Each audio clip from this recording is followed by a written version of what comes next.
It's the Mixed Martial Arts Hour with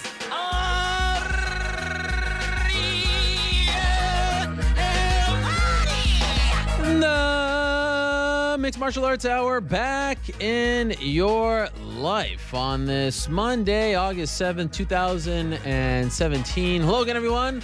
I'm Mario Hawani back inside our New York City studio. Hope you had a lovely weekend. I sure did. It was a nice one here in the tri-state area. Not such a nice day today. It's raining outside, which means it's a great day to be inside talking a little mixed martial arts with all of you. And boy, oh boy, do we have a lot to talk about. Of course, over the weekend, the UFC ended its stretch of 11 fight cards in 11 weeks. Exhausting stuff. And it comes at an interesting time in the calendar, because I'm reminded around this time of the year, every year, that distance makes the heart grow fonder. Around this time, if you don't know, the NFL is back. Training camp starts, preseason games start, and people are literally foaming at the mouth. Like, I see people walking up and down the streets here in New York, foaming at the mouth at the idea of the NFL being back. Their fantasy league, they're watching preseason games in record numbers, more than the NBA finals. I mean, it's just crazy stuff. People miss it. They have not seen NFL action since February. Distance makes the heart grow fonder. Now, I don't think that the UFC will ever take a 5-month-long break, but I guarantee you, by the time September 2nd rolls around, that's the date of their next event. I'm excluding Mayweather McGregor.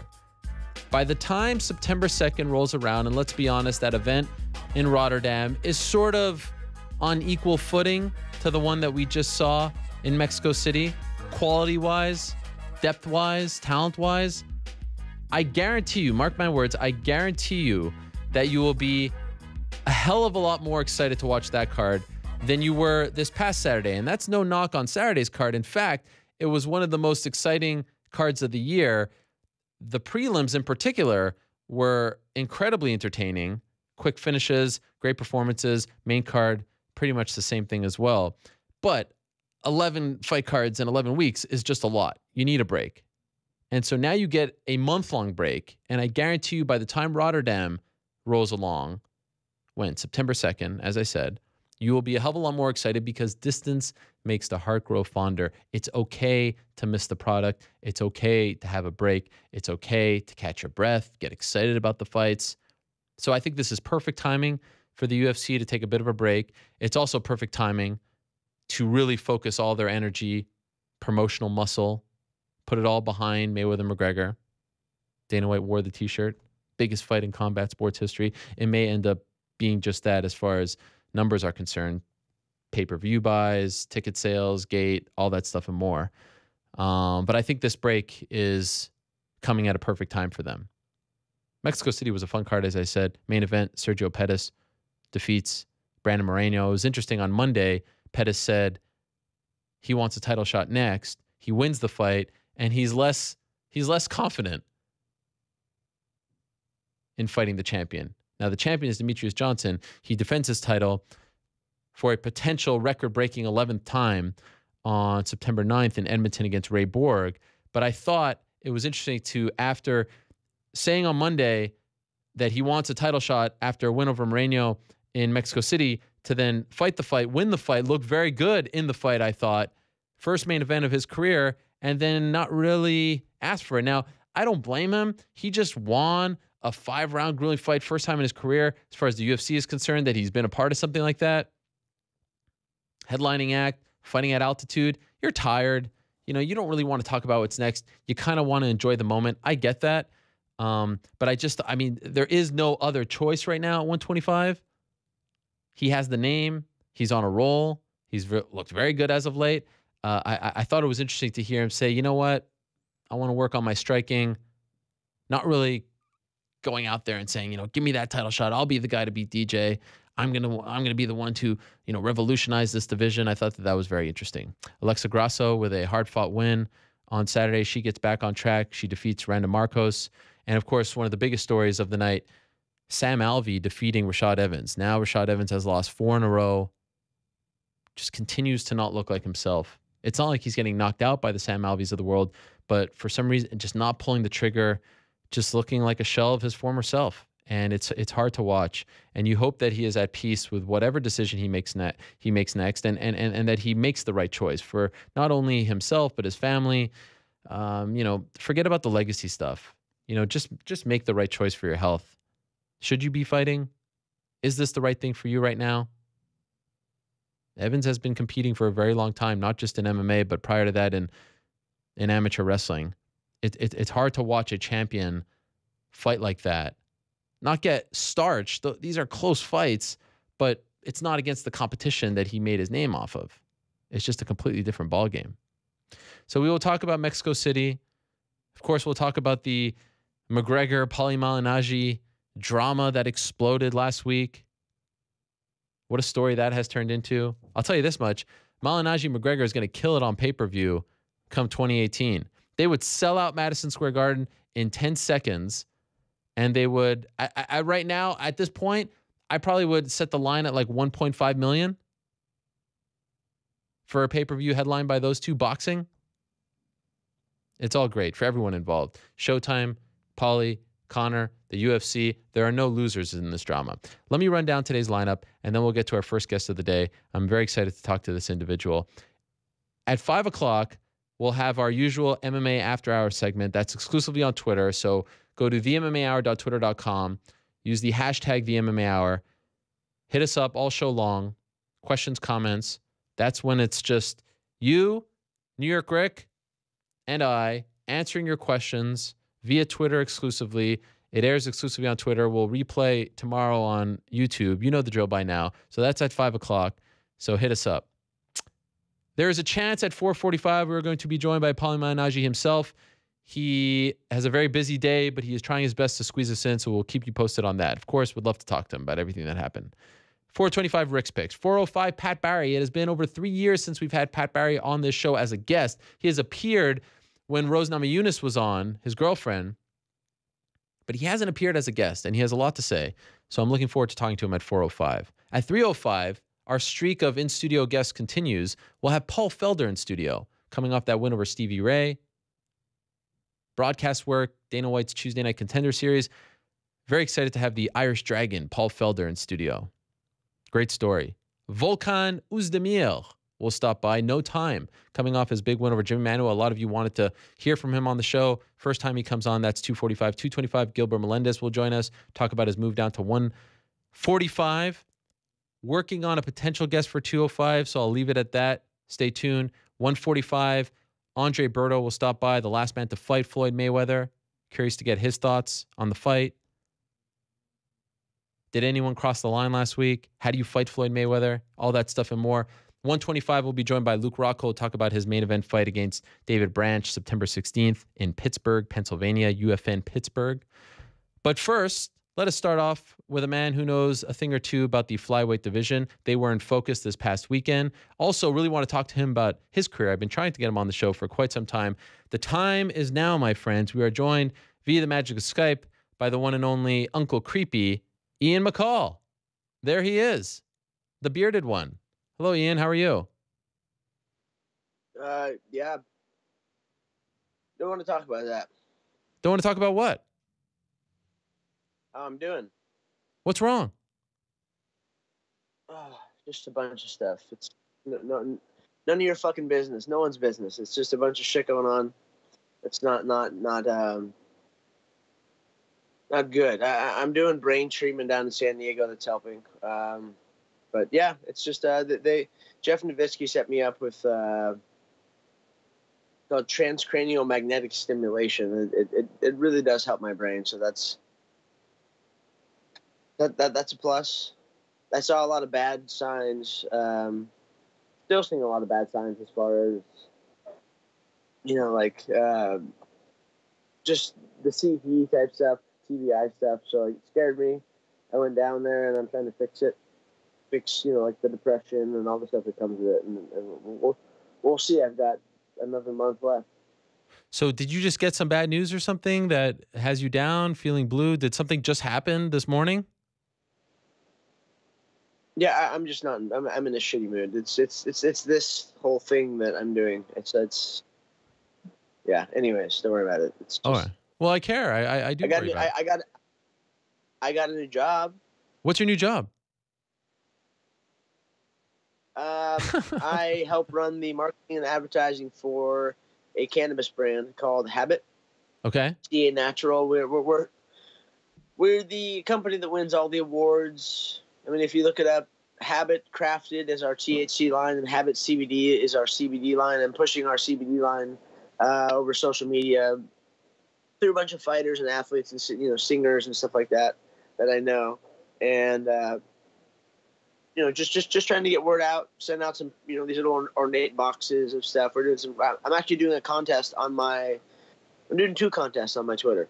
Okay. Or on my social media. We're doing one where the first 500 people who buy or use my promo code will get a free box. The boxes are awesome too. Let me grab them. Okay.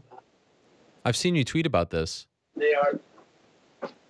They're these cool little ornate boxes. They've got a bunch of products in them. CBD water. Oh. Tinctures, isolate, lotion, all kinds of shit. So yeah, I'm helping run that brand, and which is cool. I get to go from fighting to drug dealing as 2 honorable careers in my life. So legal drug dealing though, right? Shit you could ask for, right? Legal. What? It's legal though, right? Oh yeah, it's legal. Sorry, the volume on for some reason my phone is tiny. I can barely hear you, but it's legal. I'm not doing anything wrong. We do everything above board. Like everything's pharmaceutical grade. We don't. This is not. When you look at the industry, it's a bunch of dumb stoners. Honestly, it's a bunch of gangsters or doctors or Cheech and Chong, Bob Marley. We're trying to show that there's stoners like me, stoners who get a lot of the shit done. I'm a fucking world champion fighter. Yeah. Yeah. Like I'm a different kind of stoner, and I started smoking at a very young age. I've been smoking for 25 years, and I'm only 33. Wow. What? So you've been smoking since you were 8? Yeah, and people want to say bad things about stoners and stuff. I made it, so fuck you. And I just I don't know. That's it. I'm just trying to show a different view of stoner. I'm trying to change the view of stoner because everyone smokes now. Our parents are in charge now, and they all smoke. It's becoming okay for people to realize that this is medicine. My wife has epilepsy. My daughter's had RA, rheumatoid arthritis, for 3 years, and they use it and they're fine. It's a miracle drug that I'm trying to get out there. Yeah. That I can help people with, especially fighters. I mean, it's a neuroprotectant. That's all I should have to say. Ocular swelling, like all these different things it does, and fighters should be taking this product.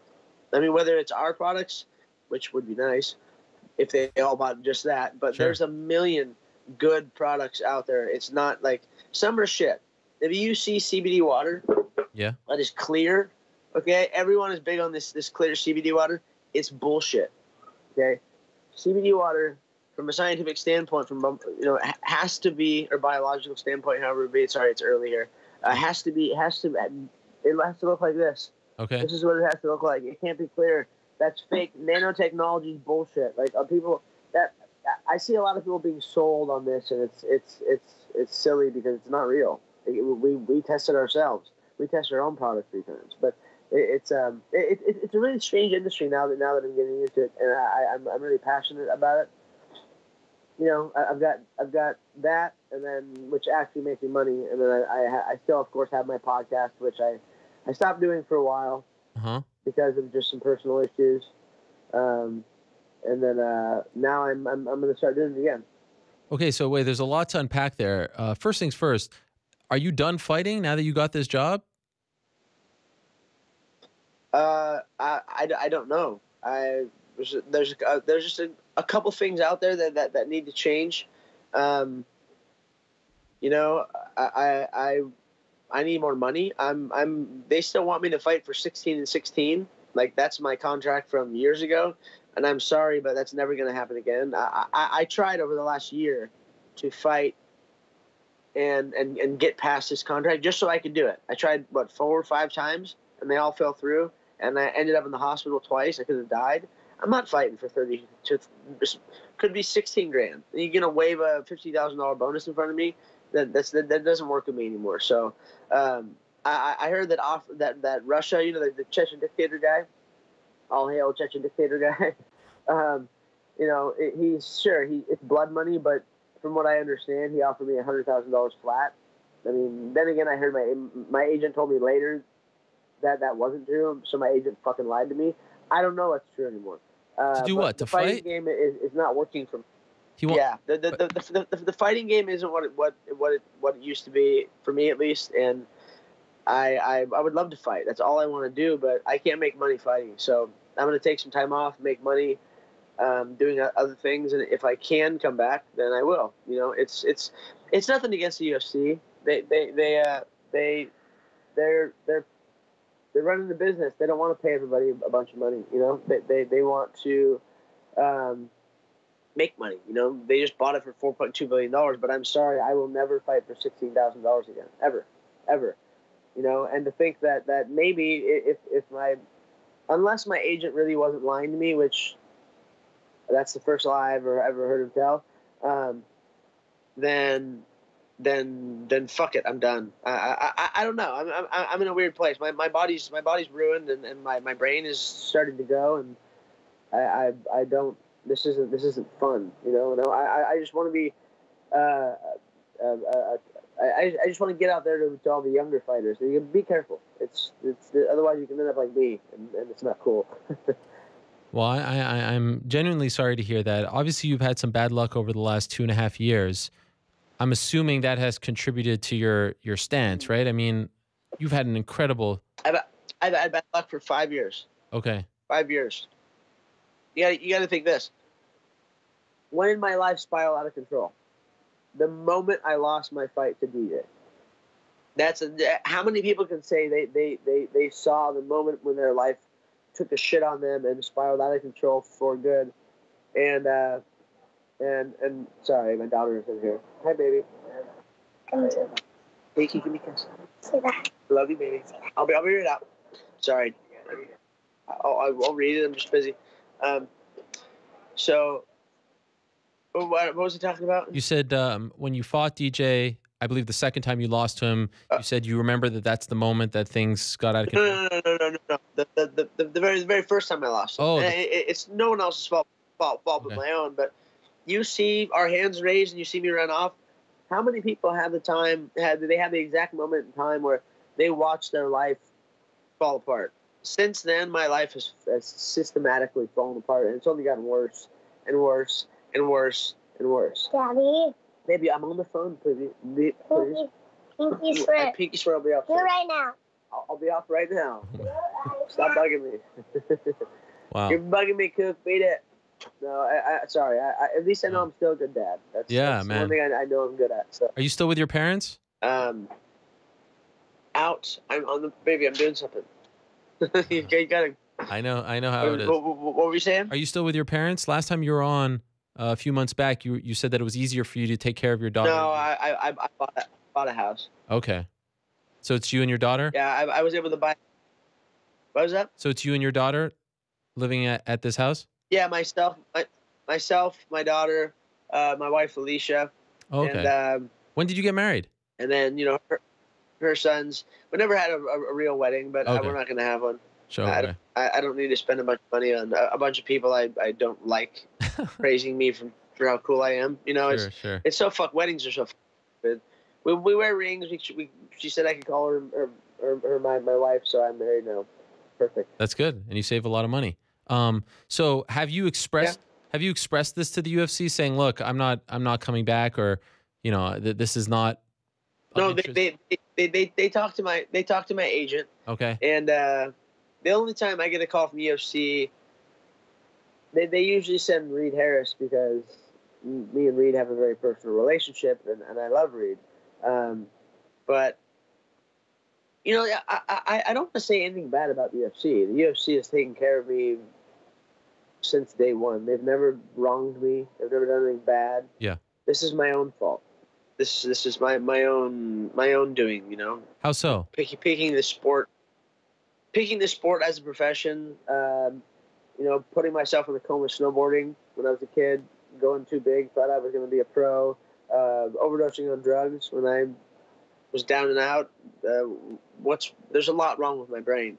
It's not just the punching. And then on top of that, 15 years of fighting professionally isn't good for you. So I don't know if I'll ever fight again. I have to figure out these issues. We still have no idea what's wrong with my stomach. So doctors haven't been able to figure out anything really. So I'm on my own. I'm sitting here trying this brain stimulation treatment for 6 weeks, and hopefully it works. Did they say to you, we want to send you to this place, or did you reach out to them for help? You mentioned Jeff Nowitzki, who works for the UFC. How did you get involved with this brain stimulation? Me and Jeff have been talking about a lot of stuff. Jeff has become a very pretty close friend of mine. It's weird. Wow, that's great. He's a great guy. Yeah. And just through text, like we're just always checking up on each other and stuff. Very helpful, and he's the one who set me up with it. Okay. And why are you doing it? Are you doing it because, like, does your brain hurt? Are you doing it to try to save your career? Are you wondering, like, what are you trying to get out of this experiment, if you will? I was just forgetful. The bouts of rage, the bipolarness, like out of nowhere crying. Like I don't ever cry. And people are like, you're willing to talk about this? I'm like, yeah, because there's a bunch of other people that are either going through it or are that need help, and I don't give a fuck about my career, honestly. Whatever, I'll be fine. This isn't gonna hurt me. Are people gonna think I'm a pussy because I'm trying to fix myself? I don't care. Yeah, it's just this is supposed to realign my brain waves and stuff, and the electricity, all this stuff I can't explain. Basically, okay. I'm not gonna bro science you because I don't understand it, but it works. The first day, you caught me at the worst time possible. Apparently, you have a little bit of a breakdown at 2 weeks, and then right after 2 weeks, so I'm not happy. Okay. But that's life. It's just part of the medicine. I'm sorry for being shitty. No. I'm just not in a good mood. So, what kind of medicine? That's it. But like I said, what? What kind of medicine are you taking? I'm sorry, I can barely hear you. What kind of medicine am I taking? Yeah. I'm not. No. The only medicine I take is this. It's cannabis. Okay. And the medicine that they're the electricity, whatever. Oh, okay.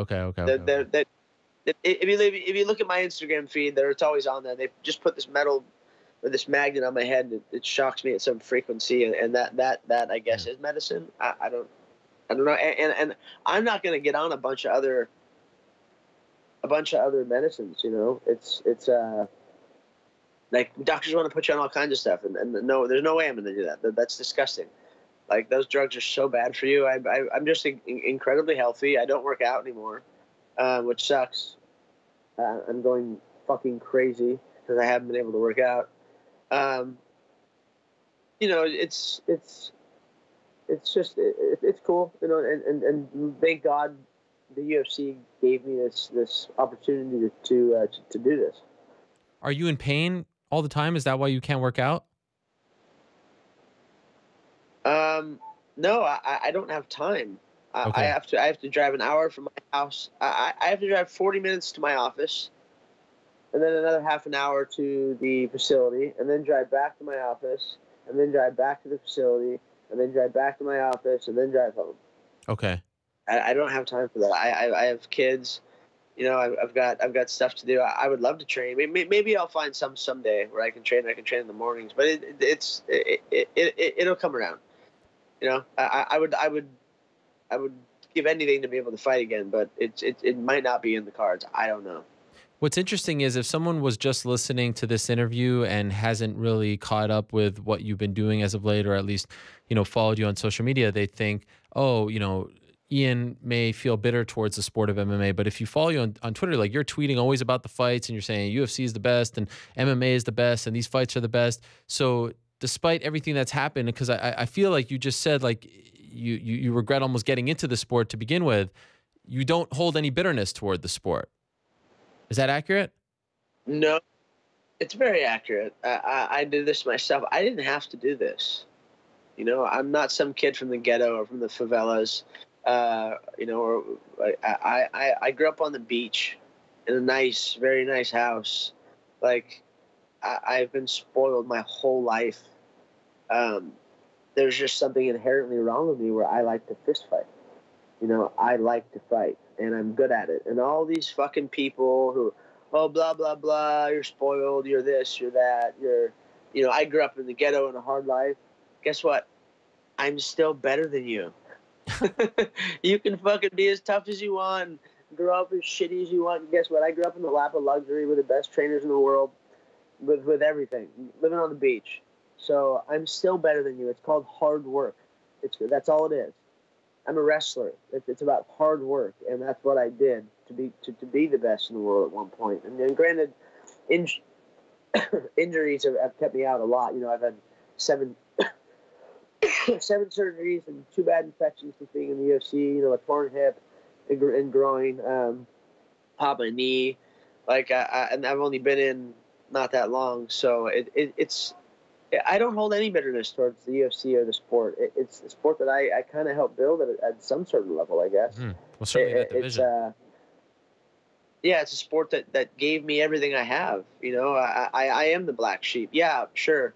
My family hates what I do. My family fucking is you know, the achievements I've made in this sport, which is a lot. I was the best in the world at one point. You know, like I've been on TV, whatever else I've done in the sport, all the charity and stuff, mean absolutely nothing to my family.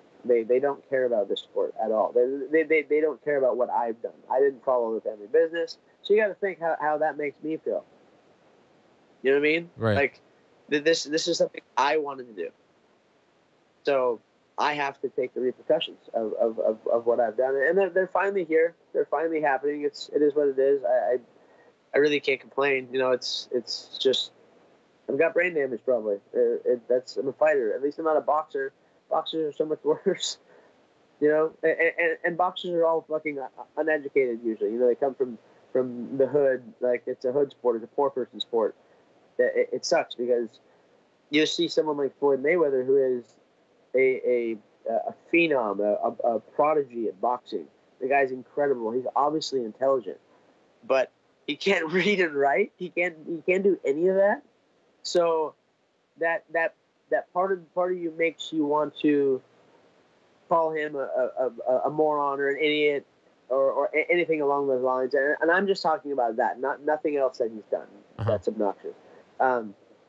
It's being a product of his environment. You know, boxers grew up in a worse environment, and it's just a weird thing. But I love boxing and MMA so much that I'll never stop talking about it. I know too much about it, and I can't not sit and watch and not say something, and not point out the wrong that someone's doing. You know, I've never been able to show how good I really am in the octagon. I think I kind of did in the first UFC fight with Demetrius, but nowhere near. I'm so much better than all my performances. It's just it's here, or it's my shoulder, or my hip, or my hand that I have. That doesn't, you know, I can't fight. I can't really punch with it. Like, it's just the roll of the cards I got, and it sucks. But whatever. Are you scared about what's to come in like 10, 20 years? For once, I am. Yeah, actually, I am. How do you cope with that?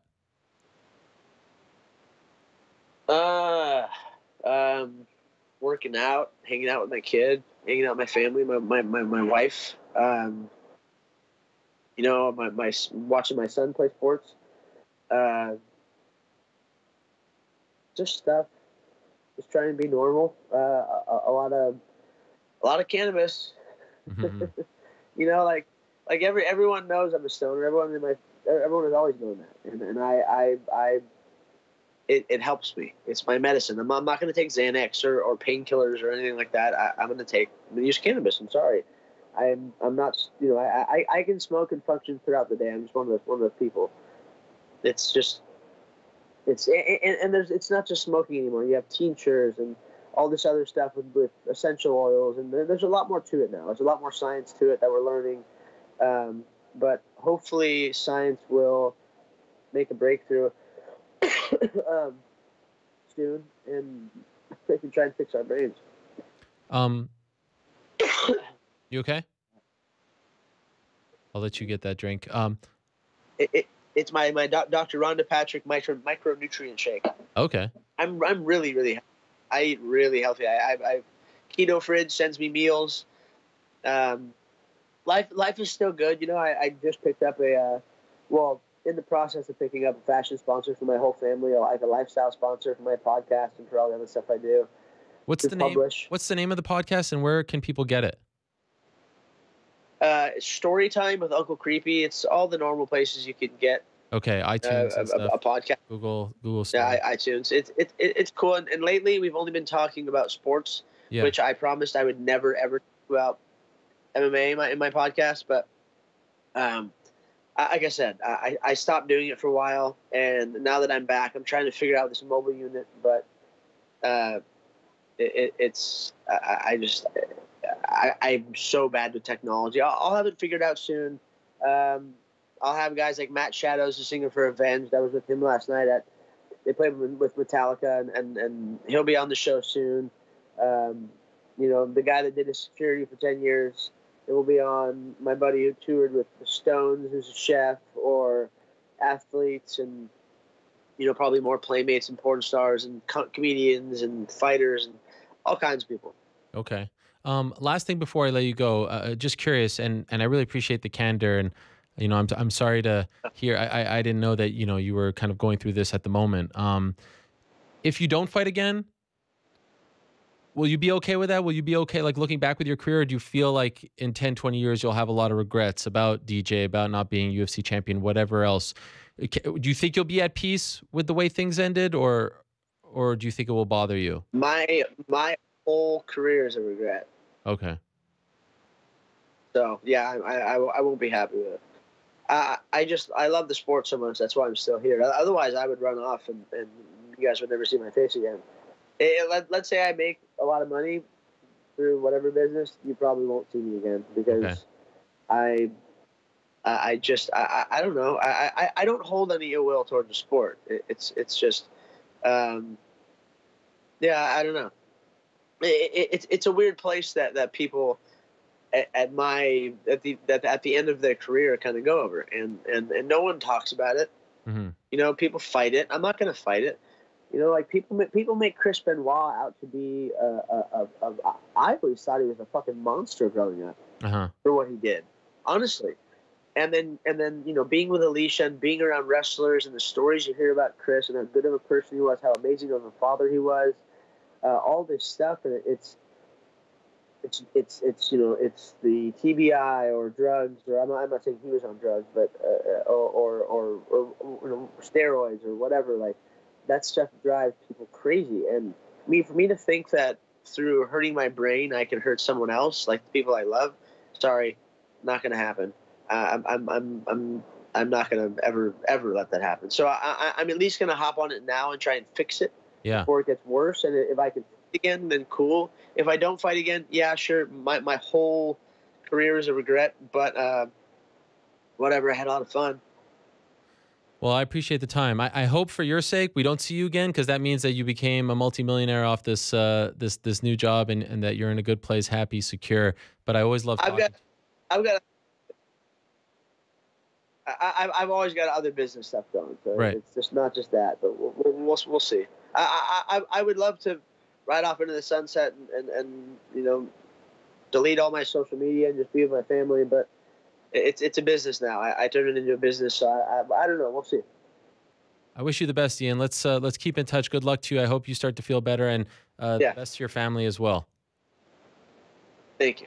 All right, there he is, Ian McCall, stopping by. Illuminating stuff from him. Was not expecting him to be in that state. And I do sincerely wish him the best, one of the greatest of all time at 125. And hope that he will feel better and not live with that regret. Let us move along. Let's make that transition now to one of the best right now at 185. He has a fight on September 16th against David Branch. His name is Luke Rockhold. They're fighting in Pittsburgh. He joins us now via the magic of Skype. Mr. Rockhold, are you there? Luke, how are you? I'm here. How are you? I'm sorry. Yes, I'm sorry for keeping you waiting. Was not expecting that from Ian and was hard to kind of say goodbye. So I don't know if you heard any of that, but it's difficult stuff to listen to. You are nowhere near that point in your career, but I feel like that's something every fighter has to deal with at some point. Hopefully not every fighter. Obviously, has other issues with his brain and everything. Yeah, everything's correct. Everything's correctable. You just got to put the time in and the effort to heal things. So I wish him the best of luck. He's a good dude. Yeah. Let's talk about you. I think the major question that everyone had when this fight was announced was, why David Branch? Why is Luke Rockhold fighting David Branch? He wasn't someone that was necessarily on the Rockhold radar. How did you end up with David Branch? Really, what it comes down to is I can't wait anymore. I had the thought process of waiting for that fight in June. It was Anderson Silva in Rio. He wouldn't take the fight. Then we moved on to Gegard Mousasi. Gegard Mousasi, couldn't get him to sign the fight. I mean, I went to 205, to Shogun, to try to get Verdum. I've tried to get everybody I could possibly think about to get a fight that really, got me up. But no one would take a fight. And now we've come down to David Branch was the only guy in the top 10 that would take a fight. And, from June to July to August, it's September, and it's time. It's just, it is time. Are you okay with it? Like, Yeah. does this fight excite you? Is this the kind of thing that gets you motivated? Are you at peace with this fight? How would you describe how you feel as you're less than 2 months away now, a little over a month? I'm excited to fight. Yeah. It's been too long. I'm excited to get back in there and to show, what I'm all about. Obviously, I've been out of the cage for a long time, and I'm not happy with the last fight I had. Obviously, I gave away, I think I gave that fight away, and now it's time to go take it back. You just did a tour, right? Like a PR tour last week in Pittsburgh, correct? Stopped through Pittsburgh and did a few social outlets. Why were you alone? Well, you could imagine. Branch is I don't know. He's new to the game, and I don't think he's going to do much at this point. So I guess it's up to me to sell this fight. He's a tough guy. I give him credit. He's going to show up. He took the fight. He's going to step up. So we'll see. We'll see what's to come of Branch. Come in the coming weeks. So they just didn't ask him to come. They just said, "You do this by yourself." I went to Australia by myself. They expect Jacare to sell tickets. So, I'm out there doing what I have to do. Whatever the circumstance, I've always played ball. I've always worked hard. Okay. That's why I'm with. So I'm assuming you're somewhat familiar with Branch, right? I mean, he has been accused of not being at times the most exciting fighter. Is there any concern that this won't turn into an exciting fight? I always bring the fight. I'm not worried about. Branch is a good fighter. I think he just questions himself. You can't question yourself, at this level. I'm gonna eat him up. I'm gonna push him to that breaking point, and he's gonna feel the pressure. You can't keep up with me. You can't think you're gonna do something. You have to know. I see Branch. He questions himself. He's good everywhere. He's a 3rd-degree black belt. He's a decent boxer. But there's questions in his head, and it's time for me to go, make those a little more doubtful, as the rounds go on, Last time you were on the program, you were obviously very upset, and you essentially asked all the middleweights to strike, to say, like, enough is enough. We need some clarity in the division. Were you happy with the aftermath? Did anything come of that in your opinion, or did you feel like it was all for naught and you were left on an island? We have an interim champion, don't we? Yeah. I think a lot of stood their ground, and we had some momentum, and then things changed for the better. But obviously things faded back a little bit, but it doesn't matter anymore. It's just go fight. Everything will fall into place. I just need to go out there and go whoop some ass and take back this division. Well, I'd love to know your reaction whenever you got the word on your phone. Someone told you when you found out that they were going to, in the end, do Michael Bisping versus George St. Pierre. How did you react to that after everything that's been said over the last few months? It obviously doesn't sit well. We'll see what happens. Nothing's official until it's official. We'll see. You still think it won't happen? I know that I know. Hey, who knows? Who knows at this point? George has been out for a long time. I can only control what's ahead of me, and that's September 16th. I'm gonna go do my job and put myself in line. Okay, all right. So you still think if someone's buying tickets, to New York to watch this fight, not a sure thing in your mind. You've seen crazier things. There'll be a fight. There'll be a fight in November. We just don't know who. Oh. But you never know if it's George. Who knows George is going to make a fight at this stage in the game? As all the things he's been through, you can't expect that he's going to show up to that date. His bodies might fail. His mind might fail. There's a lot of things in question with George too. What a story. And I'm not rooting for this, but just what a story. You get through September 16th. That fight's booked. Something happens. Here comes Luke Rockhold on 2 weeks' notice. Could you imagine that after all this? September 16th is what I had. Okay, all right. September 16th is my day. September 16th is it. All right. Does it bother you that it's the same night as Canelo Triple G? Do you feel like there won't be all that attention on you? Like I said, timing-wise, I needed to fight, and this works perfectly. I chose this date. I chose this. I chose it. I couldn't wait around. I tried to get the big stage. I tried to get the big fight. Yeah. I was tired of waiting. There's nothing in August. I wanted August, and this is this. And it is what it is. I'm just gonna go out there. I'm gonna show who I am, and everything will work out fine. The initial word was that they were trying to do you versus Gegard Mousasi. Were you surprised, disappointed? How did you react when you heard that he ended up signing with Bellator? Gegard was a fight I was looking forward to. It was something I'd eyed him down since Dream and Strikeforce, and it would have been a fun fight to have, but he chose otherwise. I'm not sure his intentions, or just on principle with the UFC, or he's getting the easier paydays, whatever it is. Good for him. Go for it. I'm focused on what's in front of me here and who I have on my plate. Did you watch Anderson, Gegard, everybody else, Yeah. Vitor.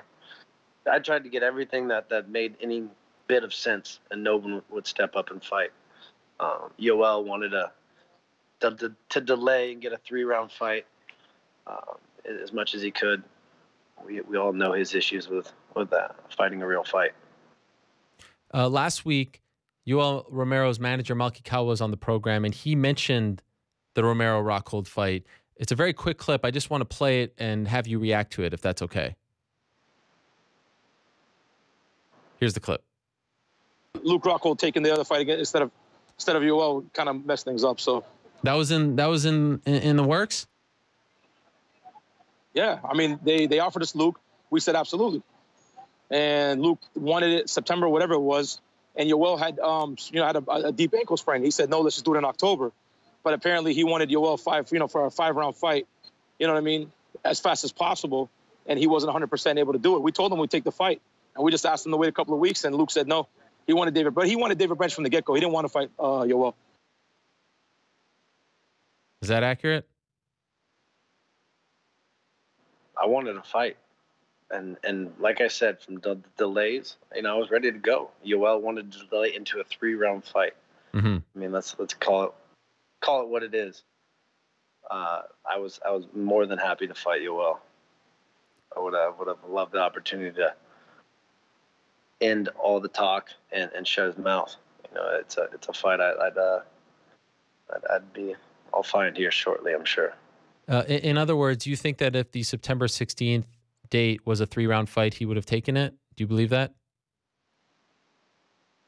I think it would have played to his favor and his team's favor. You know, I think they know where their strengths are, and Right. you know, I know where my strengths are.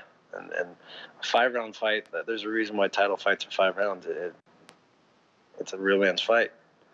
It's a real fight. It's not. There's no ifs, ands, or buts. There's no, you know, the likelihood of it going to the judges and getting decisions is far less. You know, going to the wrong man. So I'm done forcing fights. I'm done, you know, giving away fights. I'm going to be tactical. I'm going to be who I am, and I'm going to take back, you know, this division. Did you watch the Romero-Whitaker fight? And if so, what did you make of it? Whitaker's performance, Romero's performance? Whitaker's a tough dude. You know, I thought he could do what he did. He put it on him. Yoel hung in there to some extent. You know, he hit his block, you know, in the third and the fourth, but still pushed through. But you know, Whitaker's a tough dude. I think it was a good stylistic matchup for him. He's there for a reason. He beat Jacare, he beat Yoel. He's a viable opponent. But you know, I'm sure I'll find him too. Do you consider him the real middleweight champion? I mean, I think he's the best. You know, right now, I think he's probably the best out there. You know, other than that, who of the two guys who have a belt, I'd say he's the better of the two. I see you doing your thing on social media. You're doing all kinds of modeling still. You're in the Hamptons. You've got robes on and things like that. Was there ever a point where you thought, to hell with all of this? I'm just not coming back. This life is too good. Not getting punched in the face, being pampered, photos taken of me, or were you always planning on coming back?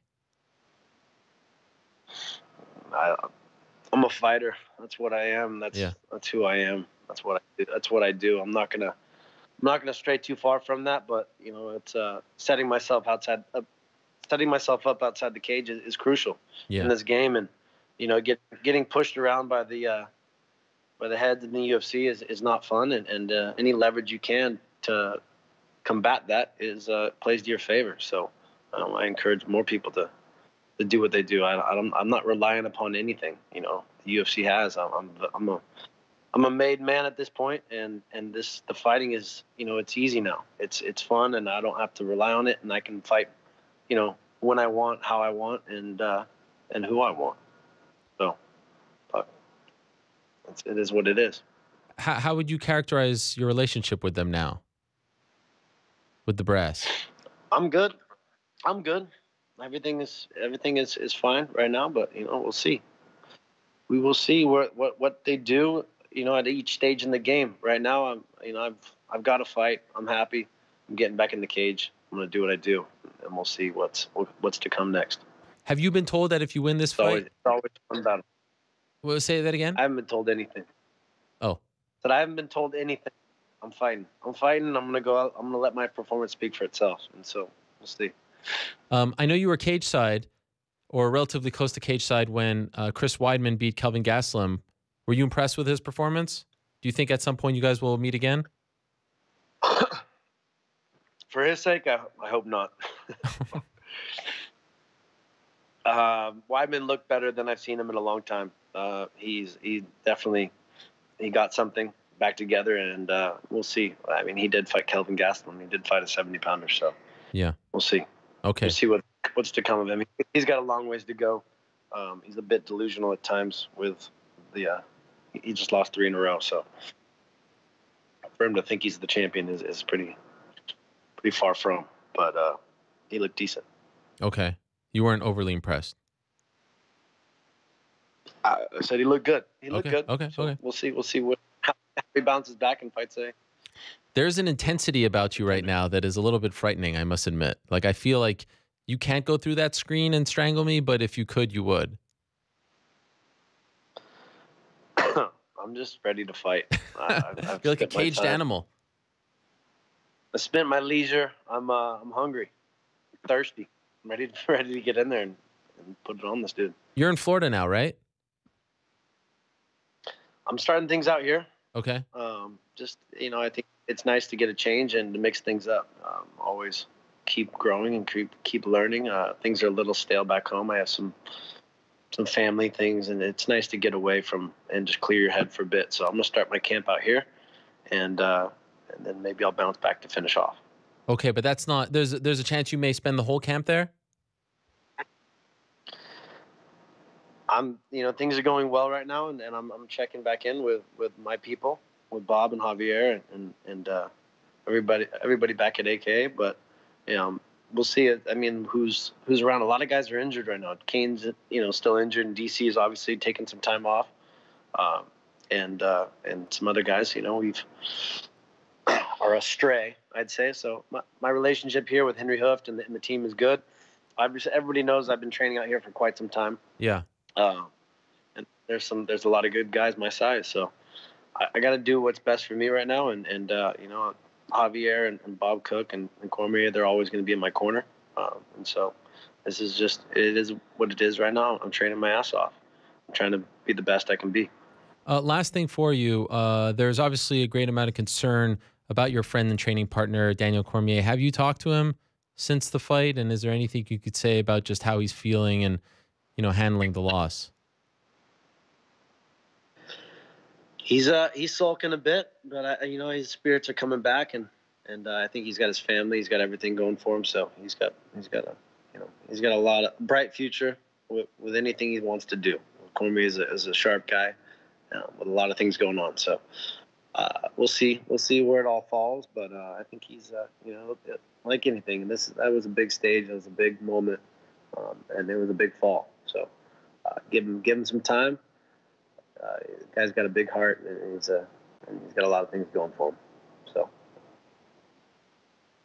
time heals all. Yes, well said. Thank you, Luke. Good to have you back. Welcome back. Good luck on September 16th. Wish you the best, and nice to talk to you again. This time shirtless. It's always great to see you. And those blue eyes. Are they blue or are they green? What are they? Hazel? I don't know. Okay. You tell me. I'll leave it at that. Thank you. Like your style, Ariel. Cheers. Thank you, Luke. Cheers from Florida. Appreciate it. There he is, Luke Rockhold, one of the top contenders in the middleweight division. He is back on September 16th. Okay, let us move along. I've been wanting to talk to our next guest for several weeks. He has intimate knowledge of what it's like to fight Floyd Mayweather. In fact, he was the last man to fight Floyd Mayweather.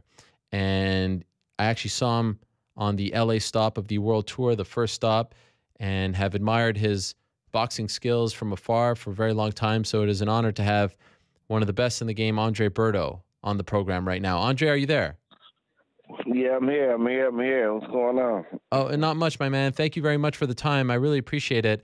There's so much to talk to you about, but is it accurate? You were at that LA stop, right? I think I saw you in the crowd. Yeah.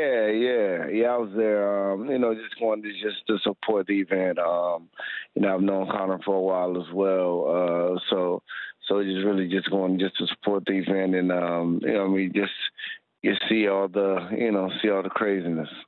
So when you say you are there to support the event, some people in the boxing industry were not in favor of this? Is it fair to say you are in favor of this fight? You're not offended by it?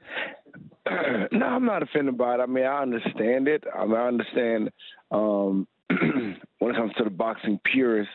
They really see it as a joke, or they just get a little offended by it, to the fact that their sport, that our sport would be kind of dragged into in somewhat of a like a WWE type of atmosphere. So I understand on that aspect, and plus just the fact of a guy like Floyd, they feel some type of way, I believe, because of the last big event that he had. When it comes to the Pacquiao fight, it didn't really really go like everybody wanted it to go, and just the fact that they probably see that this is kind of like another type spoof, just to make a lot of money. So I understand what they're saying, and just the fact that he's fighting an MMA fighter. Yeah. But but right now, here in his life and his career, right now, I believe that he really probably just doesn't have any much more to prove. So now it's just about getting the money. So if it makes money, it makes sense. Okay. And how do you know Connor? You said that you've known him for quite some time. How do you know him? Yeah, I've known him for, I don't know, probably about about 4 years, 4 or 5 years now. Actually, me and him were in a rehab, together. I think probably like 3 or 4 years ago, right before he really popped off. He tore his ACL. I believe it ACL, MCL. And I was in rehab as well for a torn shoulder. So we got a chance to see each other every day for probably about 7-8 months. Wow. So got a chance to really just joke around, just know each other, man, and just chop it up, and just relationship after rehab just continue just to stay solid, man. So I was able to come and check him out, for his upcoming UFC fights after that. We always stayed in touch, and it was always a good situation. I am sure that you've been asked this question a million times, but you've never been asked on my show. So let me ask the most simple question out there. Does Conor McGregor have a chance to beat Floyd Mayweather on August 26th? I mean, I tell people all the time, I mean, this is a fight game. Anything can happen. And at the same time, I'm one of those guys that I really, I see something in Conor for some reason. It's of course, if you're thinking about skill-wise, you think about, just boxing in general. Now you're fighting one of the best, to ever do it in our era. Boxers, defensive fighters everywhere else around the board. But when it comes to Conor, I tell people, I mean, he's a star. For some reason he, like under that pressure, under those lights, and under that atmosphere, he knows how to rise to the occasion. It doesn't matter what the situation is. Like, he's one of those special guys that really can thrive in these type of environments, man. And I just don't put nothing. I don't really put too much past him. I mean, I've been able to see and able to go to a few of his fights and really see how he really soaks up that atmosphere and he gets energy from it, where a lot of people really break down, or a lot of people allow them fold. He gets energy from that, man, and he knows how to thrive. So like I said, if it was a guy in the UFC or MMA that can do it, I believe he would be the one for sure. Wow. So you actually think he could do it? If there's a path to victory, do you see one for him? I've been told something like, okay, the first 4 rounds, he's so unconventional. He just attacks differently. The first 4 rounds are his key in terms of trying to do the most damage, and then Floyd is going to start to pick up any tendencies that he has. Do you subscribe to that theory as well? Like, he has to just throw the kitchen sink at him in the first 4 rounds and do so in the most unconventional way possible? And I believe that he has to. I believe that. I mean, of course, the first few rounds are definitely going to be very important for him. Other thing with Conor, he's very awkward. He's very elusive in what he does. But at the same time, I did with somebody like Mayweather. He's a professor in there, and he's going to be able to pick up on things very, very, very quickly.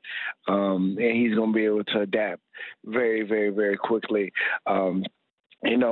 But Conor, like I said, I mean, he's not a conventional, he's not a conventional boxer, man. He really tries to find ways to find angles and try to make things very awkward and very, just unconventional for his opponent.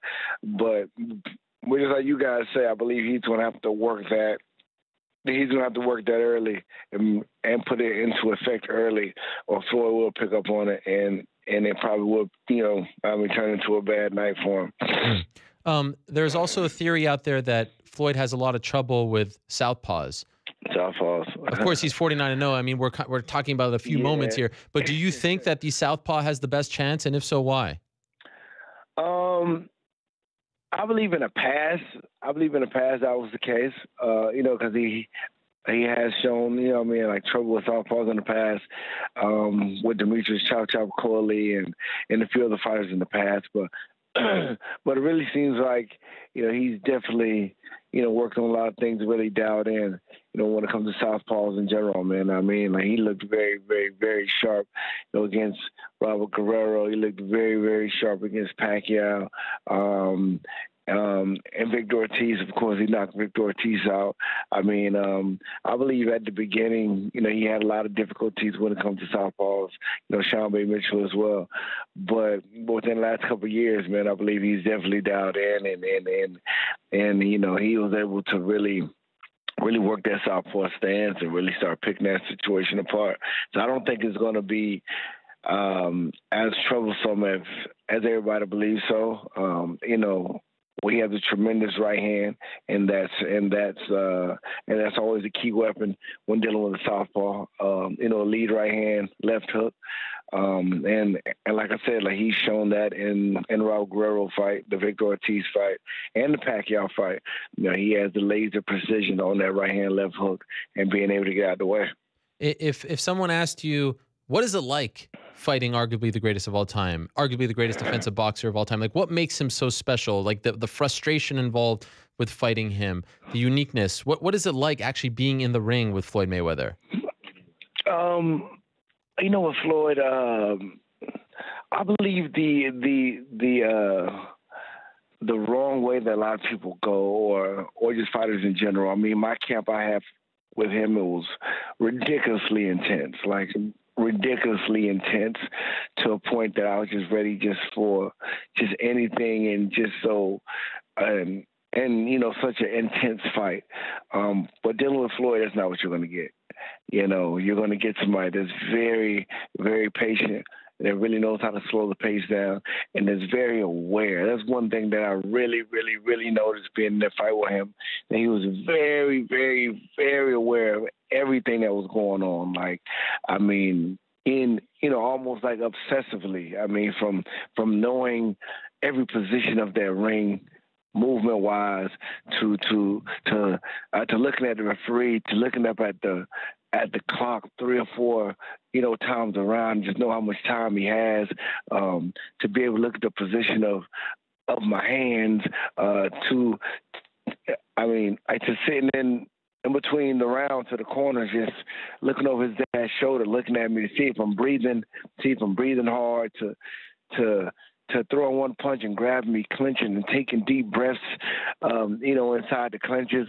I mean, everything is just, it was really weird for me to see, to be able to see that. He was very observant, very aware, and it almost feels like he almost cons himself out of every round. Like, he doesn't waste energy that he doesn't want to. He just really wants to do enough to get those points or to win that round, and that's it. That's all he needs, and he's out.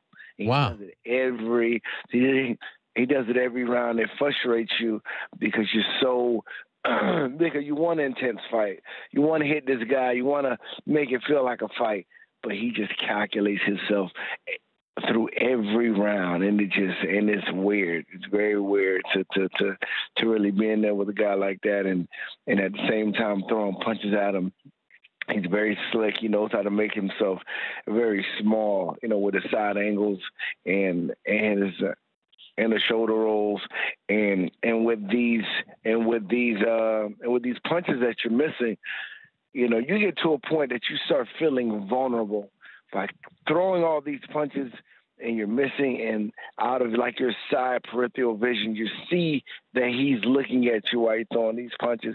So you start feeling vulnerable, like you're hanging out there. So it kind of makes you hold it all in a little bit. You know what I mean? Wow. So it's So it's a different feeling for sure. This is fascinating insight. Wow, amazing. Have you been following this whole story with Paulie Malignaggi? Yeah. What is your take on this, Andre? Because it seems like Team McGregor got annoyed that he started talking about the sparring sessions, and then they posted pictures, and Paulie's upset, and he said this is unethical, and he leaves the camp. Do you believe anyone broke a rule here? What is your take on this? This is crazy stuff. I mean, it's crazy, of course. I mean, no fighter wants to get embarrassed. No fighter wants to.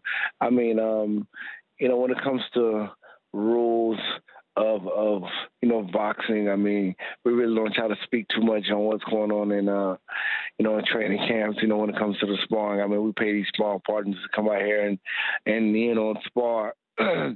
And we kind of keep, just try to keep everything in house. If it goes good or if it goes bad, we want to be able to pay these guys to come and try to give us the best that they can for those 8 to 9 weeks, and just keep everything in house. So, but of course, in every type of situation, just information goes out, and this is a type of situation I believe that they didn't really like each other from the start. Yeah.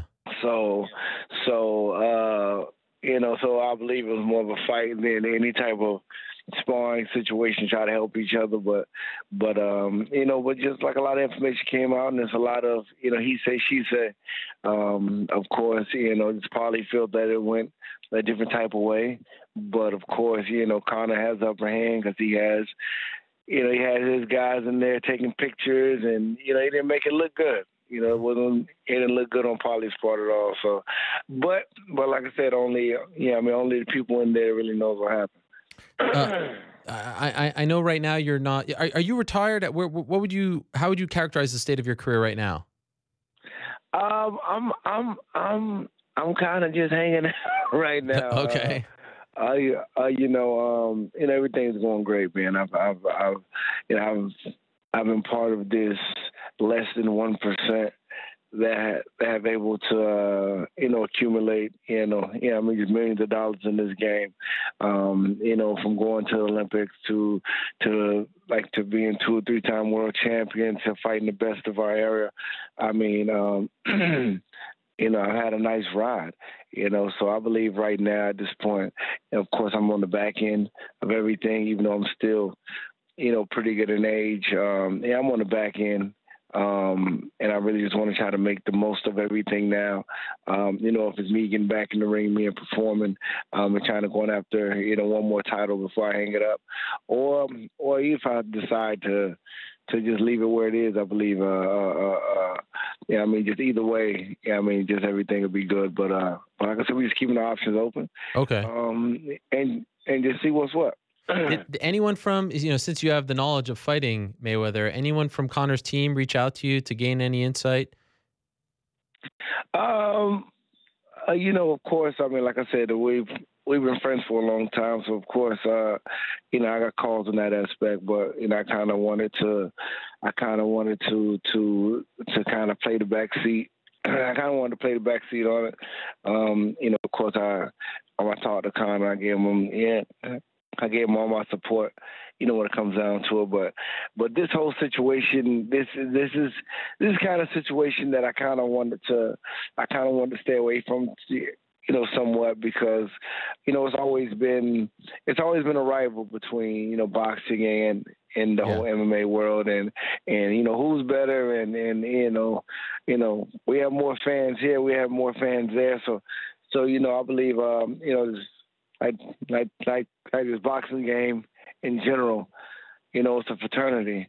And so even if a lot of people don't like Floyd or whatever the case may be, we have to ride with our sport, but at the same time, there's a lot of support, for Conor McGregor. Like I said, I spoke to him a few days ago as well. Oh. And it sounds like everything is going great, over there on that side. So, so I'm just going to be sitting back as a fan, man, really just looking forward to the match. So with that in mind, do you think it would be disastrous for boxing if Conor beat Floyd? It'll be it's gonna be tough. It's gonna be a real tough pill to swallow for the boxing game, and especially, for one of our top guys, probably one of the best in the game. That'd be a tremendous pill to swallow. Of course, like I said, we've been going back and forth with the whole MMA thing for a very long time, boxing and MMA. And with this, if this were to be an upset, it'll definitely be a big blow to the boxing game for sure.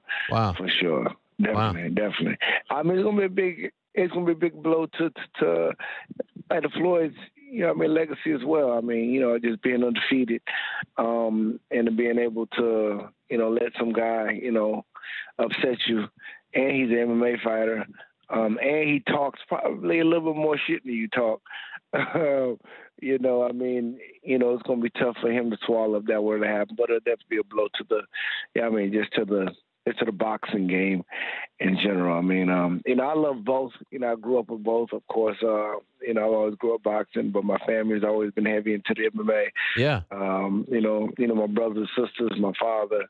My father was in, I think, UFC 3 or something like that. So I was able to grow up with both, man. So I just love just combat sports in general. So yeah. But if he takes the L, there'll definitely be a huge blow. A huge blow to the fight game for sure. Your sister tried out for Tough. Of course, we know Edson Berto from your brother from Elite XC. Were you ever offered to come over to MMA? Did anyone make a run at you? You know what? I got offered a few times. We talked about it a few times. And you know what? My last conversation I had with Dana White, well, not the last one, probably the one before that. Like I said, I've known Dana for a while, and I asked him. I said, "Hey, has there ever been somebody to win a world title in boxing, like a real sanctioning world title in boxing, and win the UFC title?" He's like, "No, never." I said, "Okay." I said, "All right." I said, "Okay, all right." I said, "I like challenges, man. That might." I said, "I might make a run. I don't know. We'll see." But yeah, I definitely got a lot of people reached out and just try to bring to my attention. That's because they know that I grew up with it. I grew up with a house full of MMA fighters, grapplers, jiu-jitsu champions, wrestling champions. So we definitely have it. We definitely have it in the blood, and that's something that I've always, like I said, I told Dana White, if I was to even try to make that type of play, that's what I would probably go after, to be the first fighter to win a legit boxing title and a UFC title, and you can ride on the sunset. Yeah. By the way, what is Edson Berto doing these days, your brother?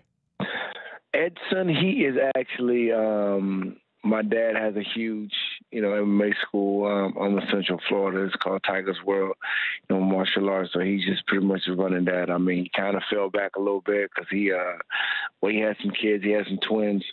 And he really just wanted to spend a lot more time with the family.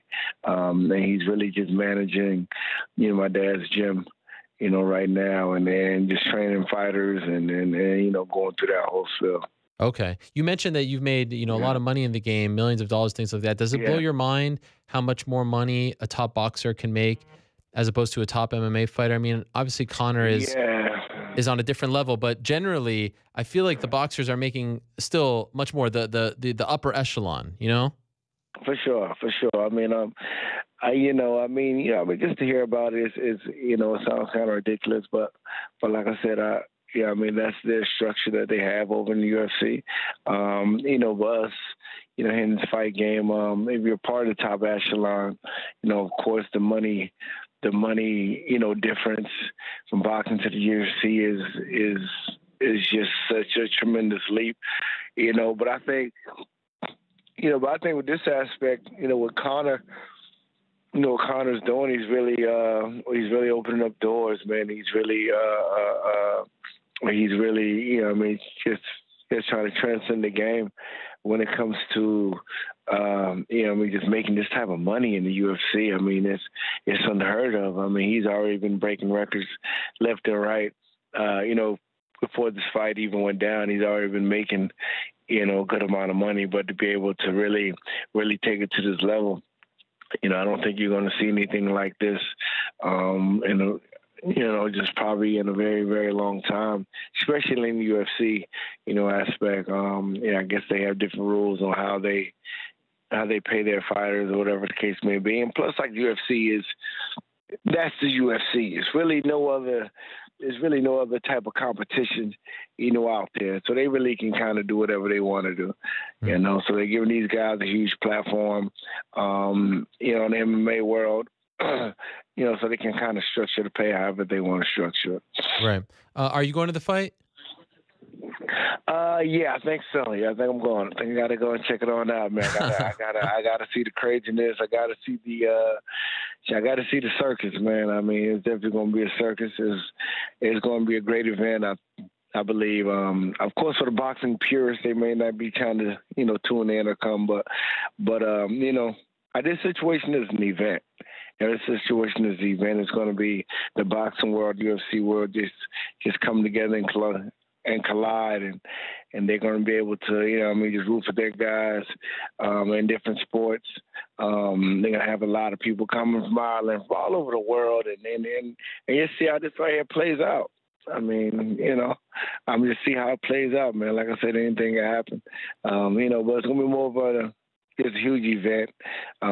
You know, people can just see some of the best fighters in their sport just try to make it happen. Floyd said last week that he wanted to drop down the glove size to 8 ounces. Do you think he's BSing here? Is this just classic Floyd trying to make some hype? No, man. I mean, he's used to fighting at 8 ounces. I mean, anything, you know, in the boxing world, anything 147 and lower is 8 ounce gloves. So you know, that's never really been an issue. I mean, he's fought in 8 ounces, you know, most of his whole career. I mean, just any time that he went up in weight, you know, he fought Cotto and some other guys like that, 154. You know, that's the registered, you know, 10 ounces. But no, I mean, the 8 ounce situation is I don't believe it's no type of ploy or anything like that. I mean, he's fought 8 ounces, you know, pretty much his whole career. So I don't think that'll be any more of a difference. I mean, it'll make him faster. It'll make him a little bit quicker, but at the same time, you know, it's gonna, you know, for Conor, if he lands one, it's gonna be a lot more effective. Just before I let you go, I want to ask you, because I know that you tweeted about this over the weekend. Clarissa Shields looked fantastic once again on Friday, and I feel like there's a bit of a women's revolution going on in boxing. We also saw Michaela Mayer debut on Friday, and there's people like Katie Taylor. I mean, I just feel like for some reason now all of a sudden there's an influx of talented, promotable female fighters, and promoters are finally getting behind them, the top ranks of the world, etc. Why do you think this is? Why is this happening now? And do you share that, that sentiment as well? Do you feel like maybe, Bob Arum talked about this last week, the UFC kind of put out the blueprint with Ronda. Maybe now all of a sudden the promoters are getting behind them and off we go. Do you feel like this is the beginning of something big with the female boxers? Yeah, I believe so. I mean, I believe every couple of years we kind of have a wave. Yeah. Kind of have a wave of it. But Clarissa, she's a beast. She's a beast. She's something different. I believe that she is the perfect young fighter that'll be able just to carry that. I believe the last time we really seen that type of hype or this type of female movement was, of course, Layla Ali. But I believe one of the best to ever do it was at the time was what's her name? Christy Martin. Yeah. Christy Martin, she like they built her up, fighting on, Mike Tyson's undercards. And she was vicious, and she was somebody that everybody wanted to see, everybody wanted to watch. I mean, she reminded us of a little Mike Tyson. She didn't take any remorse in there, and she wouldn't there just handle business. And if any one of these girls out here now, they continue to perform at this high level, like Clarissa Shields, I believe that we can kind of bring that wave back and get these people interested and get these promoters to really put this money behind these girls to really push out there. I mean, just like you said, UFC really pull out the blueprint, with Ronda Rousey and just turned her into a mega star.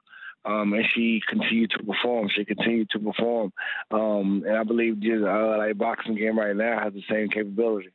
Okay, and of course the big question before I let you go is, how does Andre Berto think this fight plays out? What's the prediction? What's the path? How do you see it playing out? Drop us with the knowledge. It's it's either. I see it going two different ways. I see Conor coming in there, really showing that vibrato, showing that cockiness, and showing that he's really here to fight, and to somewhat try to steal the stage from Floyd just with his antics. Mm-hmm. And he kind of gets Floyd into a mind game situation, and it has him, pull into some type of mistakes and gets caught with a big shot and gets hurt. And he can stop him. Or okay. Or I see Floyd not playing into any of these antics and being who he is, to stay poised and to stay sharp and use these boxing skills just to pick Conor apart, and either late rounds, stop Conor from just the accumulation of shots and maybe cuts or just being beat up, or just outboxing him for 12 rounds and just trying to make him look silly. Wait a second, Andre. That's a lot of possibilities there. You got to pick one. You can't sit on the fence here. That's three. That's three. That's too many. Three possibilities. I got to stick with my three, man. I can't. You can't pick one? I can't pick one because like I said, it's the fight game. Anything can happen. Like I said, it's either Conor catches him early, finishes him, or Floyd is going to outbox him and just make him look silly and just try to embarrass him. Or, like I said, or he can just sit there and just fucking touch him all night and just try to build up just a rack of punches and beat him up and swell his eyes up and, get cuts, whatever the case may be. Because when you're in there, those 12 rounds, you feel those 12 rounds, boy. Those 12 rounds aren't easy to just get through. And just by looking at past, we had some past performances by Conor when he fought Nate Diaz. He got a little winded after 4 or 5 rounds, but like I said, but now it sounds like he has a tremendous team, conditioning team, and sounds like that he's in tremendous shape, man. So it might be a lot more exciting than everybody believe it can, and everybody believe it might go. So is it fair to say, though, that you don't subscribe to the theory that he won't land a punch, and you don't think that it will be a dud like some other people? You feel like he will land punches? It could, though. Oh, okay. It's a lot of different ways, man. Like I said, people just don't know. I mean, like I said, one thing with Floyd is he's a master at hyping up a fight. Yeah. And not fighting. I mean, hyping up the fight. Yes. And he's a master at slowing down the pace. That's what I tell people all the time. It's not even the fact that he's not fighting. He's a master at slowing down the pace. If it's somebody like myself that everybody knows that it's all action, a guy like Canelo, Pacquiao, and they notice when we've been in the ring with him, the pace drops tremendously because he's a master at slowing down the pace. Master slowing down the pace. You can have your mindset on what you want to do, and to press him out and do this, do that, do this, do that. He's a master at slowing down the pace.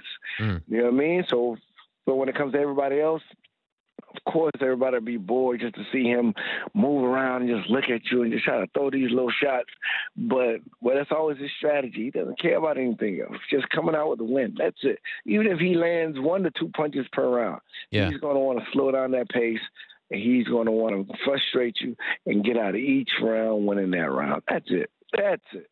And, of course, with the fight game, as, we're supposed to be entertainers. I mean, right now, at this point in his career, he probably doesn't really care too much about that. He wants to get paid, get his money, and get the hell out. So, it is what it is. Man, what insight. So don't be surprised. All right. Well, I like that you're a realist, even though you didn't give us the official prediction.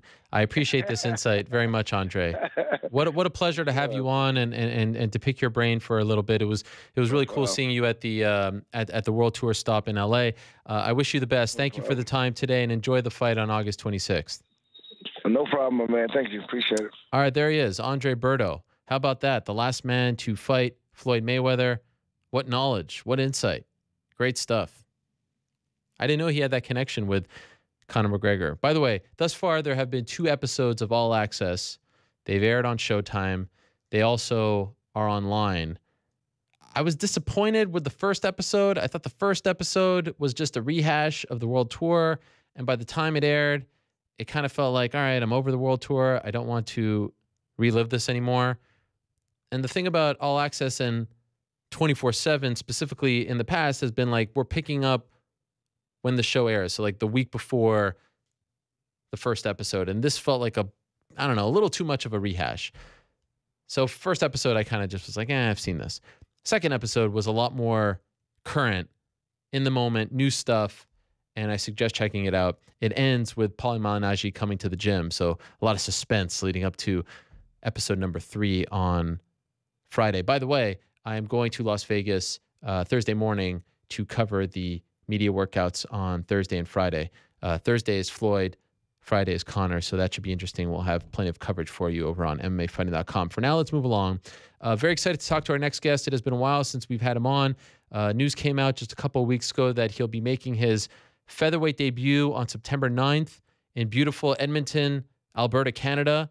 UFC 215 against Jeremy Stephens. He is El Nino, Gilbert Melendez, and he joins us now on the phone. Gilbert, how are you? I'm doing great. Thanks for having me, Ariel. Pleasure. Great to have you on. By the way, just to wrap up the last conversation I had, have you been following this whole Conor, Paulie Malignaggi sparring drama? Have you been keeping up on that? Actually, I have. I was a little interested in it and actually intrigued in the whole scenario and how it went down. So, I followed along. I heard him do an interview on Showtime, and yeah, I did. It's pretty intriguing. I'm always interested in a fighter's take on this sort of thing because I feel like there's like a code in the gym, like you don't talk about sparring and things like that. Do you feel like either man broke that code with the interviews, the pictures? Do you feel like, Paulie's talking about ethics and things like that. Do you feel like this is just a bunch of hype leading up to the fight, or do you feel like someone crossed the line? I think it's a little bit of both. I don't know about crossing lines. I think there is some sort of gym etiquette, and I think it's more outside the fighter's hands at this point. It's your camp, and you want to kind of dictate what's going on. But I know Conor's just focusing on kicking butt and winning a fight. I don't think he's really concerned with who's posting what pic or who's saying what. But also, that might have rubbed off on Paulie the wrong way, how things were going, how sparring went. And I could see his perspective and how he's a little upset. But, maybe some things are kind of a gray area. Do I want to talk about sparring, or does sparring really count? What really matters is the fight. But, I think it's going a little both ways there. Okay. Andre Berto was just on, and he said that like the boxing community is pulling for Floyd. I'm wondering, you have that connection to Nate. You've been there very close with Conor. Are you pulling for Conor? Or I know you're an aficionado of boxing. Like, where will will you watch, and B, who will you be pulling for come August 26th? Yeah, first, absolutely, I want to watch. I'm into this fight. It's neat. To me, this is super entertaining. What I feel like is going to happen is Floyd's going to be successful and he's going to win. I want to see an MMA guy do well, regardless of who it is. I want to see the MMA fighter. Am I cheering for Floyd? I wouldn't say no. Even though Conor's not trying to represent the MMA community, he kind of somewhat does. And I want to see him be successful because I want to show that MMA guys can box and spar at the higher level. Do I feel like this is the right matchup for it? Talking about Paulie Malignaggi and Conor, like that would have been more of an ideal boxing fight for us to really represent our boxing skills. It sounds like they went 12 rounds, and if we could have saw that on TV, Conor may have lost that 12 rounds, but it would have shown that MMA guys can really box with some of the great boxers. So do you feel at this point like Conor, if he wins, it opens the door for someone like you? Like you've talked about wanting to box. Nate has talked. Nick, do you feel like, okay, if he does well and shows that we can hang, who knows? Maybe I'll get some opportunities too. Yeah, absolutely. My biggest fear is, to me, hanging is everyone's like, if Connor's going to go 12 rounds and probably get stuck in move, or Connor's going to last 6 and get knocked out. If he goes 6 rounds of Floyd Mayweather, if he goes 12 rounds and loses every round with Floyd Mayweather, that is quite an accomplishment and pretty amazing to me. And I've sparred pro boxers, not nearly on the level as Floyd, but some high-level pro boxers, and they can make you feel out of place sometimes. You know what I mean? And my biggest concern is, someone like Conor getting completely embarrassed and making all the boxers, all the MMA guys not looking like we can box at all. This is a very tough task that he's taking on. Again, like I said, him versus Paulie, maybe Nate versus, Chavez Jr. These are fights I think, we can do well and win and really, show our skills. Taking on the best fighter of our time, that's a tough task, and that can make us look worse than we are is my biggest concern, But am I cheering for Conor? Yeah, I'm on the MMA side. I like to see him do well. I want to see a good fight. I really don't care who wins, but I want to see an MMA guy represent pretty well for the MMA community, whether he's representing us or not. Right. I appreciate that. Okay, so now let's talk about you. Why are you dropping down to 145? I'm dropping down to 145. I feel like, guys are getting better at cutting weight. I don't feel like people are doing it unhealthy. I just think the sport's evolving. There's better techniques to it. I used to be a 145er, and I was doing just fine at 55s. And, guys just got bigger and stronger and a little bit more tough. And, guys like, I was fighting guys like Benson, Frankie. And, I didn't fight Frankie, but Frankie's the guys at 55s before. And, I think I'm looking to reinvent myself, be a longer fighter there. And, and do something different. These 55ers are big. I can't really push forward like I'd like to. I'm not scared to. I think at 45s I'll be longer and be able to impose my will more. And that's my goal there. So we're a little over a month away, like what, 33 days away from the fight? 5 weeks. Yeah. Less than 5 weeks. Yep. Like right now, what do you walk around at? I woke up this morning at 160 pounds. Oh, wow. Wow. Yes. That put me at 14 pounds over, but I've woken up bigger than that, and I fluctuate from, I've seen myself as low as 57, and then I get back to as high as 170 pounds. You know what I mean? It could fluctuate with water and athletes. So it's challenging, but I've also known I was going to go to this weight class, so it wasn't a gradual, hey, I'm 8 weeks out, let me start cutting from 178 pounds. It was like, okay, I know I'm going to make this move. Let me get to within striking range and let me get used to my body and acclimate. So I've been really getting used to my new body, and at first I lost a little strength and a little leverage, but now I found that leverage and strength, and I believe I've added some speed. So 5 weeks before a lightweight fight, how much are you typically weighing? I think like I said, right now I woke up, 15 pounds over, or, 160, but, I went to bed 164, that's 18, I'd like to, that's not, I wake up at that every day. I don't wake up at that every day. I wake up sometimes a little more, but I think within 3 weeks out, you start dabbling a little closer. I like to wake up, anywhere between that 155 and 160 from that, 3 weeks out, and then the 1 week out, I'm looking to hover from that 12 pounds. Are you working with a nutritionist? I've spoken with Dulce back in the past, and I picked up a lot of things from everyone. And I've worked with some people, but I'm not working with the nutrition day to day. Okay.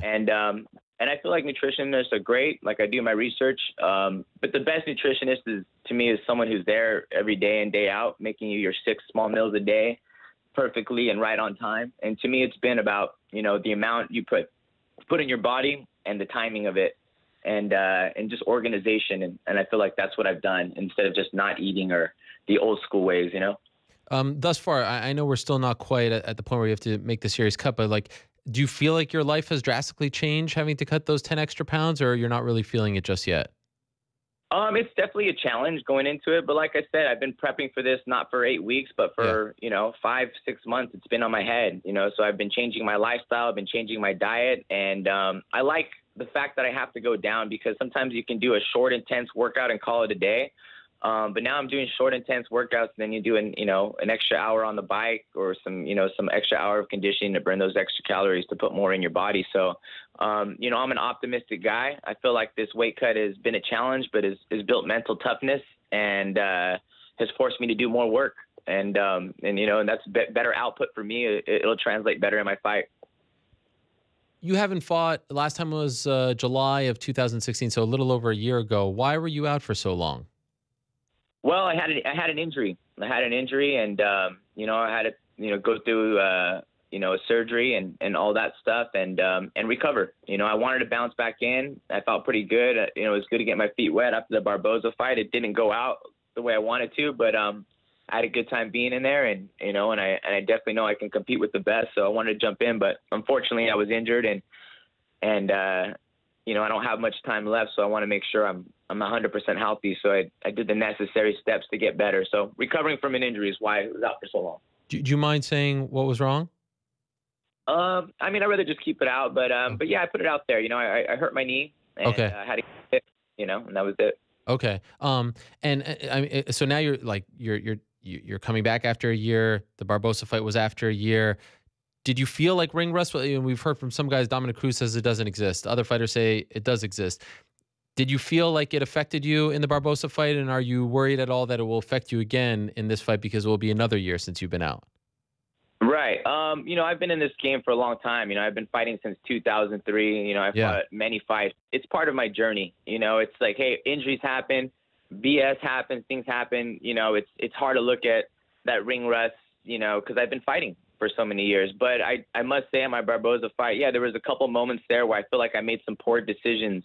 And being more active, obviously you won't make those little slight decisions that, just these micro decisions. It's hard to elaborate now, but just little decisions where, I should have not went for the takedown. I should have continued to do something, but I don't feel that way. I feel like I'm prepared, and I had different goals at hand going into that fight, and I have different goals coming out in this one. And I really believe with preparation comes confidence. And that's something a quote I've been going by for a long time. And I'm preparing, and I'm feeling pretty damn confident right now because I'm doing what I need to do to get ready. When you say that you have different goals going into this fight, how different? Because I'm assuming you wanted to win that fight, you want to win this fight. So how could the goals be so different? Yeah, I think Barboza was a tough task, and I came back from a layoff and some adversity, and I just wanted to make sure I came back and improve I could bang, and it was a tough thing to come to bounce back from and to go against a tough guy. I was I just wanted to get out there and prove I could still bang, and that was kind of more of the goal. Hey, okay. Man, I still belong here. I'm fighting a tough guy, a top 5 guy that most people say no to fight to. And a tough guy to fight, engage with, and everything as well. And I wanted to jump on that challenge and just say yes.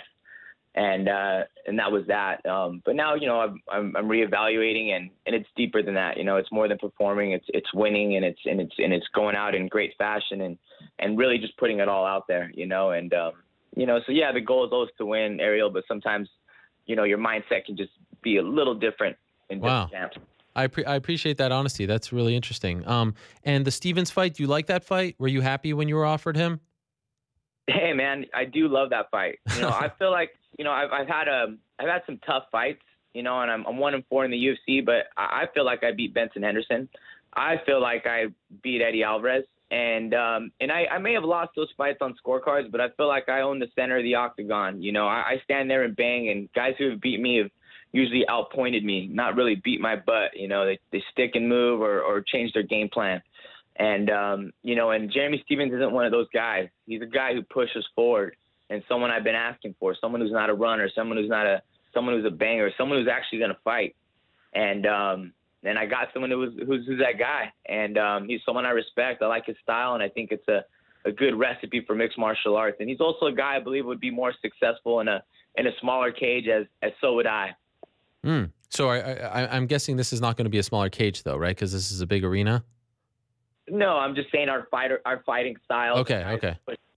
And aren't sticking and movers, but that's what I was kind of relating to. Yeah. Yes, I think him and I have been at the end of some losses, not because we got our butts kicked, but because guys have chosen to stick and move us because they'd rather not stay Sure. and the center and fight.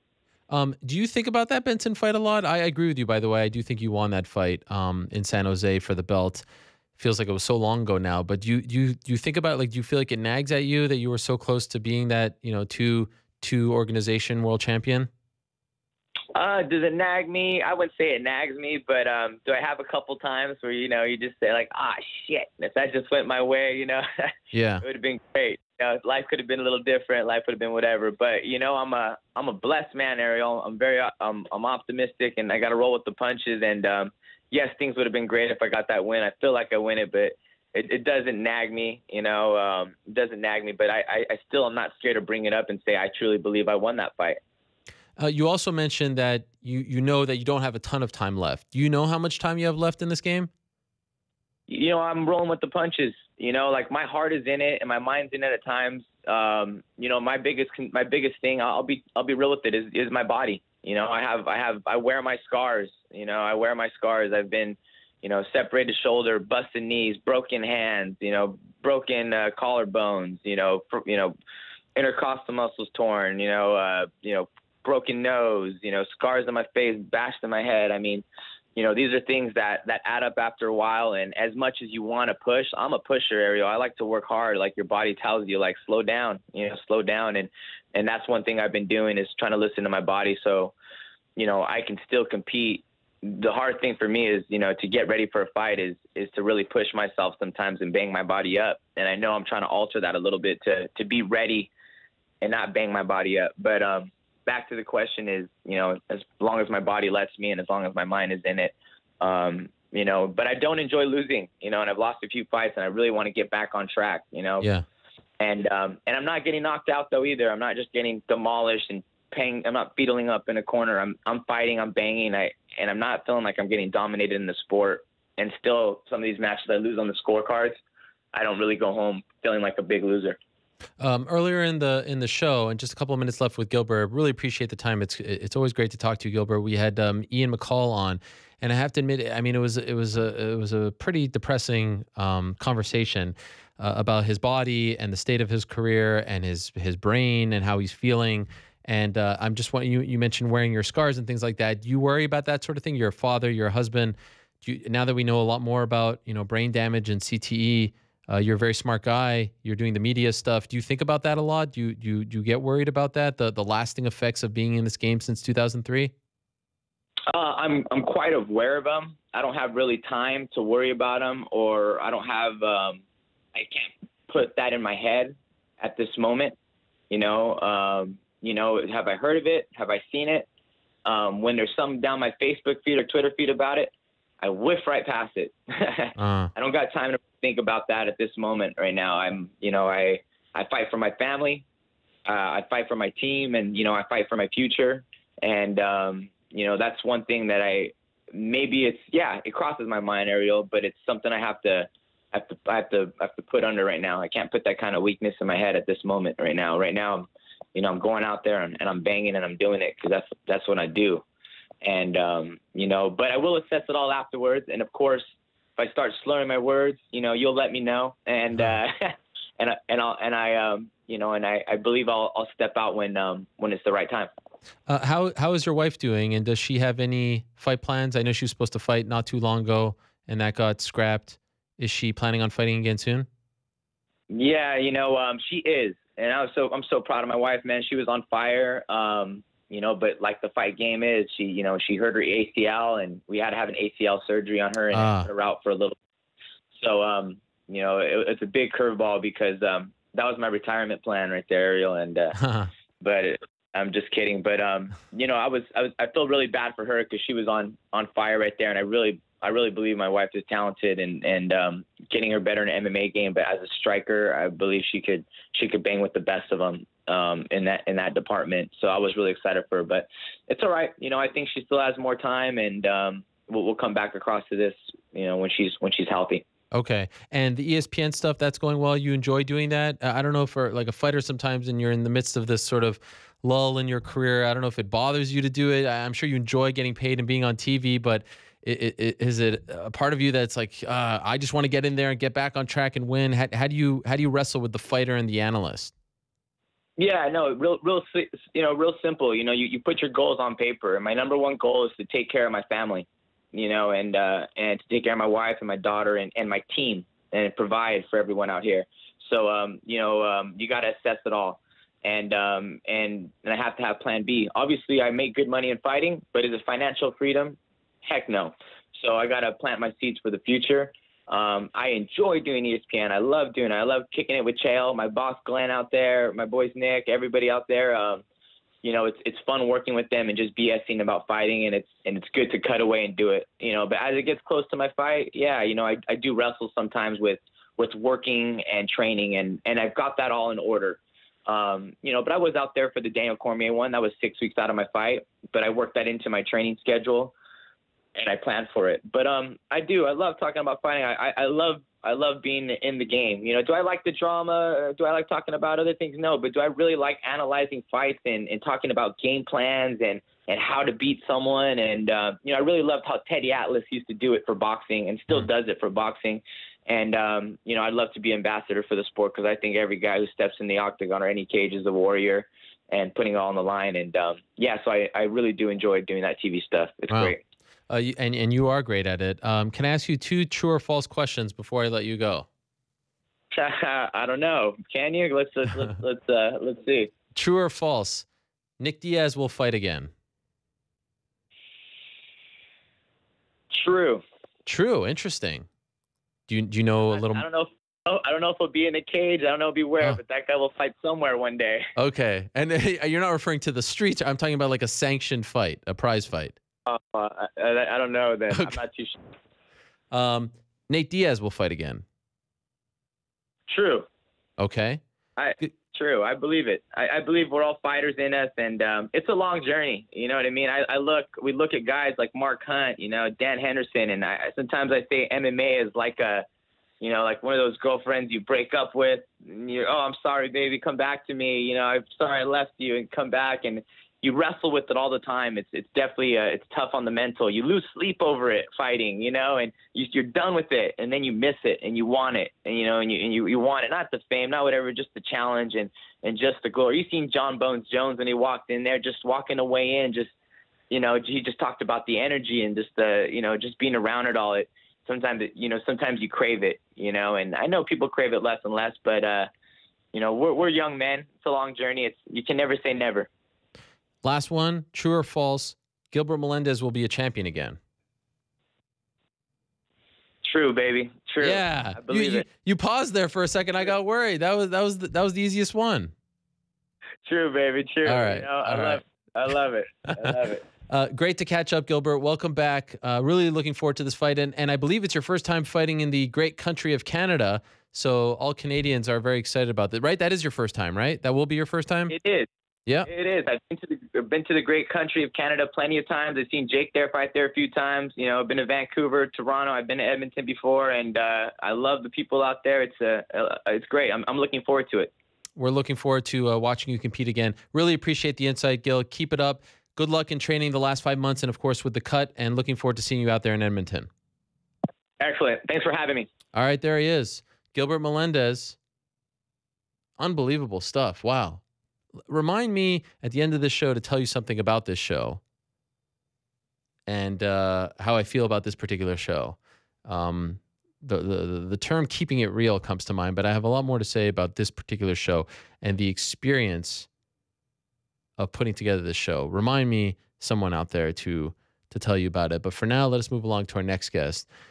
Very much looking forward to having our next guest on. They call him No Time. This is a new nickname. Most importantly, he is taking the light heavyweight division by storm, completely blowing through everyone. 8 months ago, he was not even close to being on the radar. Now, he's probably 1 win away from fighting for the belt. He's coming off an amazing win over Jimi Manuwa, 9 days ago in Anaheim, California. He is Switzerland's own Volkan Oezdemir, and he joins us right now on the phone. Volkan, are you there? Yes, I'm here. How are you? Did I get it right? Oezdemir. I'm trying to put in the French. Can you say your name? Because I hear different variations of your last name. Volkan Oezdemir. Oezdemir. Yes. That's better, right? Oezdemir. Perfect. All right. And It is great to have you on. Many people wanted to hear from you last week and were very upset that you weren't on, so I'm happy to have you. And I just saw that you tweeted a video, this no time video with the times of your recent fights. Who's behind all of this? Your social media game has really gone up a level over the past couple weeks. you're up to date because I just posted that like 15 minutes ago, right? Yes. So I'm working really closely with my best friend. You know, he's my manager now also, and it's just communication. You know, it's all about the message you wanna pass by. You know, so also because of the new nickname, you know, and we wanted to make sure people know that I've been used to finish my fight really quickly, and I think I got 7 wins within the first minute.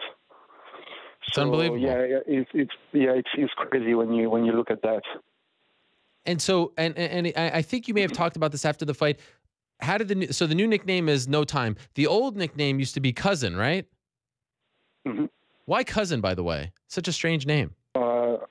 Yeah, really strange. I mean, that was a joke first. I was training in a gym in Swiss, Germany, and they were like making fun of me because I was listening to rap music, and we used the word cousin like you guys use bro. Oh. And I think it just started like that, and some people were calling streams, some people were calling everybody has a different nickname. But the problem is that Sherdog updated my nickname, and then after you never went away, and then I just kept it, all this time. Safe to say though that you prefer No Time over Cousin. Oh, really much, yes. Okay.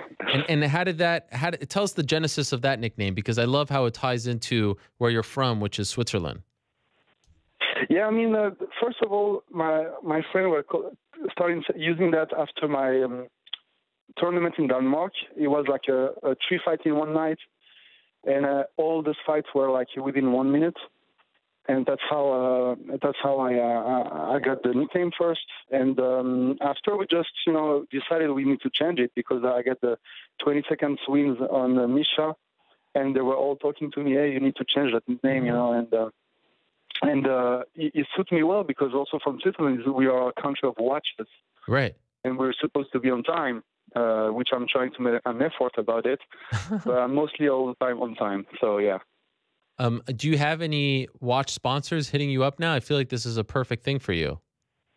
This is it's all coming off together right now, and we get options now, and hopefully the first picture I'm going to do with the watch will be a nice. Wow. Okay.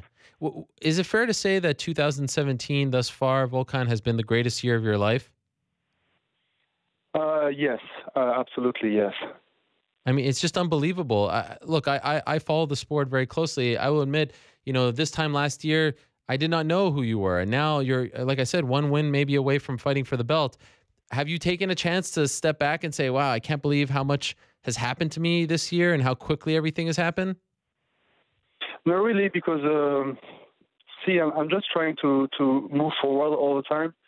After the Misha fight, I was planning the same night the Manuwa's fight.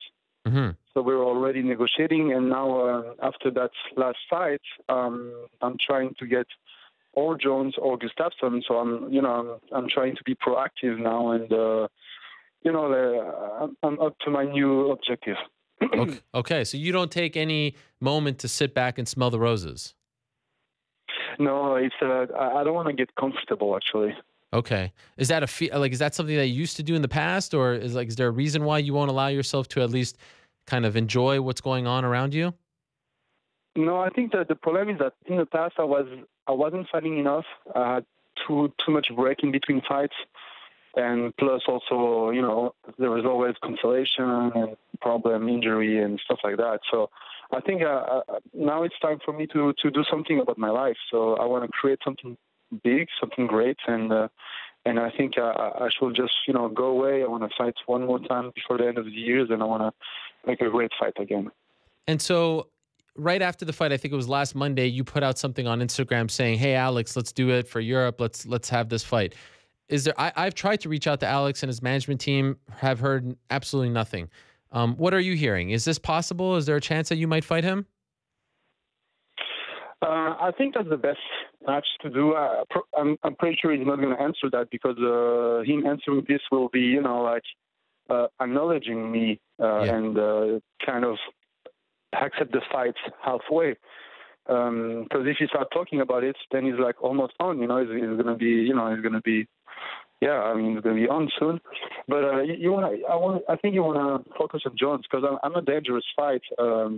I think there is not too much data on me, and I got a big knockout power, and I think I fight kind of the same style of AJ's fighting, and he has a tough fight against AJ, so I'm pretty sure he doesn't want that fight. Do you think that part of your success has been that, when you look at you, it doesn't look like you have a lot of power. You're not a very intimidating presence, and that your opponents may be looking past you? Like, I feel like maybe in hindsight, Jimmy was looking past you, talking about David Haye and fighting for the belt and things like that. Do you feel like that has worked to your advantage, that you look unintimidating, that you don't look like a guy who's going to come out there and knock you out in seconds, and thus people have their guard down and are susceptible to being knocked out? You telling me I don't look big? I think you're tall, but I don't think that you are an imposing fellow. Like you're not intimidating. I hope I didn't offend you. I haven't been. I haven't been lifting weights since the beginning of the year. So since I signed with the UFC, I wasn't lifting weight at all, and I saw that in my last two fights. And I was talking with my strength and conditioning coach that I wasn't using, and we started doing a little bit more weight right now. So I did like once or twice a week with him for the past 5 weeks before the fight. So of course I didn't gain a lot of muscle, but it's I'm gonna put some more muscle also for the future. But it's true. I mean, I got this natural knockout power, and I mean, doesn't mean that you have big muscle and stuff. It doesn't mean you know how to use your body, and I think I get that instinct.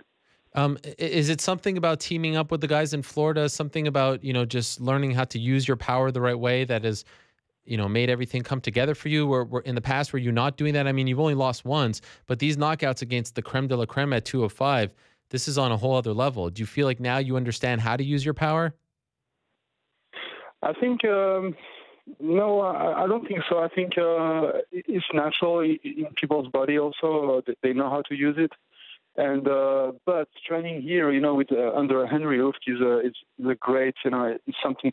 It was the best thing that happened to me because I got a great coach. He understands so much the fighting. I was about to say striking, but he understands fighting. So it's nice. I'm really appreciative of the team we have here. It's a really good energy there. The story that I heard was that you were traveling in the Netherlands and then you went to the Glory Gym, the Golden Glory Gym, and you teamed up with Alistair Overeem. You didn't really have aspirations of being a fighter, but he took a liking to you and kind of gave you confidence and told you that you should go out and try to pursue this. And that's when this journey of yours started as a fighter. Is that accurate? Yes, it was like really easy. We were training together, and then I was about to leave. I spent 4 weeks there, and I was to go back home. And he told me, "Hey, just a simple question, why don't you fight?" And I was like, "I don't know. I never thought about it. I wasn't really interested." And he said, "Hey, let's you should come back here. We can plan like a 6-week training camp, and then you're gonna fight at the end of the camp. And he said, just let me know when you want to come." And then the 1 month after, I was back there and I was living with him, and that really helped me because I was training like exactly the way he was training. He was getting ready for his K1 fight. I think he was fighting Malignaggi or something like that. And I mean, that was amazing for me. I had my first fight. It was an amateur fight. I fought a guy who was way bigger than me because my opponent dropped off. So the same day, they replaced me with somebody heavier that had no opponent too. And I did a first round knockout with a high kick. And I mean, the feeling at that moment was amazing. I scream, I yell like a volcano, and finally I just explode, boom. And then everybody was cheering, and I was okay, I want to do that of my life. And so if you never met Alistair, if you never had that experience with him, what do you think you would be doing now? Listen, my life is all about fighting right now. I mean, there's nothing else in my life. I cannot imagine doing nothing else. So that will be pretty tough. But when I grew up, I wanted to be an historian. So I wanted to do something with the history, you know. So I guess I will be an intellectual. Wow. Do you still plan on doing that? No. Right now, I have other plan. It's more like business stuff. Okay. But you know, of course, I love to read and get informed. And when you went to that gym and when you met up with him, you had no fights under your belt. You had no kind of martial arts history. You were completely raw. No, I was doing karate when I was younger, and then I did three jiu-jitsu tournaments and like a white belt. And, okay. Yeah, I was just you know getting started, but I did that for pleasure, you know. And how did you end up there? Why did you even go to that gym? Because I went a year before. I went to Thailand just for doing holiday, and I wanted to have pleasure and sports. So I went in Thailand, and I was doing some Thai boxing. And I wanted to go back, but Thailand was too expensive for me at that time, and that's why I went to Netherlands. Oh, okay. And do you live in Florida full time now, or do you go back home to Switzerland? So I'm starting going back home after my first win in UFC, and before that, I told myself I'm not going to go back home until I made it. And after I won, I let myself go. I enjoyed some free times. I spent 2 weeks there. I did a lot of promo stuff, and now I'm trying to go every time I fight. I'll go there after the fight just to do some promotional work and some networking.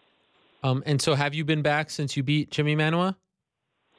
No, because now it's summertime, so a lot of people are in vacation, so I'll go end of August. Oh, okay. I know you haven't been there, but what's the word that you're getting back home? I mean, I asked you this question before the fight, the kind of buzz that you have generated in Switzerland. It's not so, common to see someone in MMA from Switzerland do so well. After the win now, the high profile win against, a highly ranked opponent, what's it been like? Are you getting hit up by the media there? Are you being asked to do interviews? Do you feel like things have changed for you back home after the win over Jimi Manuwa? Yes, it changed a lot. It's only improving. The Mission fight was great also because I had a lot of live coverage because it was on the same time. And now it's also amazing. I got a few front page in the biggest newspaper. Wow! So that was good. Like front page. I got one front page last fight, and that was another front page. And I had many times the front page in the sports section, but like being the front page also, it's amazing coming from our sports. The only front page people that are going to be there is going to be like the soccer player or the tennis player. Nobody else will be covering the newspaper. Yeah. I mean, so we're not talking front page of the sports. We're talking front page of the entire paper. Yes. Yeah. Wow. What's the name of the paper? It's like 20 minutes. Oh, again with the time. Yeah. Right. Everything's about time there. Yeah, time and chocolates. We need to know what time is it. If you walk down the street in Switzerland, you, Roger Federer, who makes a bigger crowd? Who's more popular right now, you or the king of tennis? It's me, of course. Okay, that's what I thought. That's what I thought. Federer is, right, for us, it's like that. No, Federer is a legend. I think he's the greatest tennis player of all time. So. And he's amazing too. So I really love him. So yeah. Have you ever met him? No, I want to meet him. I have some friends who knows Stanislas Wawrinka. Is one of the other big tennis player. Yeah. And so we'll see. Maybe Stan first, and then Federer. We'll see.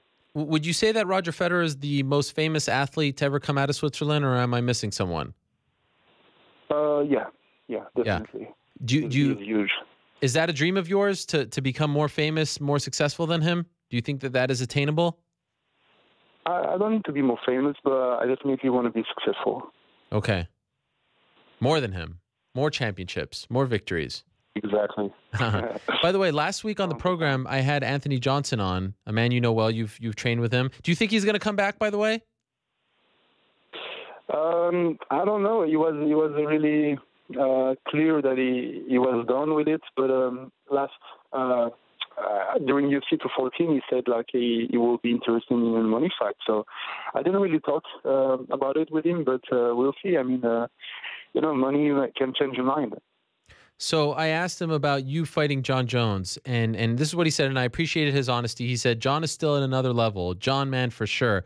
That's just the reality of it. John would win. I know that, but Volkan is not a P star Y. He can take a lot of punishment, and he can keep going. How do you like how do you feel about that? That he's saying, okay, you're not gonna get pushed over, you're gonna hang in there, but at the end he would side with John. How does that make you feel as his friend and teammate? I think he's just keeping his fight also on the line. Because I think that's also a big money fight for him. Is going to be one of a huge return. You know, people are willing to see that fight. I want to see that fight. So I think that's also the reason why. But it's also that people don't really know until you show them. And, I believe in myself. And, a fight is a fight. You never know what's happening. But, I always go in there and I give my everything. I give my best. And I'm pretty confident that I have the abilities to knock everybody out. So this is not a problem for me. John Jones is a man like everybody else. He has 2 hands, 2 legs, and the same chin. So I will see. Did you watch his fight against DC? Yeah, I was backstage after the fight, and I was enjoying the fight. Were you impressed with him? Like, do you feel like he's back to his old self? Do you think that he can get better? How would you assess his performance? That was John Jones. That was his style. He was doing his stuff. I didn't see no new weapons yet. Of course, he didn't probably display everything. But the fight was, dominated. But DC had some good momentum too. So, I wasn't that impressed. You weren't that impressed. How come? Because the fight was great, of course, but I was really waiting to see John Jones, being different. But DC is also one of the best pound-for-pound fighter ever. So also the fight was between 2 of the best guy, in the entire world. So that's also why, I guess. And I really appreciate. I thought it was really nice that you posted something on Instagram about DC, giving him his props. I thought that was very classy on your part. DC was able to tag him. Even his mouthpiece flew out at some point. I'm assuming you think that if you get your hands on him, you can knock out John Jones? Yeah, you saw the uppercut I did. No, I think he's going to be a different power. DC stance is not made for striking. The way he stands is, he's not going to be generating a lot of power in striking. So this is good, different. I got another style. I'm offering another style to John Jones. So when my punch land is going to be different. Are you hoping to fight again this year? Absolutely, yes. Okay, and if it's not Alex, if it's not John Jones, are you willing to fight someone else? Yes, but the thing is, right now the division is really blocked. Shogun is fighting OSP, but that's going to be in September. Yeah. Then they need time off, I guess. Yeah. So now they just signed Glover against Niska. Yeah. And that's going to be UFC Brazil, which is, I don't even remember when, the end of the year. Yeah, in October. Then, Glover is stuck to... DC just come off lost, but he's still the number 1 pound for pound, so that might be good. But he's coming off of a loss, And who else? Gustafsson is the only one coming up for a win and highly ranked. So just thinking strategy. I want to fight, but I'm just thinking strategy. It's all about what you're gonna. My goal is to fight for the belt as soon as possible. So I don't want to take too much time doing something else, but I don't want to take time off also. So It's something we have to think about. Yeah, I actually thought that if you didn't get Gustafsson, that they were going to book you versus Glover Teixeira. And I know he's... Yeah, I was thinking that too. Yeah, that was never offered to you? No, and that's crazy because Misha is number 9 right now, and Glover is number 4. Right. So Misha coming off a loss, get the number 4, and so I was thinking at least I'm going to get Glover as the number 4. But I mean, yeah, it's going to be a great fight. I want to see that fight. I know Misha is still one of the best in the division. I believe he deserves to be in the top 5. So I got it. I got the fight. All right. Any luck with getting you and Cesaro in the same room? I want to see this. I want to see the picture of you two together. Any update on that? I want to see that too. Yeah, I mean, he wrote about me on Twitter after my fight. So oh, really? Yeah, I'm gonna try to connect with him. Yeah. What did he say? He liked my haircut. I guess we got the same haircut. Of all the things to compliment you on, it was your haircut? What about the win? Yeah, man. Because we both like some pretty boy. Yeah, that's true. That is true. And so, yeah, just say Switzerland flag and Volkan and congratulations and PS whatever. Like, I love the haircut, something like that. Was it Swiss Day recently or something? What do you say? Was it like a Switzerland holiday, like the Independence Day? August 1st. August 1st. What is that? August 1st, yeah. That was the day when the country was created. Oh, wow. How did you celebrate? I went here with the barbecue. I came off the plane from California, landed here in Florida, and I went to meet some Swiss friends. We did just a barbecue and some fireworks. All right. Well, you have been all about the fireworks, my friend. It's been really fun watching you rise in such a short amount of time in the UFC. Continued success to you. Congratulations on everything that's happened thus far this year. I mean, right now you're in the running. I don't know if you know this or think about these things or even care, but I would say you're in the running for Fighter of the Year. It's amazing. Wins over OSP, Misha Serkinov, now Jimi Manuwa in a matter of seconds. One of the best stories of the year, and it's really been a lot of fun to watch you climb that ladder so quickly. So, félicitations, congratulations, keep it up, and I'm looking forward to the next one, my friend. Thank you so much, Ariel. Thank you for having me in the show, too. Yes, absolutely, and we'll talk to you again soon. All right, there he is, Volkan Oezdemir. I think I got it. You have to have the French, Oezdemir. What a story. All right. We appreciate his time very much. Let me take off my headphones because the new thing that I'd like to do is when we have in-studio guests, I'd like to take off the headphones so I can hear them clearly. And I'm so excited about our guest at this time. I do believe he's there. Is he there? I'm being blinded by the lights. Yes. Let us welcome in the one and only Paul Felder, the Irish Dragon himself. There he is. Wow. Hello. I've seen him on TV, and now I see him in the flesh. This is so great. Great to be here, man. I'm good. How are you? I'm doing great. What a pleasure. Thanks for having me. I've wanted to have you. You're not that far. Where are you, in Philly? Yeah. So how long did it take, door to door? 2 hours. 2 hours. But then I took a little walk from where the mega bus dropped me off. I took the bus and strolled in this beautiful weather here. And is it raining? It's just on and off. It'll be really heavy and then stop and then start raining again. So. Well, I appreciate it. I'm glad to be here, man. What do you think of our new digs? You like it here? I like it a lot, man. I was just thinking that myself when I was in here is how legit everything is. Well, I appreciate that. Good. I mean, it's no Tuesday Night Contenders, but it's something. It's our little place. I like it. It's cozy. Thank you. I appreciate it. Diamond cup in there, just in case we a little trinket. Yes, need to do some groin kick action.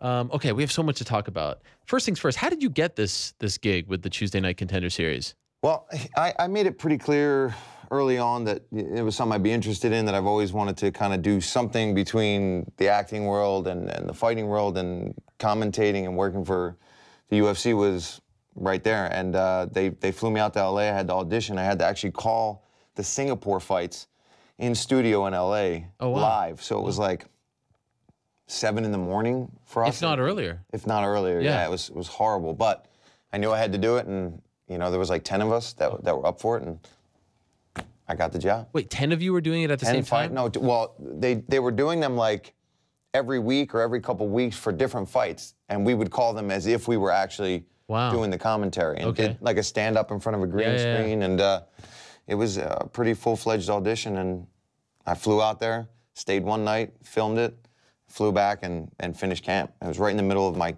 camp for Stevie Ray. Did you consider not doing it because it was in the middle of the camp? For like 1 second, I thought about not doing it. And then I just, you know, I talked to family and friends, and they were like, if you don't do this, it's going to be one of those things that after your fight, when the fight's over, you're going to look back and you're going to be like, man, you should have done that. Yeah. You know, you're going to regret that. And thank God I did. I ended up getting the job. And yeah, so I don't regret it in hindsight. Did you reach out to them, or did they reach out to you? Well, they reached out to me, and they asked me to come out and do it. And I was like, all right. And I was going to go back to Philly that weekend anyway. So it was just like, well, I was going to take that weekend to go see family, see my baby. And then instead I flew out there, went back for 1 day to Philly, and then back to Milwaukee for camp. I was exhausted. And the first day back to camp was Monday sparring. So we got right into it.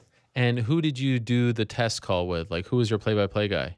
Oh, I forget his name now, but he didn't end up getting it. But me and him still talk every now and then. He was a really cool dude. Yeah, it was like a bunch of guys that do a lot of like sports for different cities and different networks and stuff like that. That some have done ESPN, some have done like the guy I auditioned with did like strongman competitions and did like arena football announcing. So one of these sort of general sports. Yeah, everybody had some kind of connection to sports and commentary or desk work and stuff like that. So was this something that you always wanted to do?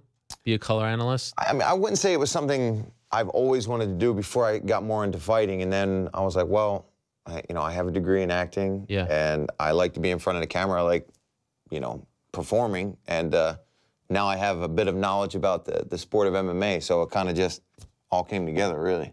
And I was just going to ask you about that because you have auditioned, obviously. I mean, you've probably auditioned maybe more times than you fought, right? I mean, you try out for a lot of things. Oh, 100%. I've auditioned more times than I fought, yeah. That's a very nervous thing to do, right? Yeah. It's a very anxious thing. Do you think that experience helped you perform well in the audition for this gig? Yes. Oh, yeah, 100%. Because I've had, you know, I've been in front of cameras where you hit your mark, you do your scene, and they film you the whole time. And theater auditions are even worse in a lot of ways because, you know, there's more lines, there's more dialogue. You got to do 4 or 5 different callbacks before you end up getting a job and things like that. So, and just having done so much live theater, when I get up there and have to kind of just wing it or go for it, it's, you know, it's no big deal. And I was lucky to get the portion of the Singapore card that was the main card. So I kind of knew every fighter on there. So I was like, I don't even need to do all that much I thought that was one of their better cards of the year, like with RDA and, of course, Holly Holm and Andre Arlovsky, Colby Covington against Daniel Kim. So, I mean, it's like very, even if you're a casual fan, you know who these people are. And that's what we were talking about, the whole build-up to it, was that a lot of these fights on this card could, or not too long ago, would have been headlining the card, especially Dos Anjos. It's like, this guy's former champ, and now he's like 3rd fight from the last on the main card in Singapore. So it's like, it's crazy. What is the vibe like at the gym when so you've done it twice now, right? Twice. To me, it's somewhat, I've said this on the show, it's a little unsettling, that shot where they go to the back and they're sitting there and they're kind of waiting for their fate. And you're like, oh, you get picked. And I can't imagine, and you talk about nerves and things like that. It's an intimate setting, right? Yeah. What is the vibe like in there? It's probably different than it comes across on television. For you sitting there as a guy who's established in the UFC now, what's it like for you? That's where it's really interesting, man, because these guys want it so bad. You know what I mean?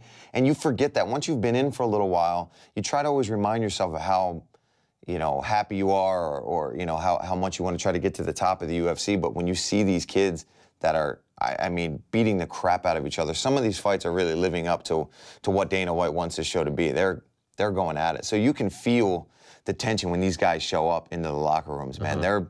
They're chomping at the bit the whole time that they're there. The nerves are through the roof. You can like almost feel the sweat coming off them before they even start warming up to get ready for their fights. And then when they win, it doesn't stop there. It's like, okay, well, you won, congratulations, but that's not what you're here for. You're here for that contract. And then when all the winners are in that room, it's just, and they're talking to each other. But you know they're being friendly, but at the same time, they're like, I want and this then they're contract. Clapping when the other guy gets congratulations. They want to punt. They want to strangle that guy, of course. And you ever see any of the guys afterwards, like when you guys are out I always go up to the guys that get the contracts, and I just personally want to say, you know, especially because those guys really are the ones that ended up performing what to the about the guys highest level. who don't get the contracts? How distraught are they? I've talked to a bunch of those guys too, and they are, but a lot of times they know, well, they still walked out of there with a win, especially guys that won and didn't get it. It's like, it's not the end of the world. You just won, and you were on Fight Pass in front of all these UFC fans anyway, so your name's kind of out there. Just keep winning, and now the UFC 100% knows who you are. Sure. So if you can go on and start stringing wins together and keep impressing, last minute call, they're going to call you. That's what I tell all those guys. Right. Don't go talking trash on Twitter to the UFC because you didn't get a contract, because they know who you are now. If they see that, you'll be the first one they go, okay, you're done. Right. Has it exceeded your expectations? I think so. Yeah. I mean, there's only been a handful, maybe not even since I called it. So out of the 10 fights that I've called, there's only been a couple where they were okay fights. And normally, those fights, I wouldn't even say were bad fights on any given night, on any UFC card. I'd just be like, okay, that guy won, no big deal. But for these guys, we expect so much out of them because there is, the potential to have a contract on the line. And they're living up to it, I think. Did you do the Sean O'Malley fight? Yeah. Man, that guy cracks me up. He's something else, right? He was on the show afterwards. Forget about the personality and, his gimmick or whatever you want to call it. He's a very exciting fighter. He's I mean, that super fight exciting. was phenomenal. His fight's the legacy. I really feel like spinning hook kick. Yeah. He alone, I think, has validated the show. Like, if you could get one diamond in the rough, like that. Yeah. Oh yeah. Then that's the and it's worth only it. it's only eight episodes. Right. So yeah, like you said, you got that one guy, and then the guy that we just got the other, not the night I called it, with the elbows. He trains in Jersey a lot with the guys at Nick Catone's. I forget his name off the top of my head, but he killed it too. And I think he's fighting in Virginia. I think they already announced it. Oh yes. Is it Marquez? I don't remember. But yeah, there's been a few. And then the guys that lost, or the one guy that lost, Arnett, who fought Davis on the last Tuesday night, when the guy got split and bleed. I was saying the whole night that I even think that kid almost deserves a contract just because of almost like a Forrest Griffin, Stephan Bonner situation where you needed two of those guys to make that fight go the way it did. And that one hurt me to see that kid not get signed. At first they were really pumping up like the Snoopcast thing. Yeah. I feel like I want to urge people to start listening to you guys more. How do you feel about that, by the way? Like, there's competition within the broadcast. I think it's fine because we chime in with them every now and then. We have a little banter, but I think it's just to keep anybody interested, the audience more broad, because when you got Snoop and Uriah who are having more fun, you might get people that wouldn't even normally listen in to the UFC or watch the UFC are now like, oh, well, I want to hear Snoop call these fights and be hilarious and ridiculous. And then they might want to switch over. But either way, they're still watching those fights. They're watching these guys. So I saw this interview. I know Quinta spoke about it. Snoop apparently spoke to TMZ. Yeah. And he called. Yeah, I just saw that today. Yeah. Now that I'm done with it. That's I mean, there's no respect there. Come on. What is that? I mean, now I hate to say it. I know you're Snoop Dogg, but you are working for the UFC. Yeah. Well, and I think he'll realize that. Can you imagine if you said that. Oh, or Stan. Yeah, I'd be right. We'd be in a lot of trouble, man. We'd be. But also, you wouldn't say that. No. Because you have respect for your fellow fighter. I know what a guy like DC. Yeah. And I don't know what he's going through on that level, but as a fighter, I know what it's like to really, train your butt off and want to win a fight, and then just meet that guy that you can't get past. Yeah. I mean, I've cried after fights. I've been there. So I mean, anybody that's been through an ordeal like a fist fight in front of thousands and millions of people understands that it's. I mean, people start. If you ever had a street fight as a kid, half the time kids are punching each other with tears coming out of their eyes. It's an emotional experience. It blows my mind that people aren't like that people are surprised that you guys get emotional. Yeah. Like there's so much that goes into this. You are literally planning for months and months and months for 15 minutes to meet this one guy that you've been thinking about for 2 or 3 months. Yeah, I can't imagine. And then it all comes out, and then if it doesn't go your way, it's devastating. Yeah. And I just sometimes I'll be like, oh, I wonder what's going on. I wonder, social media. And like it blows my mind that people actually will go and write to you and be like, you're a bum and things like that. Oh man. How do you handle that? Oh, it's hard. Because you want to write back to every one of these idiots that you want to, but that's all they want. That's all they want is so and so responded to me. If it was Cormier, for instance, oh man, DC responded to me, called me an asshole. It's like, well, it doesn't help the situation. But man, you just want to. If you could jump through the computer and just strangle some of these guys, and they're in their mom's basements, they don't have any lives, and if they do, they're even sadder. Right. Because at least if you don't have a life and you're sitting in your basement doing this, okay, you have nothing better to do. But if you have a real job, and you're not a fighter, and you go on and call somebody a crybaby or whatever, or you suck, it's like, what? That's why you see some of these fighters, like I know. Garbrandt and Castillo were calling that one dude to come to the gym. You kind of can't blame them at a certain point. It's like, all right, just show up then. Yeah. Just show up and see how tough you are. The best is like you see a guy with like 2 kids and he's like proud dad, Christian. Like you look at and then he's writing that stuff. I've seen that too. Yeah. You have a daughter. Yeah. What are you just doing? said all this stuff to me. What kind of? Yeah, it's infuriating for sure. So how would Paul Felder describe 2017? Because I feel like you've had some massive highs with the job now. Yeah. The win in Scotland, you're on a roll, change camps, but you also suffered, a great personal loss. I mean, it's a roller coaster, right?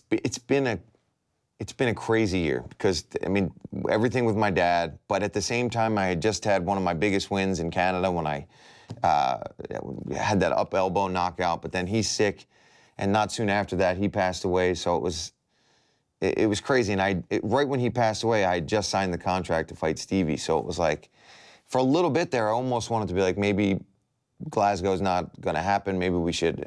And it just, it pushed through it. And, we're just trying to do it for him now at this point. I just try to, I know I said this, right after the fight, that it still doesn't even feel real. And it still doesn't, because I'm doing so much with the Contender Series and flying all over the place that it's some things will trigger it every now and then. I'll hear a song or something and I'm like, oh man, I go to visit my mom and it's like you forget that he's even, it's almost like he's just not there for a while, and then it slowly starts to sink in. That were you guys close? Yeah, very close. Yeah, oh yeah, I'm close with my mom and my dad. Yeah, I was, go home and visit at least once or twice a week, bring the baby out there. So she, my mom only lives like 20 minutes from where I live now, so it's not like it's an adventure to go and visit my parents. So I would see him all the time. We would have macaroni and cheese after every fight. So when I got back from the airport, I'd go out to my mom and dad's, and they would cook like homemade baked macaroni and cheese. Oh, nice. So this was the first fight where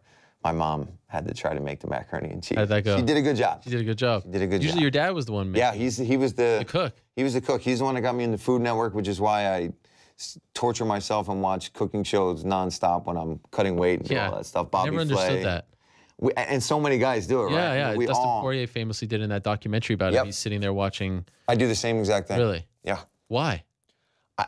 I don't know what it is. It's just like you can't have it. So I kind of almost get by seeing people cook it, but I'm not one of those people that likes it too much when somebody in front of me eats it. Okay. Because if it's there where I can almost get it, then it's like, all right, maybe it's a little too close. Then there's some restraint that has to come in. So when you're cutting weight, all you're watching. It's the guys in the gym joke by, because if this is the gym at Rufus Sport, my room kind of opens up into this little back office that got turned into my little apartment, and you can see my TV on the wall. And the guys joke around all the time because I'll leave it on sometimes with the door open, and there's the Food Network, and Cupcake Wars, or Donut Throwdown, or whatever. What did you watch in Scotland? Were there cooking shows? There was. Okay. We were watching the Food Network, and theirs was different. I remember there was shows that we don't have over here in the States, and they weren't as good. Okay. I wasn't impressed with the shows over. The variety. Glasgow, yeah. TV over there sucked. I couldn't find anything to watch. Going back to your dad for a second, how long did he have pancreatic cancer? He got diagnosed right before I fought Darren Cruikshank. Okay. When I first found out. I remember we did an interview about it then. And so a year and a half, I think, pretty much. So that was that fight was January of 2016. Yeah, so January to January was a year. Okay. And then he passed away in May. Okay. And was there a point where you thought that he'd be able to? There was like maybe a month where they said the tumor shrunk and his cancer levels were lower. And then I'd say, I'd have to ask my mom, maybe a few weeks later, he got a really bad stomach infection in like the lining of his stomach. Okay. And from then on, it was just, that was it. It was just one thing after the other. And then he couldn't do chemo because he was in the hospital for this, or this, and he was having all these surgeries to fix his stomach. Then he started getting like fluid in his stomach, fluid in his lungs, fluid around his heart. And he just had all these tubes. Anybody's had somebody that's had at least pancreatic cancer. It's never the pancreatic cancer that kills you. It's everything else that kind of just swarms you. I think cancer in general is like that a lot. It's just your immune system, and the chemo doesn't really help any of that. A part of me almost wishes he would have never done any of it. And just said, all right, let's have as much fun and see the family for, 3 to 6 months, and then, because the way he went out, it was just, oh man, I don't wish that on anybody, seeing somebody go through that. And terrible. He passed the week before you went to Milwaukee, right? Well, I had to go to Vegas, so he passed away. Oh, for the retreat? Went to the retreat. Oh, wow. Came The back retreat from was the retreat. after? Yeah. Okay. And that actually, because we had his services and everything, so it wasn't like right after he passed away. So I had a week with the family preparing for his wasn't a full funeral. He was cremated, so we had like a nice big viewing at a funeral home and everything like that. And then I went to Vegas, and then I came back, spent like 5 days with the family, and then camp. Did you consider canceling the fight? Yeah, for a little bit, I just thought maybe postpone it a little longer. Yeah. So maybe not Glasgow, maybe a month later. And I just knew I wouldn't get that fight with Stevie Ray. I knew it was going to be a big fight. So I was like, man, if I do this, even though I had the circumstances to do it, I didn't want anybody thinking anything of me. So I was like, you know what? It'll help me keep my mind on something else other than him passing away. So what was it like doing that camp so soon after? I think it was good for me because I got to kind of just, have you ever been to Rufus Sport? Have you ever been in their gym? Have I? It's like down in the basement. Yeah, down yeah. I feel like I've seen it so many times, with like the Punk series and all that. So you've seen the yellow and black and all that. Of course. But when everybody's gone, that whole place was mine. I lived down there. So I would have a lot of days where I would, especially Saturdays and Sundays after classes, where I could just sit on the mats, listen to music, and think about everything and kind of process it all on my own, as opposed to if I was home, I would have not loved my family, love all my aunts, uncles, and everything, but they would have been around to the point where I was like, okay, I don't, you know what I mean? Sure. I don't need that to deal with my dad's death, you know what I mean? I think being on my own and training my ass off, and Duke, his mom, during camp, his mom passed away of cancer, so me and him kind of really, I think, bonded on an even stronger level for that. And he would just be able to say the right thing to me during pads or sparring that would get me like, really, really pumped up, especially right before the fight, whispering in my ear, this is for your father, go out there, he's with you. And oof, that gives you chills, right? Yeah. You walked out with his ashes, right? Yeah, I got him on here too. Wow. They're in this little thing here, and this is even his, he had this like before me and my brothers were even born. What is that? It's like a Jesus head. Oh, wow. And not really religious, but, he had that from when he was probably in his 20s. Wow. Yeah. So walking out with him around your neck, what was that like? It really helped, and I got to take it off and hand it to my brother who was in my corner. And he's not a fighter. He's just been a big fan and supporter of mine since I started. Helped me out when I was up and coming, when I was making, no money, bouncing on the weekends. I lived with him for like three years, maybe a little longer. And so that was just like a reminder that, and he was so nervous, man. He tried to keep it together backstage, but I'd look over at him, and I'm the one fighting. Yeah. I'd be like, you good? Yeah. Are you okay? What's he doing? He's just sitting there, and he's just, I can see him getting a little red, and like he's trying to he doesn't know what to do with himself, and he's never been in a locker room before. So he's never cornered you before? No. Wow, so why'd you bring him for this fight? Just to be this moment. For family, yeah. Wow. And it was in Scotland, and he was going to be there anyway because he was going to go. Okay. So it was like, well, I've got Duke, and I had my teammate and training partner who was a southpaw just like Stevie, Craig Eckelberg, who's a fighter. So it was like, well, I have everything I need advice and coaching-wise. I don't really need it. You don't always need a third or fourth guy. That's usually just, if you can get it, okay. But I wasn't flying anybody extra just to have somebody extra there. Do you know what I mean? I already paid for the people I needed to be there, and my brother was going to be there anyway. So I was like, you want the job? And it worked out. What was his reaction when you offered it to him to be in your corner? He immediately said, yeah, that would be. But he was also like, do what you have to do. So he was definitely not like, yeah, let me do it. You know what I mean? He wanted to make sure we were going to have everybody we need first and foremost. And we did. I mean, I had my sparring partner who'd been my guy the whole 8 weeks, and I had Duke. I mean, really, I could do it all with just Duke there, to be honest with you. But it helped to have a grappler, too, with me, because we knew Stevie was going to try to shoot. So he loved it, man. Did he, in the locker room or whatever, did he say anything, to you? Like, was he trying to be a coach, or was he just kind of staying back? And I told him, I said, don't feel like you need to do anything. As a matter of fact, I was like, don't do anything. You know what I mean? If Duke says, hey, Tommy, say something or yell this to get him motivated, then I was like, then you do whatever Duke says, is pretty much what I told him. And he didn't need to really be there that long in the end for the fight.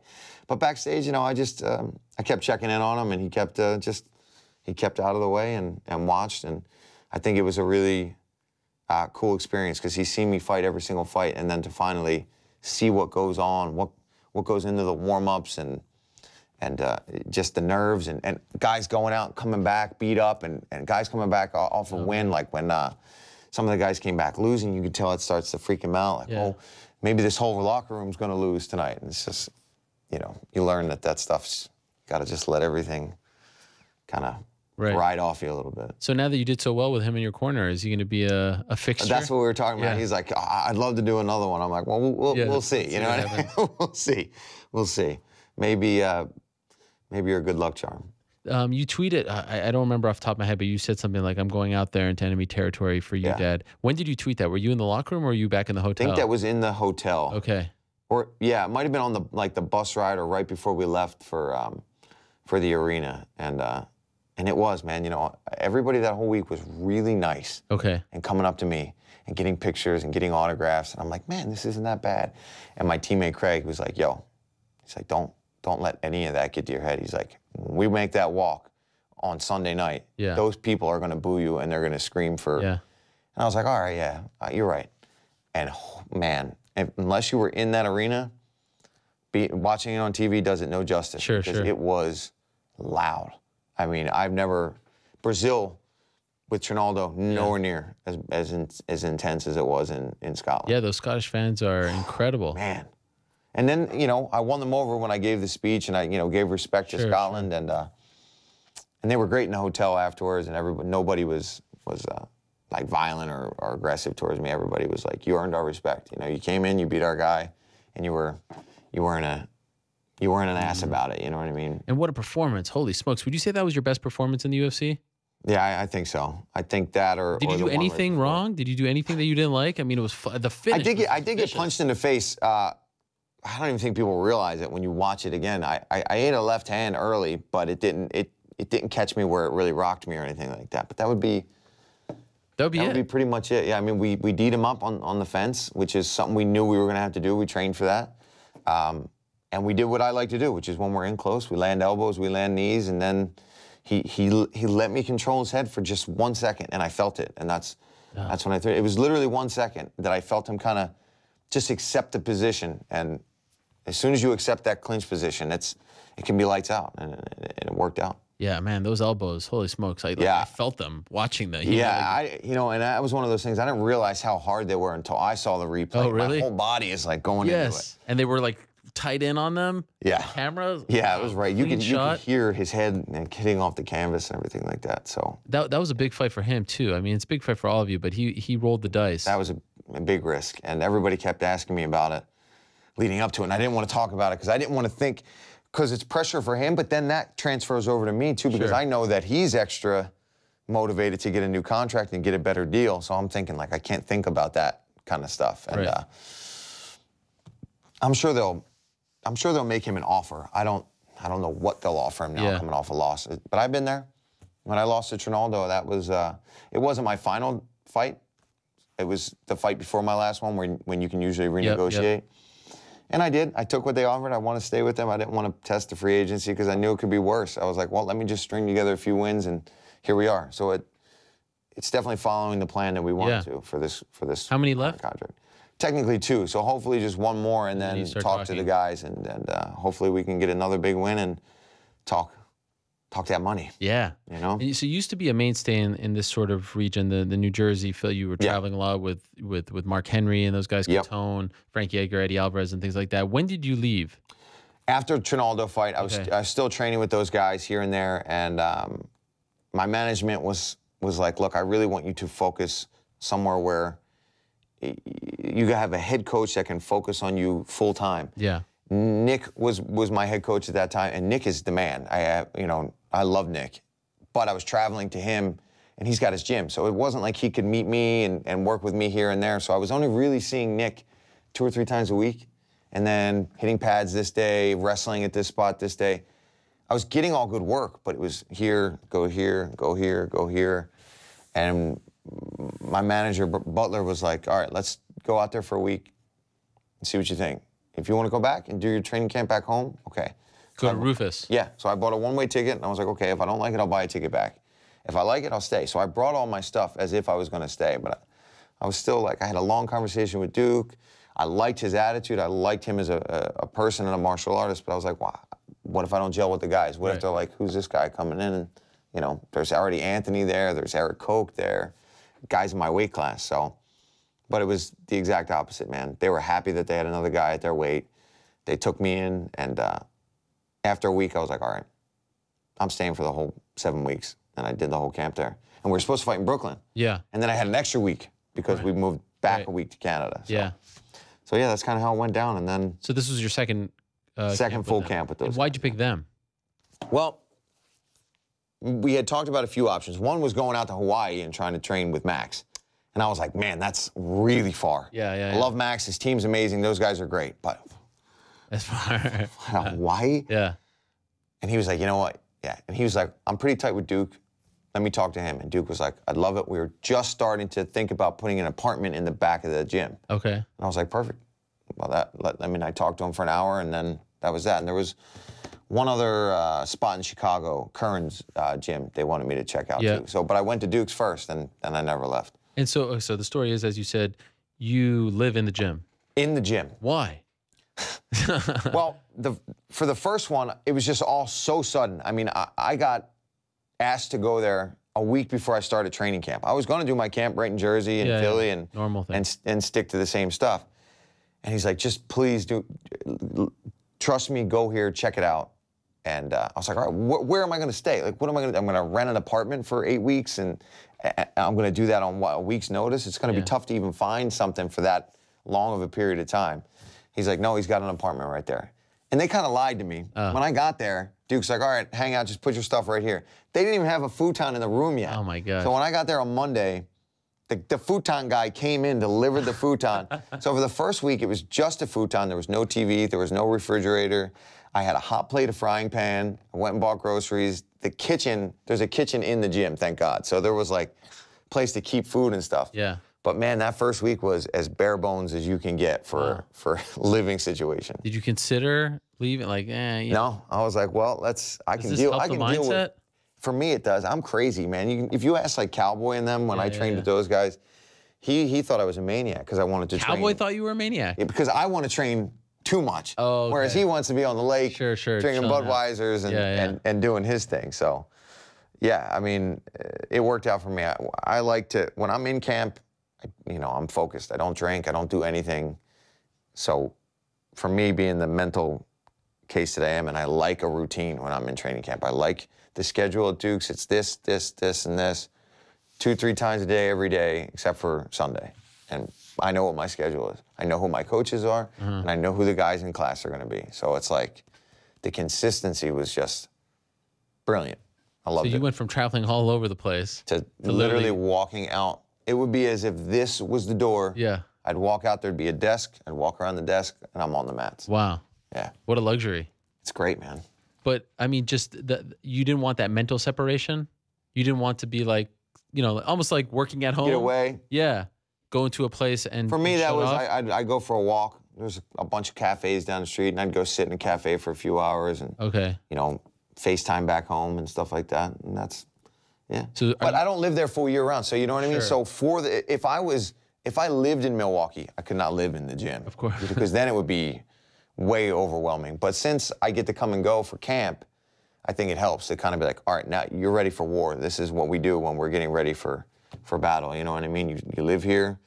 You don't have your family around. You don't have your daughter. You don't have girlfriend. You don't have any of it. You're getting ready to kick somebody's ass. Is the room? I mean, I don't know. It's like not this? It's not this big, but it would be like this. It's smaller than this. Oh yeah. What? Oh yeah. This is insane. I wish I had pictures for you, man. This is insane, man. I'll have to send you some pictures of the room. Wow. I'll have Duke. And is it clean?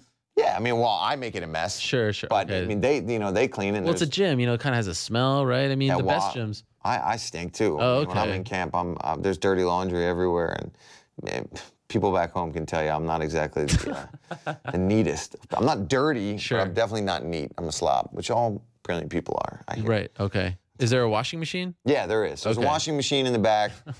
There's a dryer. Oh, great. There's a refrigerator, and of course, my brand new hot plate that they bought for me, which is, I forget the name of it, but it's one of those ones that heats up boiling water in like 45 seconds or something like that. That's exciting. Do you pay rent? Well, I pay a percentage at the end to do. Okay. That's our deal. And now, is someone there while you're not there? No. It's yours? No, and people can crash there, or if Duke needs somebody to come in, for sure. And there is another room that they don't really use, and we have another futon that we can throw down. Like my one training partner was there for a week in each camp. He just came and helped me out and helps me kind of do some meal prep stuff, and just throw a futon down. And This is why I can never be a fighter. You couldn't do this that. Sounds like a nightmare to me. I bet it would drive you nuts. I want to go to a hotel. I want someone. Oh man, this is if your hotel's here, this is down. That's where you're going. Yeah, that's. And you prefer that for fighting. Yeah. Like if I was here in New York and you were like, oh, we're just gonna throw you over at Church Street and down in the basement of the gym, I'd be like, nah, I'm good. All right, good. So you do have some separation now. When you're not in camp, are you training? And if so, where? Yeah, always training. I still have a lot of teammates and stuff back home. So you're still welcome? Was it a bad split? Yeah, no, not with those guys. No, not at all. So was it a bad split? No. Oh, okay. No. Oh, you mean not with? Okay, I not thought with not with Was Nick someone else was there a bad split? Well, no, not really. I had a gym in Philly that I trained with for a really long time, and we're working things out with me and Daniel Gracie are talking a little bit again too. I think it's just, it's one of those things. I had to go and do what I had to do for me personally. It was never anything against any of my coaches. I've always said it from the beginning. Me going where I go has nothing to do with whether I think my coach is good or bad. It's just there's a lot of things that go into getting ready for a fight, and one of them I'm finding out is, for me, even though it's really hard, going away, I think helps me. Going and being by myself and going through a lot of things on my own, I think makes me mentally stronger. Because at the end of the day, when I get into that cage, it's friggin' me in there. There's nobody else in there, and I get a lot more time to focus on the mental side of things when I'm at Duke's by myself. When I'm down there in that gym, I'll read different things. I'll watch videos that I would never watch. I have a lot more time to kind of just think about the fight in a positive way, not overthink, like, oh, I'm fighting Stevie Ray, and obsess over him to the point where it's, making me exhausted. And what happened with used to be like Cowboy's right-hand man? Yeah, so, that too. And we just hung out this weekend. He was in AC for the CFFC fights. I saw him in Vegas. He came to the Contender Series. And me and him talked. And a lot of people ask me that out there. They think that me and him kind of had a falling out. And we didn't. Me and him trained differently. Okay. That's literally all it is. And again, there's nothing wrong with the training at Jackson's or the Ranch. Those guys are fantastic. They're world class. They got world champs. Yeah. It's just not for me. Okay, because you want to be 24/7. You're a lot more regimented. I just like to. And when we're at the Ranch, man, Cowboy would be the first to tell you. Thursday might roll around, he'd be like, nah, we're not training. We're going to the lake Thursday, Friday, Saturday, Sunday. Or we're going to Mexico a week before the fight. Now, what if I'm out there and I have a fight 2 weeks after that? Yeah. I'm going to go to Mexico? Not me. Yeah. I'm a psychopath. I'll think for sure that's it. I'm losing this fight. I can't be traveling. Has that happened? Were you faced with that? No, but it was getting to that point where I would have to convince people to stay back with me at the Ranch and train with me instead of going to the lake, and I just don't want to have to do that, I don't want to have to make people feel it's not my schedule, it's Cowboy's schedule, it's his ranch, it's his gym, so I'd love to go back out there. I told him the other day I want to go out there when I don't have a fight. Sure. I can help him, we can, have fun, spar, beat the crap out of each other, and if he wants to go to the lake or he wants to go drink and get something to eat, I can, because I'm not worried about, that's the other thing, weight cutting. Now he's up at 70. Yeah, yeah, that's right. Man, and the way I cut to 55, we could not be in the same room eating the same things. It would be my bowl of avocado and lettuce and him eating whatever he wants to fight at 170. So. Any signs of Mr. Punk at Rufus Sport? Yeah, he's around. He's training. What do you see? Is he? He's still just trying to get better at this point, man. He's taking all the classes. He's doing jiu-jitsu. He's doing everything, and he's still recovering from some injuries and things like that, but he's trying. I don't know what, and I don't know anything. I don't know if he's got any fights or anything like that. As far as I know, there's still nothing offered. So he's just trying to get better, and he just likes doing it. He's just one of the guys. He really is, man, and he's a really, really cool dude, and we get along really well, and he works his butt off. I'll give him that. And yeah, he's still got some room to grow, and Have you seen improvement? Yeah. Okay. Yeah, and I've rolled with him. You know what I mean? He's He's strong. He's tough. He's just he's coming into it late. He knows that. So he's got to work his ass off more than anybody else would at this point. So the most admirable thing I think is that he still is doing it without any fanfare, spotlight. Like he could have. There's easily nobody just out said, there. There's nobody filming him right now. He's there. Comes in. Me and him drink a cup of coffee, and we mostly don't talk about what's next for you. I talk about his dog more than anything. Have you ever seen his Larry? dog? Oh my God. Legend. Dude, it's classy, man. Oh my God, hilarious. Yeah, so he's one of a kind. We've actually did a video. Our team has a series called Mixed Martial Arts, and it's about fighters' dogs. And we did one on Larry. So Punk and his wife and Larry. It's great. You should look it up on YouTube. If you are a fan of Larry, I am indeed a fan of Larry. He is a character. He's a wolf man. And so I'm assuming you don't have your next fight yet. No. Okay, you're just kind of chilling. Do you know what you want? I want something in like November, December. Okay, MSG. Man, of course that's what I want. Everyone wants that. Yeah. And I'm hearing it's already getting. I don't know who, but I'm hearing it's getting filled up. But if they can squeeze me in, I'd love it because it's a perfect date. It's November. That gives me time to still do some light training like I am now, and then come September just start getting into it, and then go out to Dukes. And perfect opponent. Who is it? What's the next step? Because you kind of went out with Stevie Ray. You guys were going back and forth, and you kind of went out and grabbed that. Yeah. What do we got? What's on your mind? Well, I want somebody above me. I do want somebody. I would prefer somebody ranked. Are you ranked right now? I'm not. Okay, interesting. I know, and that was one of the things I was don't pay attention to those rankings. I don't. I finish fights. I'm exciting. The UFC likes me. I'm not. I'll get a number next to my name when the time's right. Sure. You know what I mean? But more importantly, I'd rather just keep getting W's and making money and getting bonuses. Sure. What I really want. Sure. I don't go out there just to win. If I can go out there, win, and collect my next one, I want to get the double bonus. I want to get like Justin Gaethje just did the other day. Okay. That's on the bucket list. I've gotten 4 bonuses so far, but I haven't gotten the double bonus yet. Meaning performance and fight of the night. So I need a partner out there that's able to push me to the limit, but then at the very end, I'm gonna like spinning heel kick him or something fabulous, and then I'll get the $100,000 bonus plus my bonus. So plus my anyone fight. Comes to mind? I mean, people out there that excite me. Not that I'm gonna get that. Like Ali Quinta is an exciting matchup. I think stand-up wise, I think that guy's throws down. Dustin Poirier, Michael Johnson are guys up there that I think are good dance partners for me. You know what I mean? I think they're guys that aren't afraid to scrap, and I feel like I can beat them. Can I tell you one that comes to mind? Yes. James Vick. Yeah, here's the only problem with James Vick, and I agree. And that's a guy that me and him actually ran into each other at the retreat and said, no, not bad. Just been like, I like your style. He's like, I've been watching you too. So we've kind of been working our way up at the same time. But for both of us, we're kind of looking for that guy. Sure. So we'll see. We'll see what they offer. Of course, anything they call and offer me, you guys know I'll say yes. Okay. But as for the fights that excite me, those guys, Evan Dunham was one I wanted, but I see he's fighting Beneil. So I'm looking at guys that aren't matched up. And Anthony Pettis? I know, I trained with Pettis. What You know what's funny though? As soon as I won, that's what everybody said, and I was like, no, I can't fight. Yeah. Who am I going to spar with? Right. You know what I mean?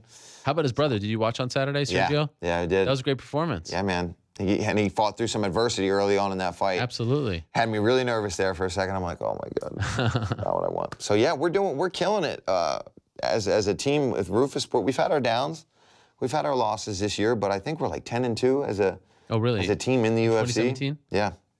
Do you do any acting anymore? I haven't, other than the Always Sunny appearance. Yeah. I was offered actually to do One Flew Over the Cuckoo's Nest in Cleveland. Okay. But it was a very small theater company, and it was kind of right in the middle of all this. So I'd be doing the Contender Series. I'd have to be flying from Cleveland out to Vegas, back, and it's a big role. Like, how do they reach out to you? It was a director I've actually worked with years ago, like 4 times, when I was doing theater in Philly. And he randomly got a hold of me, and he's like, I don't know what you're doing. I see you're fighting in the UFC. He's like, I don't know if you're even acting anymore. He's like, but I got a role that I think you're perfect for, and it was it's the main guy in. Oh, really? Wow. Is that lucrative?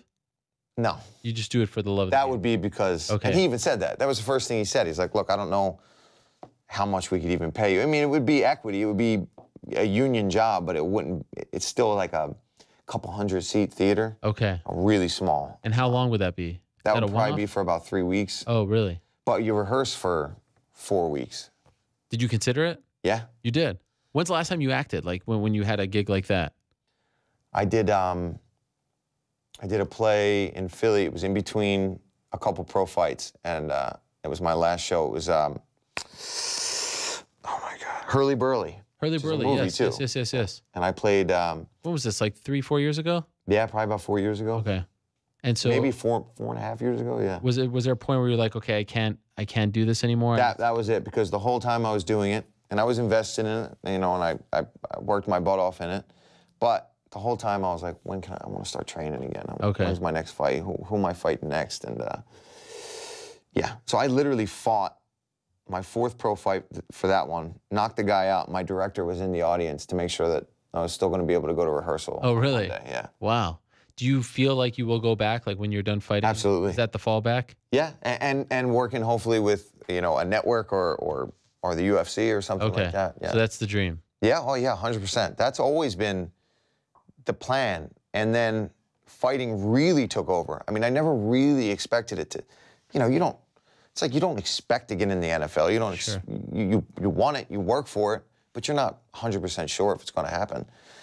And I wasn't, you know, I was just like, I'm going to go for it as hard as I can because it's a dream. Something I've always wanted to do is be a fighter, fight. I've done martial arts since I was a kid.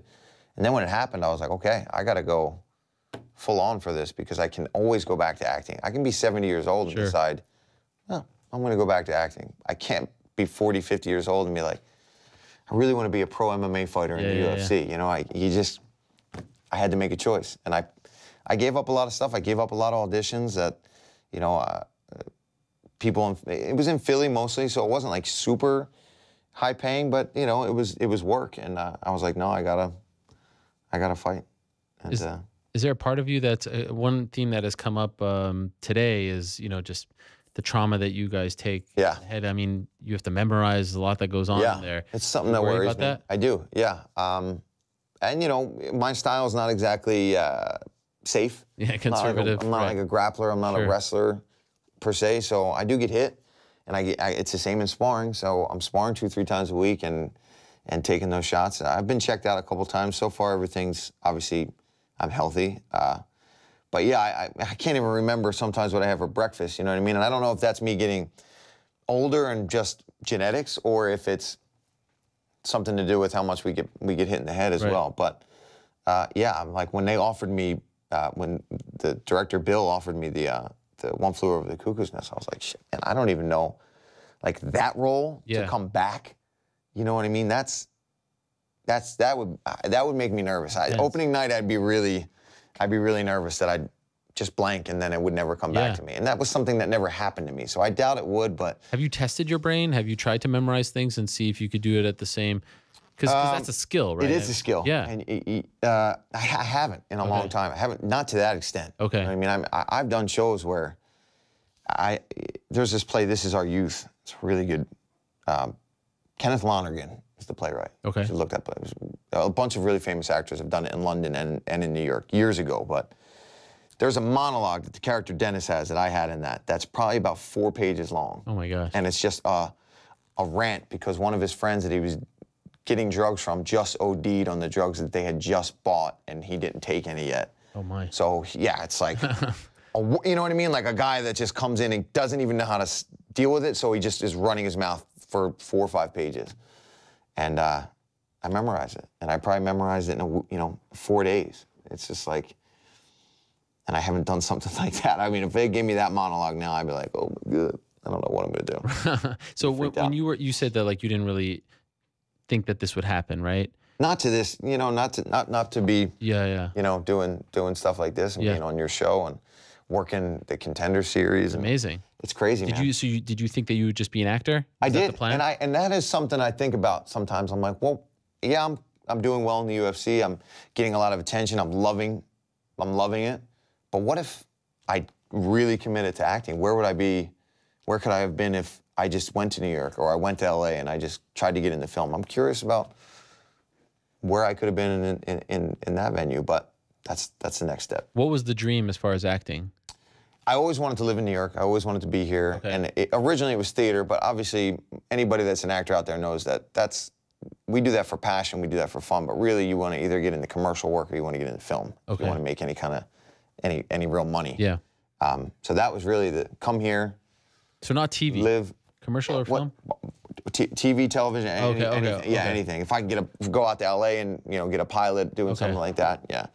But yeah, I mean, doing movies. Being a movie star was definitely the. Wow. Who was like, you know, your inspiration? Who's the man? Who's the greatest of all time? Man. I would have to say, I mean, people that I definitely, old school was, I would say, oh man, what's his name? Well, Daniel Day-Lewis nowadays is tremendous. A freak. Yeah. Have you seen the film? I'm not a big movie guy. Yeah. You know what? I'm not really either. Believe it or not. I have kids and I fall asleep and I don't have patience. I don't have time to go to the movie theater, etc. But In the Name of the Father, have you seen that? Yes. Yep. Maybe my favorite movie of all time. Yeah. I love that movie, and there's an Irish connection to it as well. Yeah. Yeah. I mean, he's Northern incredible. Ireland and all that. Yeah. So Daniel Day is number one in your opinion I'd say right now? for people that are committed to what they do and going all in. Okay. I don't have the same approach. Like he's as method pretty much as you can get. He lives the life. He lives as the character, which not how I was trained, not the school of thought that I came up in, but I always respect anybody that can be as committed to something like that. And it's yeah, like when he did Lincoln, wasn't he like Lincoln? Yeah, his wife's like, you know, I get to sleep with a new man every couple times a year or whatever. It's like crazy. Kind of funny. Kind of weird as well. Yeah. But maybe that's what she's into. Maybe she's like, all right, who's he coming home as next month? You know what I mean? So they do call you the Irish Dragon. Your family's from Ireland?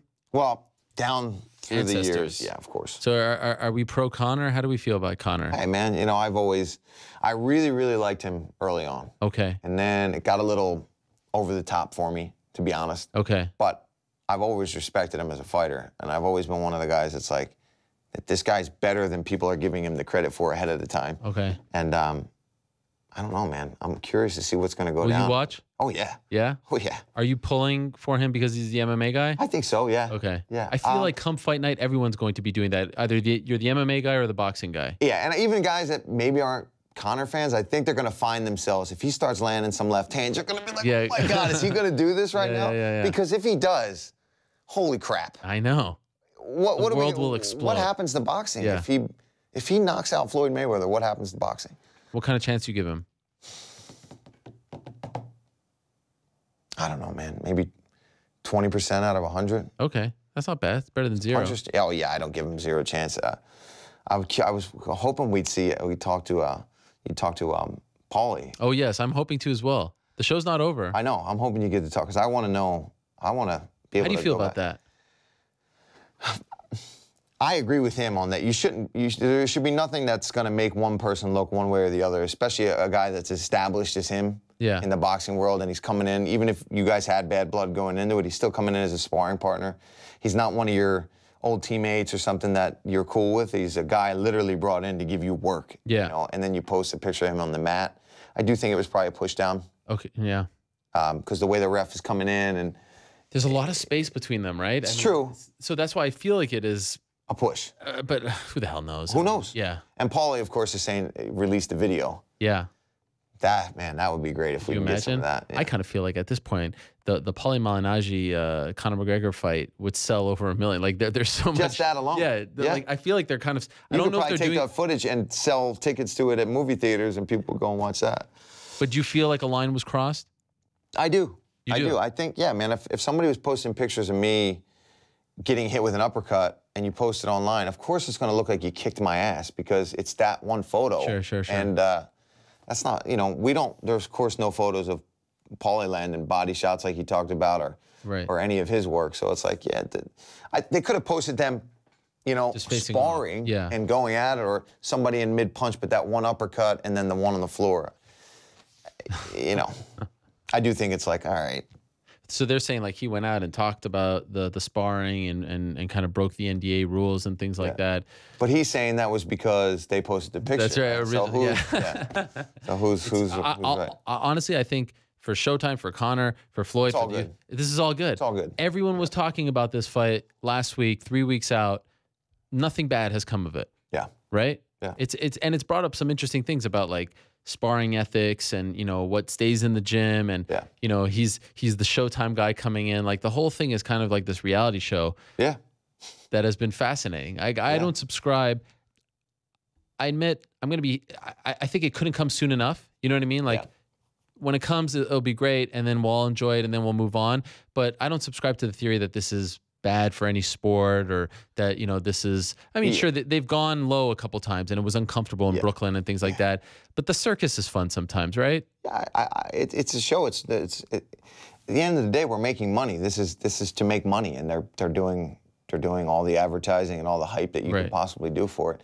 So I think it's kind of at the point, especially with this fight, it's not like two boxers will hype it up. It's not like two MMA. It's a show. Yeah. They're really going to box at the end of it all, but we've got the best, you know, boxer and the best MMA fighter. It's happening. Yeah, These two guys are fighting. This is something we've always, you know, everybody, this is the beginning of what MMA was, is, well, what if so-and-so fights so-and-so? Now we get to see at least them box. I mean, it's not MMA because we know how that would go. Sure. Embrace it. Yeah. And any fighter would take this payday. I do it right now in here with That's right. I'd fight Conor right here. 1 hour's notice, right? Yeah. Yeah, of course. So when's your next Contender Series?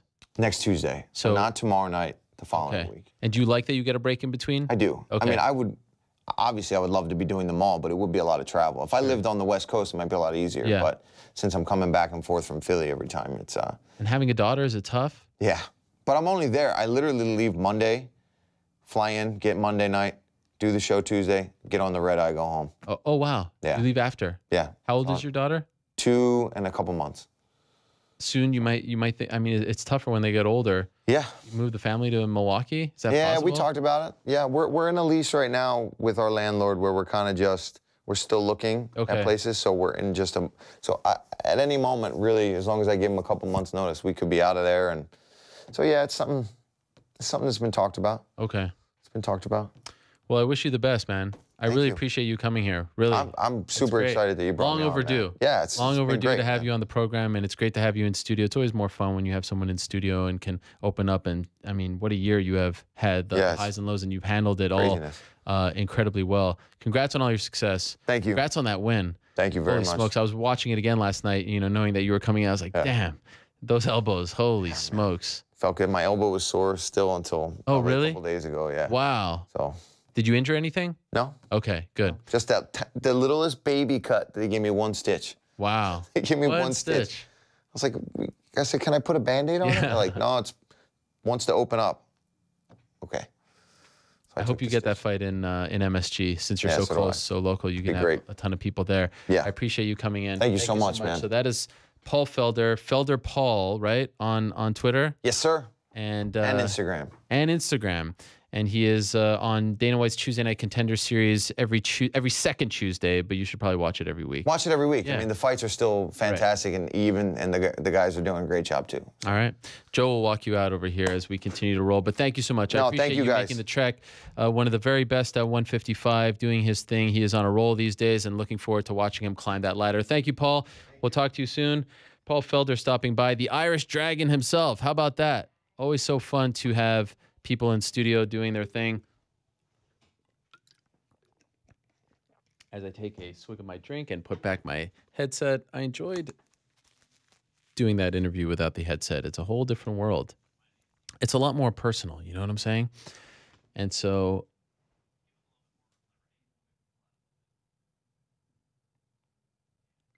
New York Rick sending me G-chat messages in the middle of the interview like I'm looking at my G-chat. Nice message here from CM Punk saying Paul Felder is the best. Hard to argue with that. Great stuff. I really appreciate it. And if you did not see that fight against Stevie Ray, I do suggest checking it out. I thought his best performance of his career, and certainly since moving to Rufus Sport, he is on a roll. All right, let us move along. I am so excited to talk to our next guest. It has been quite some time since we had him on as a guest. Now, you've seen him pop up in interviews on this program, but we have not had him on as his own guest. And I've been trying to have him on for at least 2 years. We have a lot to talk to Pat Barry about, and he is joining us via the magic of Skype. Mr. Barry, are you there? There you are. Hey, Pat Barry. Hey, what's going on, man? Where have you What's been? happening? Where have you been?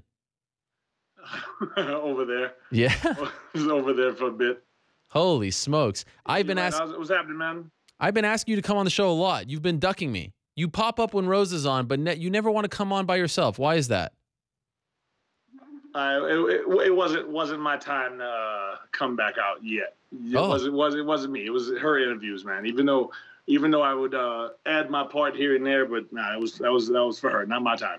So can we start from the beginning? Sure.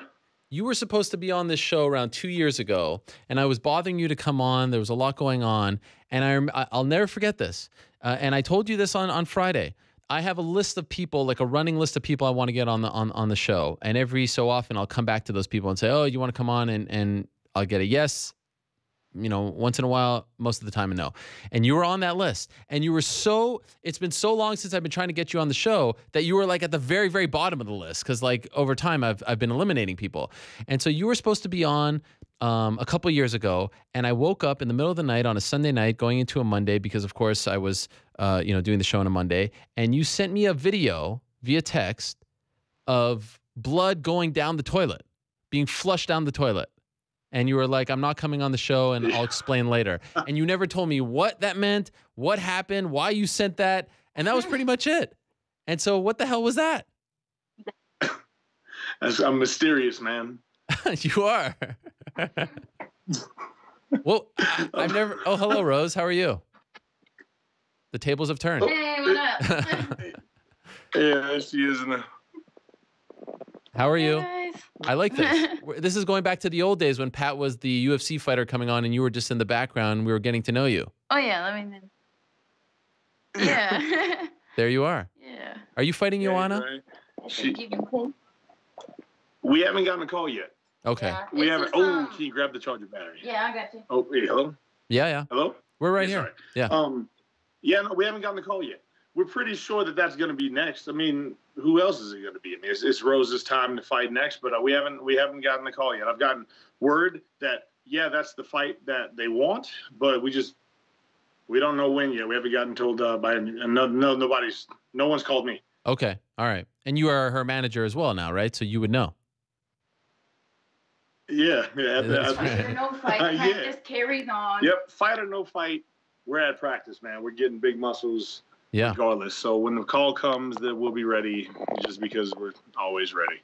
Okay, stop changing the subject here, though. What about that text message? All right, so back to the video. Yes. Yeah, back to the video and then the disappearance. Yeah. For a little bit. I don't know, man, how many people they know me and just I haven't had too much of I'm not too ridiculous when it comes to a lifestyle. I'm a pretty modest guy, but I'm also HD Barry, so it's all or nothing, hybrid die, yada yada yada. But having being a fighter, being on the road all the time, all the training, all the things that come along with training, just a lot of fighters go through a lot of similar experiences in their own ways, and a lot of it eventually, and I was one. Had no idea. I'm not a drug addict. Wouldn't do that. Doctor prescription pills. Lots of them. That's what it turned out to be. Huh. Lots of prescription pills on top of whiskey and other things like that without even, not intentionally, not like, you know what, I'm going to get trashed on pills and drinking tonight. Nothing like that. But it just starts off and then next thing you know, you're doing way more than you're supposed to, and it's been years, and it's affecting your relationship, and it's affecting your career, and it's affecting your performances. I'm not going to say I was high in all of my, not high, but right. Whiskey, pain pills, Adderall, woo, lots of it. I had all of it. And then, have I ever offered you any? No, you haven't. I don't even remember. No, you have not. Okay, all right, cool. That's because I'm your friend. I appreciate I would never give you that because I'm your friend. I appreciate that. But no, it started and then it was never a thing. It was never a thing that was a conscious thing. It was never like, oh, this is a problem or anything like that. But it had gotten to the point where prescription pills all over the place, man, and just bottles of whiskey all over the place. Not big ones, but the little shooter bottles, and then not living the right type of lifestyle. And that kind of stuff equals eating bad, and then eating bad equals not training good, which equals losing fights I shouldn't be losing and not being able to perform, and all of a sudden looking a lot older than I really am, and just all these, it's just, and then all of a sudden I started bleeding out of my butt. Oh my. For about 2 years. 2 years? For about 2 years. What? Yeah, for about 2 years. For about 2 years straight, every time. Wow, yeah, why? Every time it was, I don't know, doc. I mean, I went to doctors eventually. I had what happened? Polyp. I had polyps removed out of somewhere. I don't know. I never saw them. But anal fissures or something like that, like hemorrhoids, especially if you're a heavyweight, man. Heavyweight and whiskey and a lot of pills, boy, that'll make you dry up pretty quick. So, no, I just wasn't living the right type of lifestyle, man. It wasn't, and it was going on. I was getting away with it. I was getting away with living a very unhealthy, emotionally unhealthy, like spiritually unhealthy, just actually physically unhealthy lifestyle. And it was right around that time when I was supposed to do an interview with you. Yeah. Yeah, it was right around that time where it got too out of hand, and that's when it became like more obvious. Like not obvious because it was always obvious, but that was when it started the beginning process of, okay, some shit's really going on. Like I can't lie about it anymore or pretend that it's not happening. I have a problem, and I've been having a problem for like years. You know? Wow. That kind of thing. It's one of those stories. I had no idea. You never told. I tried to talk to you, off the record. So for anyone who doesn't believe me, I had no idea. Were you in pain? Like because of fighting? Was your body in pain? Is that why you took the pills? Oh yeah. I mean, yes and no. I mean, I would think it's more just mental, emotional pain. You know, just the body's not reacting the way it used to, and then is this what they call the end? I'm losing fights that I shouldn't be losing. Like I'm performing at a level that's way beneath where I should have been, or where I've been, or where I should be. Like I'm not supposed to be. There are a lot of unhealthy people at a certain age that don't need to be that unhealthy. I mean, if you know what I mean. Like I was living the wrong type of lifestyle. I'm not saying I'm 38 now. I'm 38. I feel 38, but I don't feel the way I felt 38 when I was actually 36. 36, I felt 45. Like it was just everything, just the body becoming dependent on. It was mental too, man. It was just a lot. I'm not saying medicine doesn't work. I'm not saying that. I'm saying just pills and that, just all that. It's just not for me. It's not for me because I want all of them. Wow. Yeah. You know, does that make sense? It's not for me because they don't have enough. Damn. Like they don't. Like, because if one makes you feel like this, then what does 17 make you feel like? Right.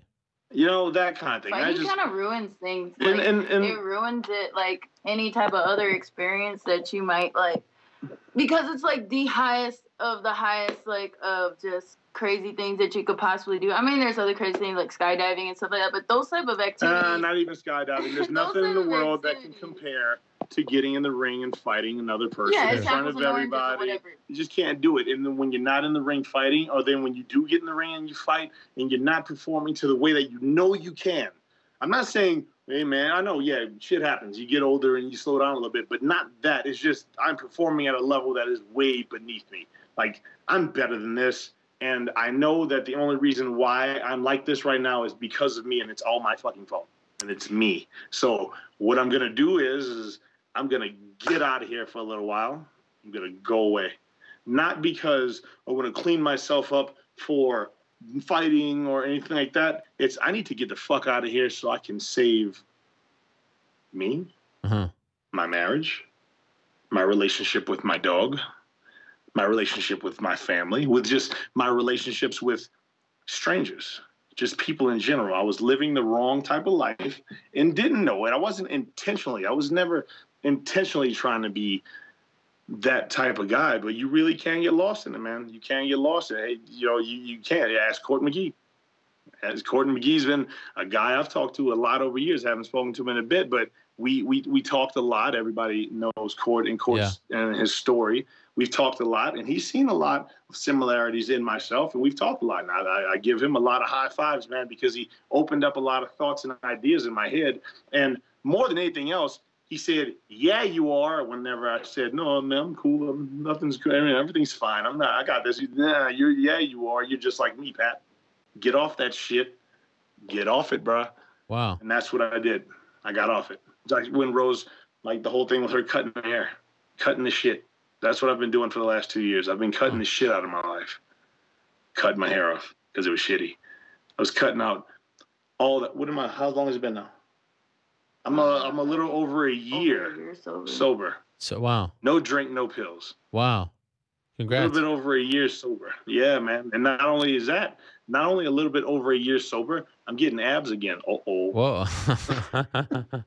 Was there like a rock bottom moment? Oh, yeah. Yeah, hell yeah. Rock bottom moment. Arrested in Alexandria, Minnesota when I was helping Brock train for Mark Hunt. What? Yeah. Yes. You were arrested? Jail. Woo-wee, I'm not going back. When was that? When was Brock? Last July. Before the Mark Hunt fight. I was his main training partner for. I got arrested. I was trying to order a pizza, and this guy was getting out of hand. And I'm in a little ass town. All right. Let's start off with saying I'm the blackest nigga in Alexandria, Minnesota. Now I'm gonna say it like that. I'm the blackest nigga in Alexandria, Minnesota. I'm the darkest guy in Alexandria, Minnesota. Me, right? So every time I go anywhere, everybody's like, "Who the hell is this? What the hell are you doing around here, man?" There was a lot of that in Alexandria, but it's just out there for weeks on end, getting body slammed by Brock and training hard and making sure that every day I wake up like the way Rose is now with Valentina being in town. Every day Valentina walks in the gym, Rose is already jumping around going, "Today you're going to be a world champion, motherfucker." Like, it's been all day and night, weeks away from home and just nonstop. And then when you're out there by yourself in the middle of the woods by yourself, I pass the time by doing dumb shit like drinking whiskey. Wow. Lots of it. So just one night, I came up with an excuse because I was lying to Rose about it. I came up with an excuse to go and get a drink. I was hungry and I wanted to go and get a pizza, and that's what I was going to do. I really believed that I was going to go and get a pizza, and I go to this place. I'm not going to have a drink tonight, and I'm going to get a pizza. And while I'm sitting there, I don't know if it's because I'm recognizable or if because I was my size or what, but there's 4 people in this bar, or 5. There's these 2 girls with these 2 guys across the bar, and they're sitting across from me, and I don't know if someone made a face, but then some guy, one of them got out of hand, and when he got out of hand, I was like, "Oh, I'm going to buy a drink. I'll buy you a shot. Don't worry about it. I'll buy a shot." And then he kept getting out of hand, so I just buy more drinks, right? So in my head, he probably wasn't getting out of hand. I was like, "Hey, you know what? That guy's getting out of hand. I should buy everybody drinks." So he was getting out of hand, and I kept buying him shots, and and that's fine. And then everybody's drunk, and then the pizza comes out. And now he wants the pizza, but I can't give you the pizza. You can't have it. That's mine. So not a fight breaks out, but almost a fight breaks out. I didn't know that the one lady in the bar called the police. I didn't know that. So when he wasn't looking, I get out the side door and I run to my car and I get in and I pull off. And as I pull off, I get pulled over. And the cop says, "Are you drunk?" And I'm like, "Oh, very. Very." So they took me to a cell. I got arrested and sat 15 hours in a jail cell. Now, that's not the bad part of the story. The bad part of the story is that before I left to go and get a pizza, I told Rose that I was going to sleep.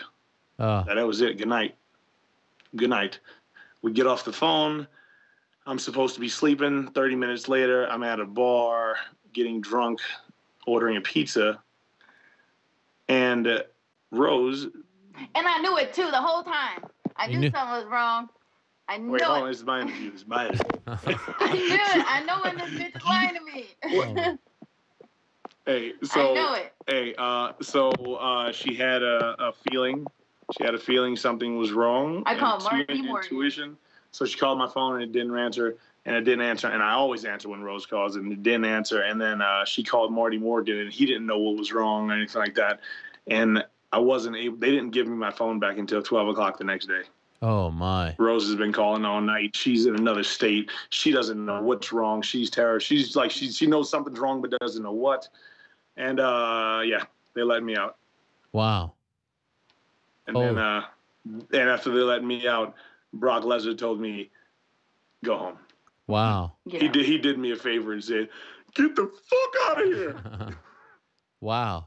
And how that was it. how much time into the camp was that? Was that towards the end or at the beginning?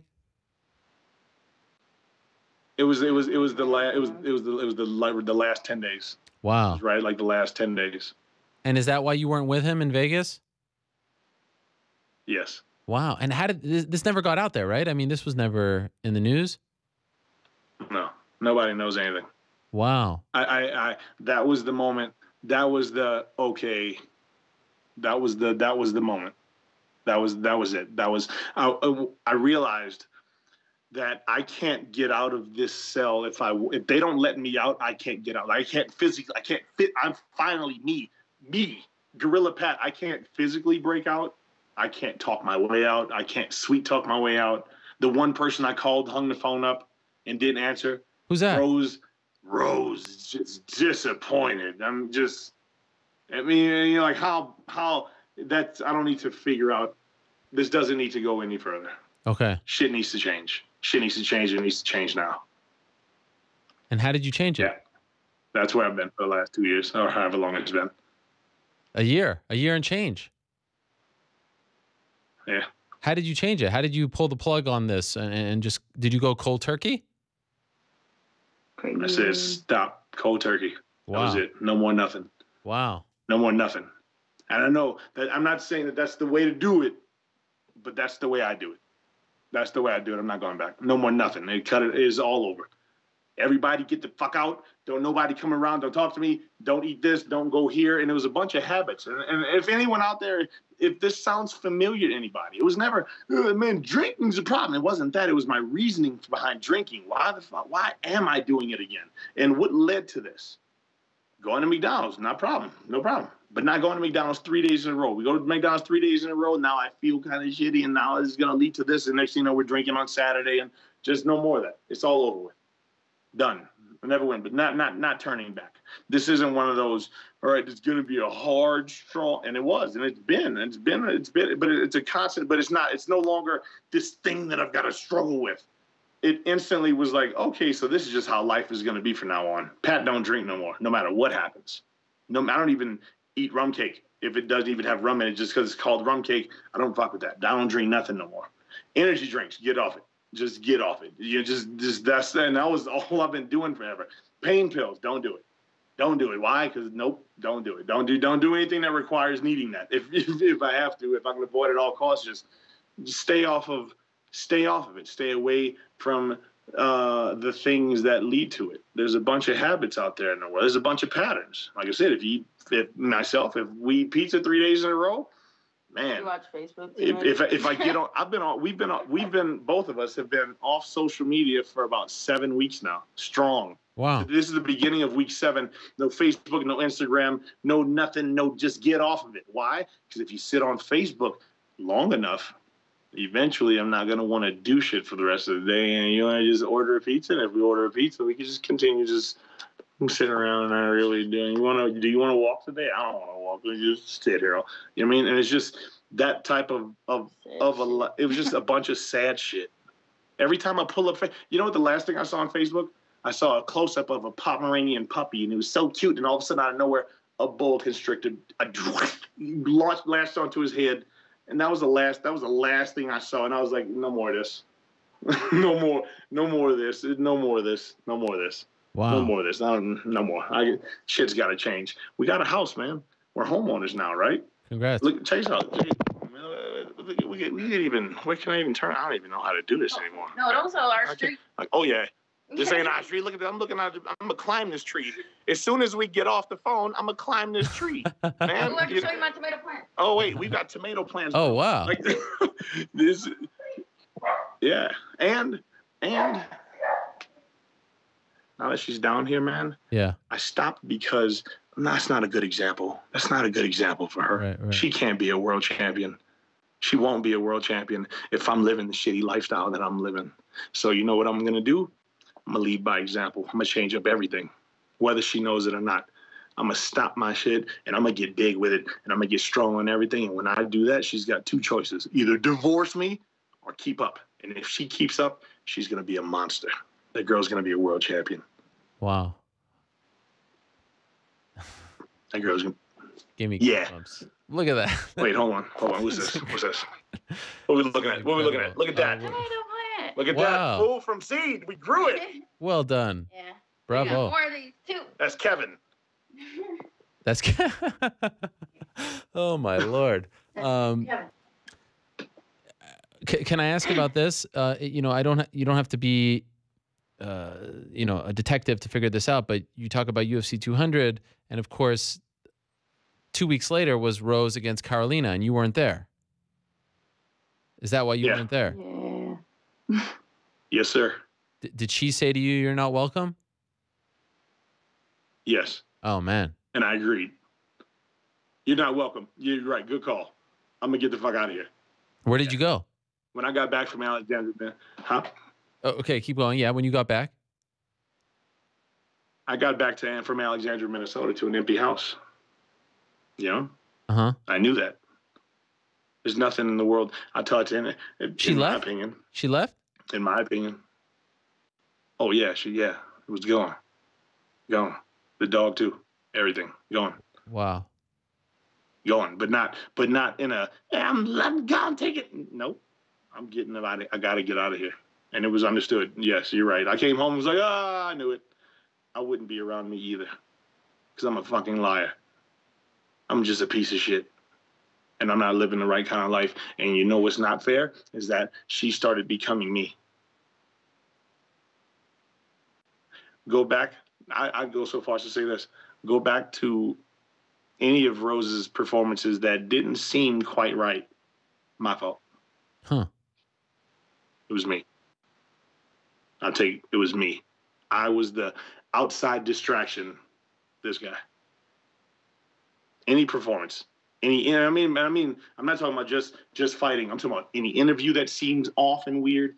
Any post that seems off and weird. If anything seemed off and weird, it's my fucking fault. So I said, I'm not doing that no more. It was me. It was me, bruh. It was me. She should have been a world champion 2 years ago. It was me. It was me. I didn't know it was me. I knew it was me, but I didn't know it was me that much. But it was me. So yeah, the me not being at the Carolina fight. Yes, that was a great call.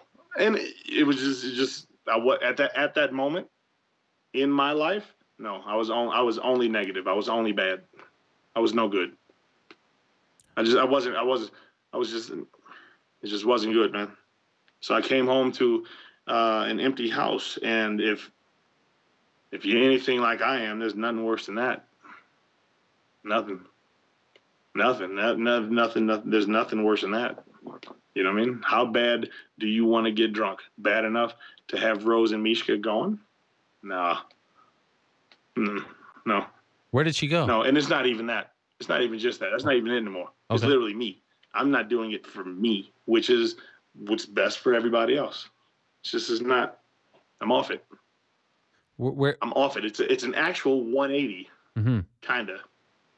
You know, I'm not that guy that everybody got to know back then. Where did Rose go? Oh, okay. Oh wait, no, that's not at the. You mean like? Oh no, just. Oh. Yeah. Oh my bad. Right there. Yeah. Our coach Tony's house. Okay. Jiu-jitsu coach. Okay. And wait, didn't you like move to like New Mexico or some shit? What was that? Yeah, no, that was something else. But she went just over to Tony's house because we had three coaches, me, Tony, and Trevor, and she was staying with Tony, and Tony and Trevor just handled everything. I wasn't a part of the training camp. I wasn't. Nope. I was all the way out. I was all the way out of the picture. No phone calls, no nothing. I was alone, just me. How difficult was it to see her go off to Atlanta to see her fight, not be there. It didn't go her way. That was hard, man. That was Did tough. You blame yourself? That was tough. That was hard to watch. That was hard to watch because, like I said, I know the role that I play in a training camp, or just in Rose's life, period, or the fact that look at what she's doing. Like it was just all around. It was hard. It was hard to watch good. It was hard to watch bad. It was hard to watch like, oh my God, look at this is amazing. And at the same time, it was like, oh my God, look, if I was there, she would never have that haircut.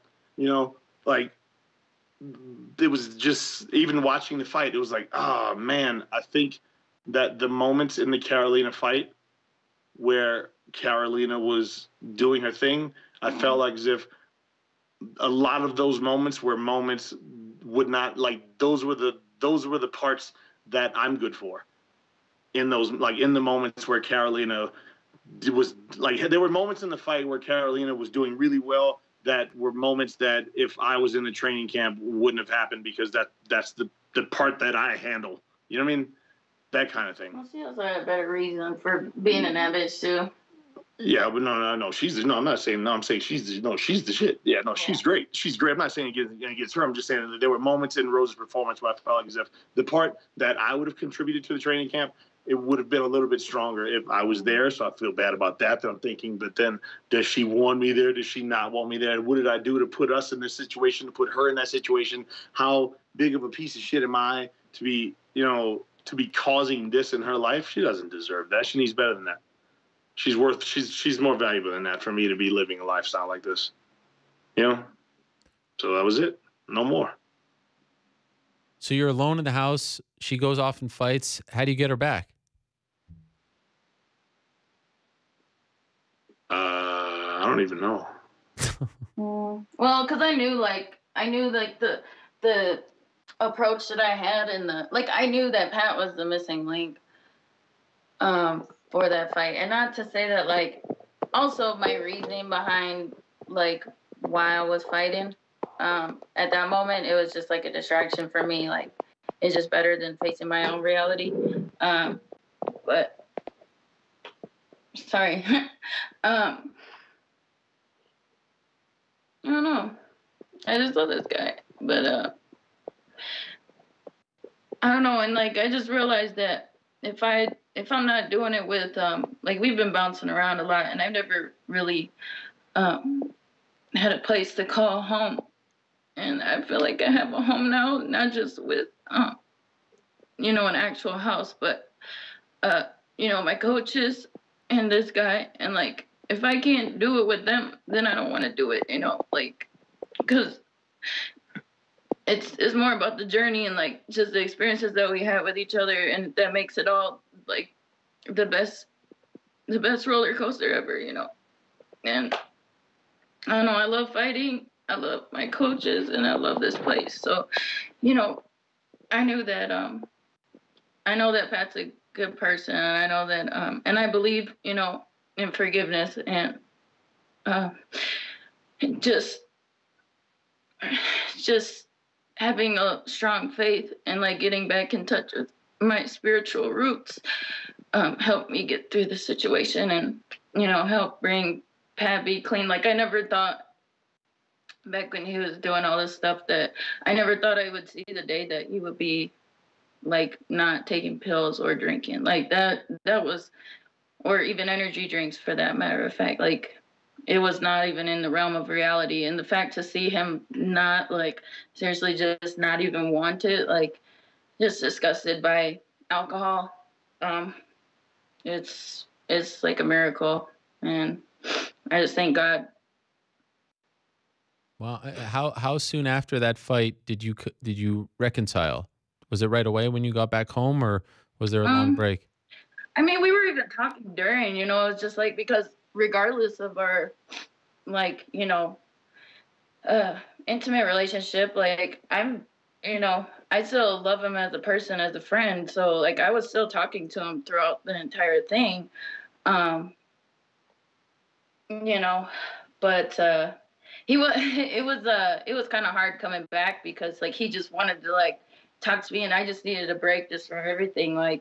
not just I just needed to recover from the fight and like just be by myself for a little bit, let alone, you know, the rest of the world, obviously, to deal with. Man, we spent a month with like no contact, seeing each other, talking and this and that, and then she goes off to the fight, and the fight was all crazy, and then she comes back for the fight and still don't want to talk for like 2 weeks.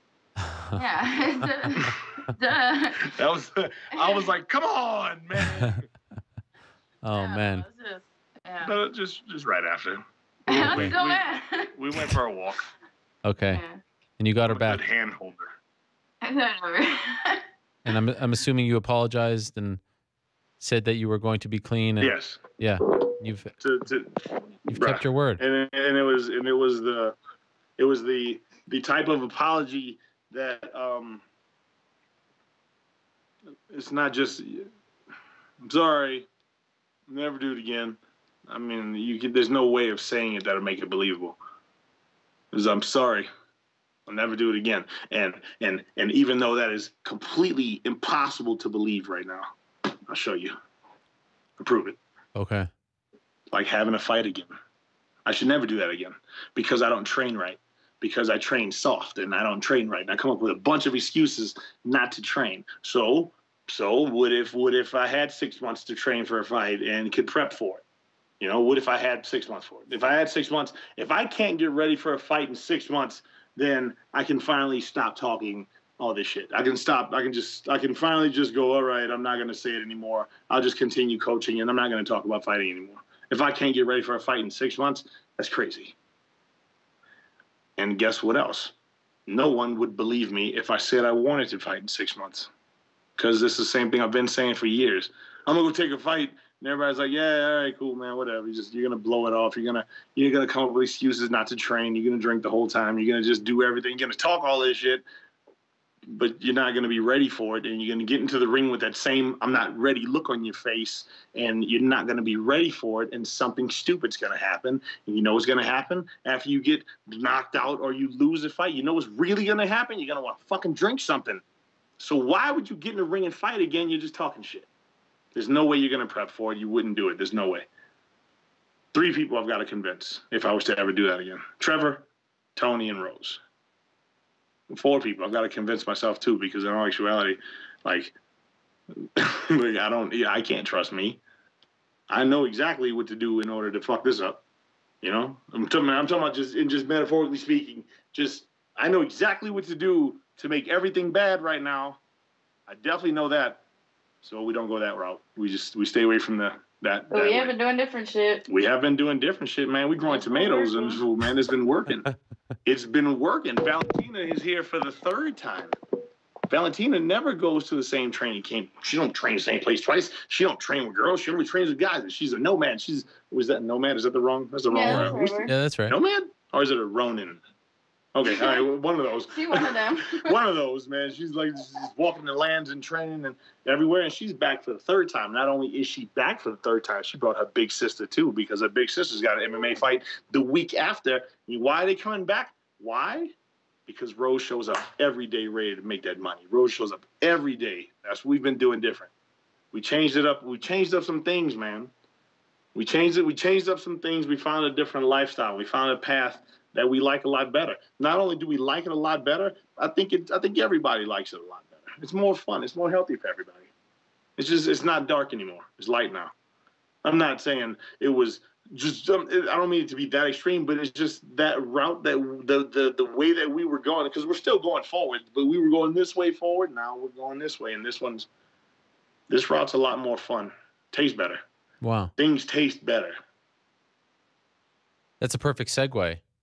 I love cooking. They taste better.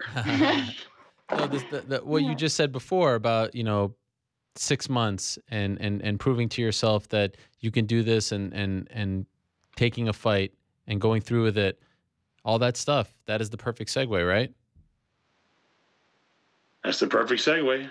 What do you got? November 18th, 6'5", 300 pounds. Big guy. I've got a kickboxing match with MMA gloves in Miami, Florida. Hang tight 1 second. Let me find what is the name of it. It is the Mixed Striking Championship 4. Wait, hello? Yeah. We're back. Yeah. Mixed Striking Championship 4. Mixed Striking Championship 4. November 18th? Main event. Kickboxing match with MMA gloves. What's the date? Yeah. Eric Prindle. Eric Pringle. And what's the date? Brock Lesnar's friend. Yeah. November 18th in Miami. Okay, first, there's a lot there. Kickboxing with MMA gloves. I don't know if I've ever seen that. Me neither. Why? I've never seen it either. As a matter of fact, I didn't even know what it was.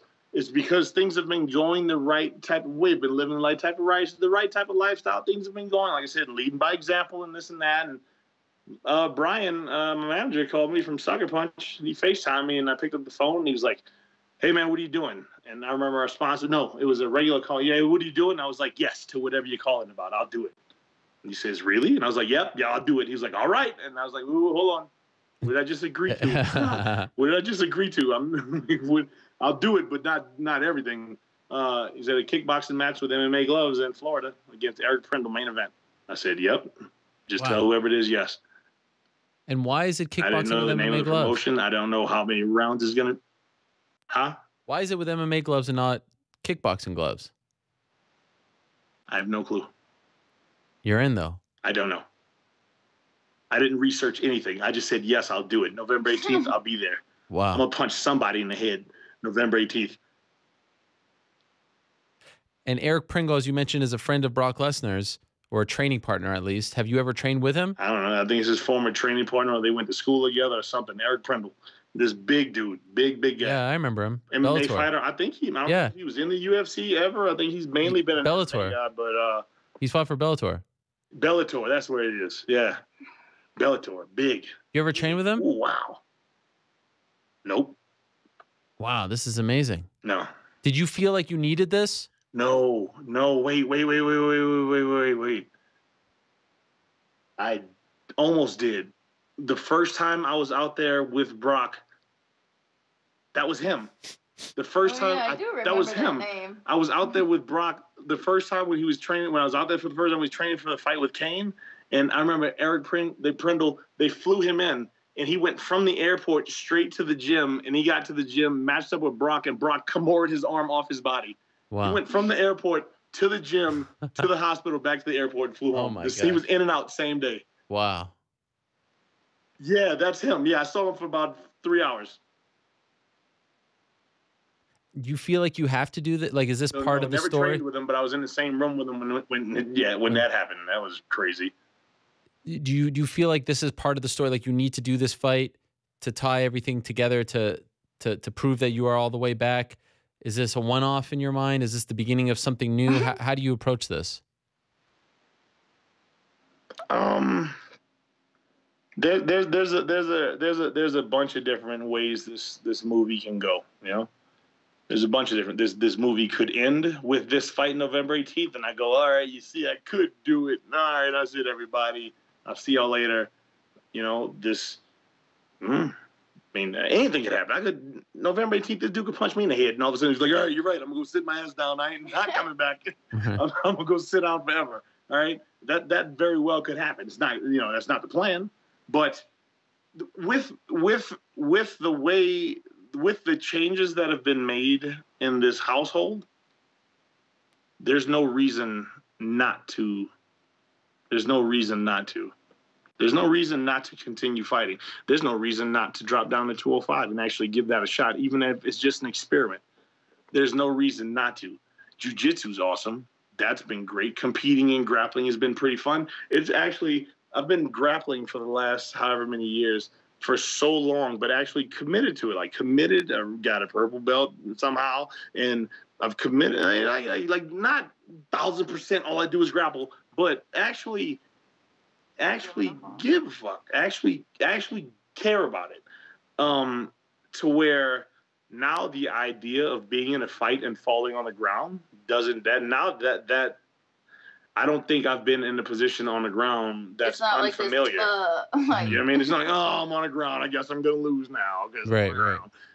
Not that, but it's exciting now because I don't think that other than, I guess, getting punched on, but not even that. I don't think that there's been many positions on the ground that are unfamiliar now, to the point of where even the thought of hitting the ground, that's no longer like a whatever you do, don't go down, because that's just how I let the world say that and me believe it too, and it was true. You love jiu-jitsu. I don't love jiu-jitsu. I don't. You love jiu-jitsu. I don't. I love jiu-jitsu. I don't. That's just jits. Just own it. Omoplatas. Words. Wow. But I don't know. I mean, I'm not gonna stress this house out. Yeah, please. I don't stress this house. I'm not gonna stress this house out. I tell you that. And if any time between now and November 18th, if I even slip a little bit and start slowing down, I'm gonna call it off. Okay. I'm not gonna stress this house out. Right now, I've found something. Right now, I've gotten on a certain gear where I wake up in the morning excited about waking up and getting up early and making sure that Rose is ready for the day, and we want to get muscles today, and you ready to go and kill it today. And because Valentina's here, you got to kill it. And this has been really fun, waking up every day, going to the gym and pushing the pace on people.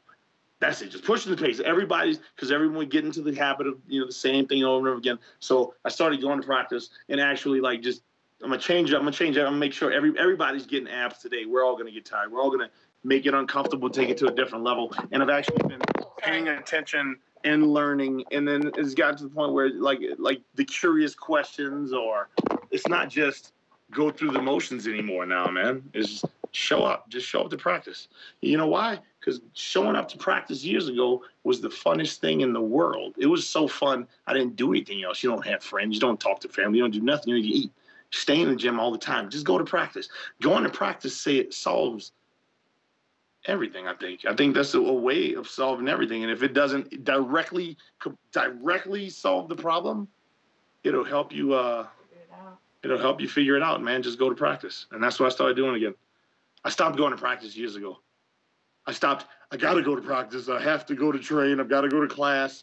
I have to. And I stopped just going to practice. And we started making just going to practice not just a thing we have to do, but now a thing that just happens that we don't even talk about anymore. You don't tell me that you had breakfast when you woke up. I know that. I just assume that. Like, we don't have to talk about going to practice. 10 o'clock, what are you doing? What the fuck do you think I'm doing? Practice. We're in practice, getting muscles every day, all the time. Pushing the pace on everybody, helping everybody. We're teaching kids. Everybody's learning. There's this big, the thing that happens in gyms, man. The magic that happens in a gym, like a magic that happens in a barbershop. Just go hang out in the barbershop. Old heads just sit back talking all day and night. You just go to practice. You going to practice tonight? Shut up. I'm already at practice. We practices every day. It's like walking around Super Saiyan all the time. Man. Instead of powering up, just be powered up always. And if that's a lifestyle, then it doesn't matter who you're fighting or when or where, because that's the life you live. Yes, having a fight is natural. Having a fight is expected. Having a fight on a certain date or a certain place, doesn't matter where it's at or who it is or just whatever. Is it a fight? Yes, I'll be there. I'll be ready. Are you worried at all about? And then. Yeah, go ahead. About what? About slipping, right? Do you feel like you're on that path that you don't think about the pills and the alcohol? Are you ever worried about slipping, or do you feel like you're past that point? No, I'm not going. I mean, the slip worry. The slip worry automatically has to always be there. Sure. Like you just have to. It has to always be there, even though I'm not fucking going back. But it also it's forever. It's never forever. It's just for now, just today. One day at a time. That's what AA be talking about. Just today. That's right. So the slip is always there. It's always lurking around the corner. Hey, man. Okay, so they went 10 to 1:30 the other day, then 10 to 12:30 the other day, and then today was 10 to 12:45 of them, Rose and Valentina, just punching each other in the head. They go hard for 3 hours straight. And today, I decided a week ago, I was jokingly saying, if I threw 10,000 power kicks on a bag, power kicks, like fully committed, 10,000 of them, I'd have to have new ab muscles. And then Rose says, do it. And I said, shit, you heard that? No, man, okay, so now I'm going to give it a shot, right? So I decided, because the fight is so far away right now, and my boxing coach, Trevor, he's in Las Vegas right now, Gaethje, and what he's doing out there. Mm-hmm. So he's going for 6 weeks. So I said, if I can achieve 10,000 kicks, which is a ridiculous number, I've never even counted 10,000 in my life. I've never done that before. 10,000, this is crazy, right? If I can get 10,000 kicks and actually do it and commit, every kick is give it to you, just go, boom, no matter how long it takes, just not 100%, 71% kick, effective power kicks on a bag. Then what is that? Then you got to have some kind of new laceration somewhere. You got to have something. I mean, that's a good way to maybe get to it. I don't know what I'm going to do, but 10,000 kicks, right? So today we got to, what was today, 600? So 1,000 last week. Saturday hit 1,000, and then today we hit 600 in 3 hours. 600 power kicks. Damn. That's a really good way to go get a beer. That's a great way to go get. That's a great way to go get a beer. That's a great way to go get a beer. That's a great way to go have a shot of whiskey and order pizza. I'm exhausted right now. Like, honestly, we're on the phone. As soon as this is over with, I'm gonna do that. I'm gonna just collapse right on the floor. Just like that's where I'm going, right there. All right, man. But no, it's I don't know, man. I don't know if it's, you know what, too. It's having a house now. You know? Yeah. That too. It's I don't know. I don't want to. It sounds so cool. No, you have something to fight for. Like, it's not that, but it is that. You know?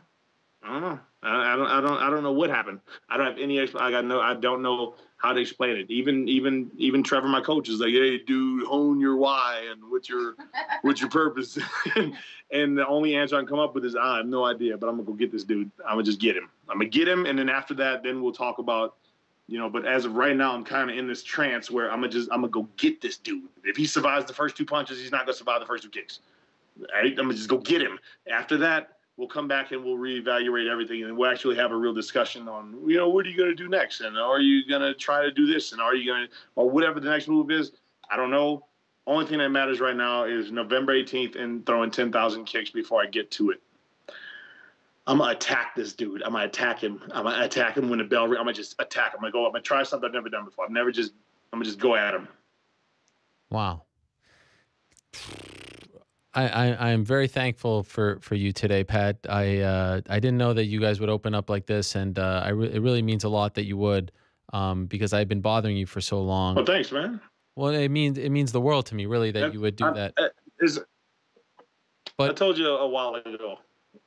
that I would tell you. I didn't think it was going to take that long, but I couldn't. It's just. Way to keep him in suspense, damn. I'll tell you any day now.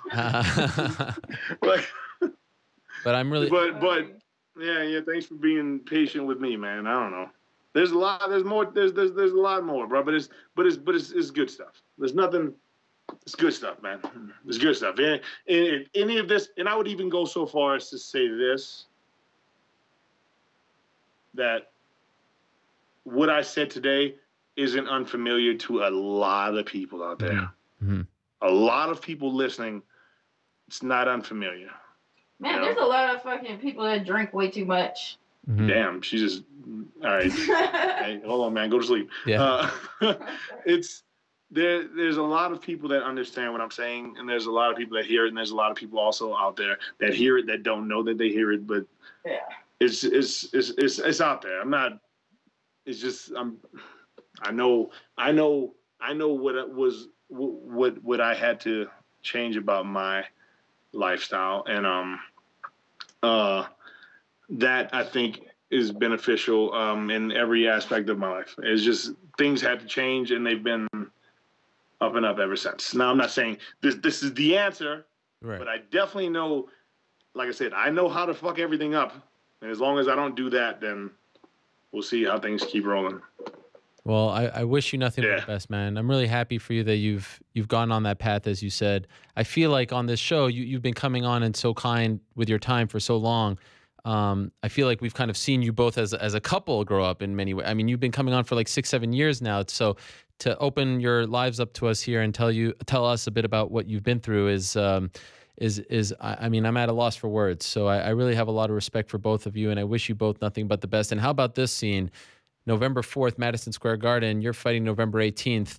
Rose showing up to your fight, as a UFC champion. Wow, what a story that would be. What a story that would be. So that would be a really cool story. That would be a really cool story. That'd be a really cool story. Yeah. Got some cool stories. We got a lot of cool stories, man. That would be a cool story. Right before, same night, 2 weeks after. Don't matter when it is. We'll do it on Tuesday. She's ready. Don't matter. She's ready. All the best to you guys. We got it. Keep it up. Stay in touch. There's lots more to discuss, but for now, we shall say goodbye. Take care, Rose. Thank you for the time as well. You guys are awesome. Thank you so much. I really appreciate it. Later, man. We'll talk to you soon. Take care, guys. Bye. Wow. Later. Bye. Pat Barry, Rose Namajunas, what can you say? That was, wow, that was something else. I don't know if we've ever experienced anything like that. I had no idea that happened. I had no idea that he would open up like that. I had no idea about any of that. So very thankful that they would open up and tell us a little bit about what was going on in their lives. And yeah, that got me emotional. As you can imagine, I'm prone to getting emotional. That was heavy stuff, but I wish him nothing but the best. One of the great people in the sport, Pat Barry, and I wish him the best on November 18th. And if that fight is happening November 4th, Rose Namajunas against Joanna Jędrzejczyk, I certainly wish her the best as well. All right, how about this? The fun continues. Everyone's been asking me all show long, are you going to get Paulie Malignaggi on? Is Paulie Malignaggi going to come on the show? Why don't you have Paulie Malignaggi on the lineup? Why aren't you speaking to him? When's he coming on? I've been bombarded ever since everything blew up last week. Everyone asking me, please, please, please, please, please talk to Paulie Malignaggi. I'm very happy to say that he is kind enough to be joining us right now. He is on the phone. We are being joined by the one and only Paulie Malignaggi. The talk of the combat sports world is on the show right now. Paulie, are you there? Yeah, what's up, Ariel? Oh, my God. Good to be on your show again, man. Thank the gods. I'm so happy that you did this. Really, I can't thank you enough. Yeah. I think I would have been kidnapped out of the studio if you didn't show up. No, I intended to try to get on. I just I've had a busy day running around, but I always was trying to hope to make some time for you, man. So I'm glad to be back on.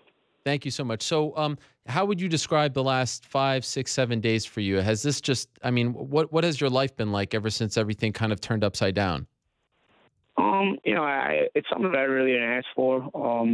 I showed up with the best intentions to camp, and at a certain point you start to realize that you're being used as a pawn for where somebody's trying to get ahead at your expense and not through your help. My intention was to try to get Conor ahead through my help. I intended had the best intentions to get him ahead, helping out in camp in the best way I could. But I realized, pretty early, and especially this week, that it was always going to be at my expense. And, it kind of left me no choice. I had to leave because it was like, this guy's got all the photographers in the gym.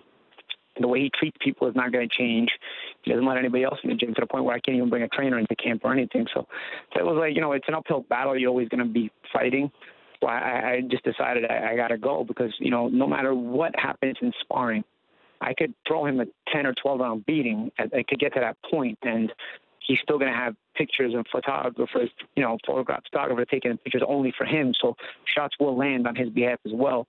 It's a little bit frustrating, and it was a little bit disappointing more than anything because I really came in with the best intentions to have an interesting experience, and it was an interesting experience, just not in the way I had really envisioned it. What was fascinating about this partnership or union or arrangement, if you will, is that, we remember back in December, you talked about, a potential fight against him, and you were somewhat critical, and you were working for Showtime, and you were on the tour, and then all of a sudden word gets out that you're being invited, and he says that you're going to have to pay for your words. And so the whole thing kind of felt a little bit different than your typical sparring partner. And you're on the show here, and you say that you're going to go out there and you're going to see what's going on, and we're getting some feedback about how things are going. Did you realize right away that this was going to be different, that this would be a little contentious? Did you get that feeling right away?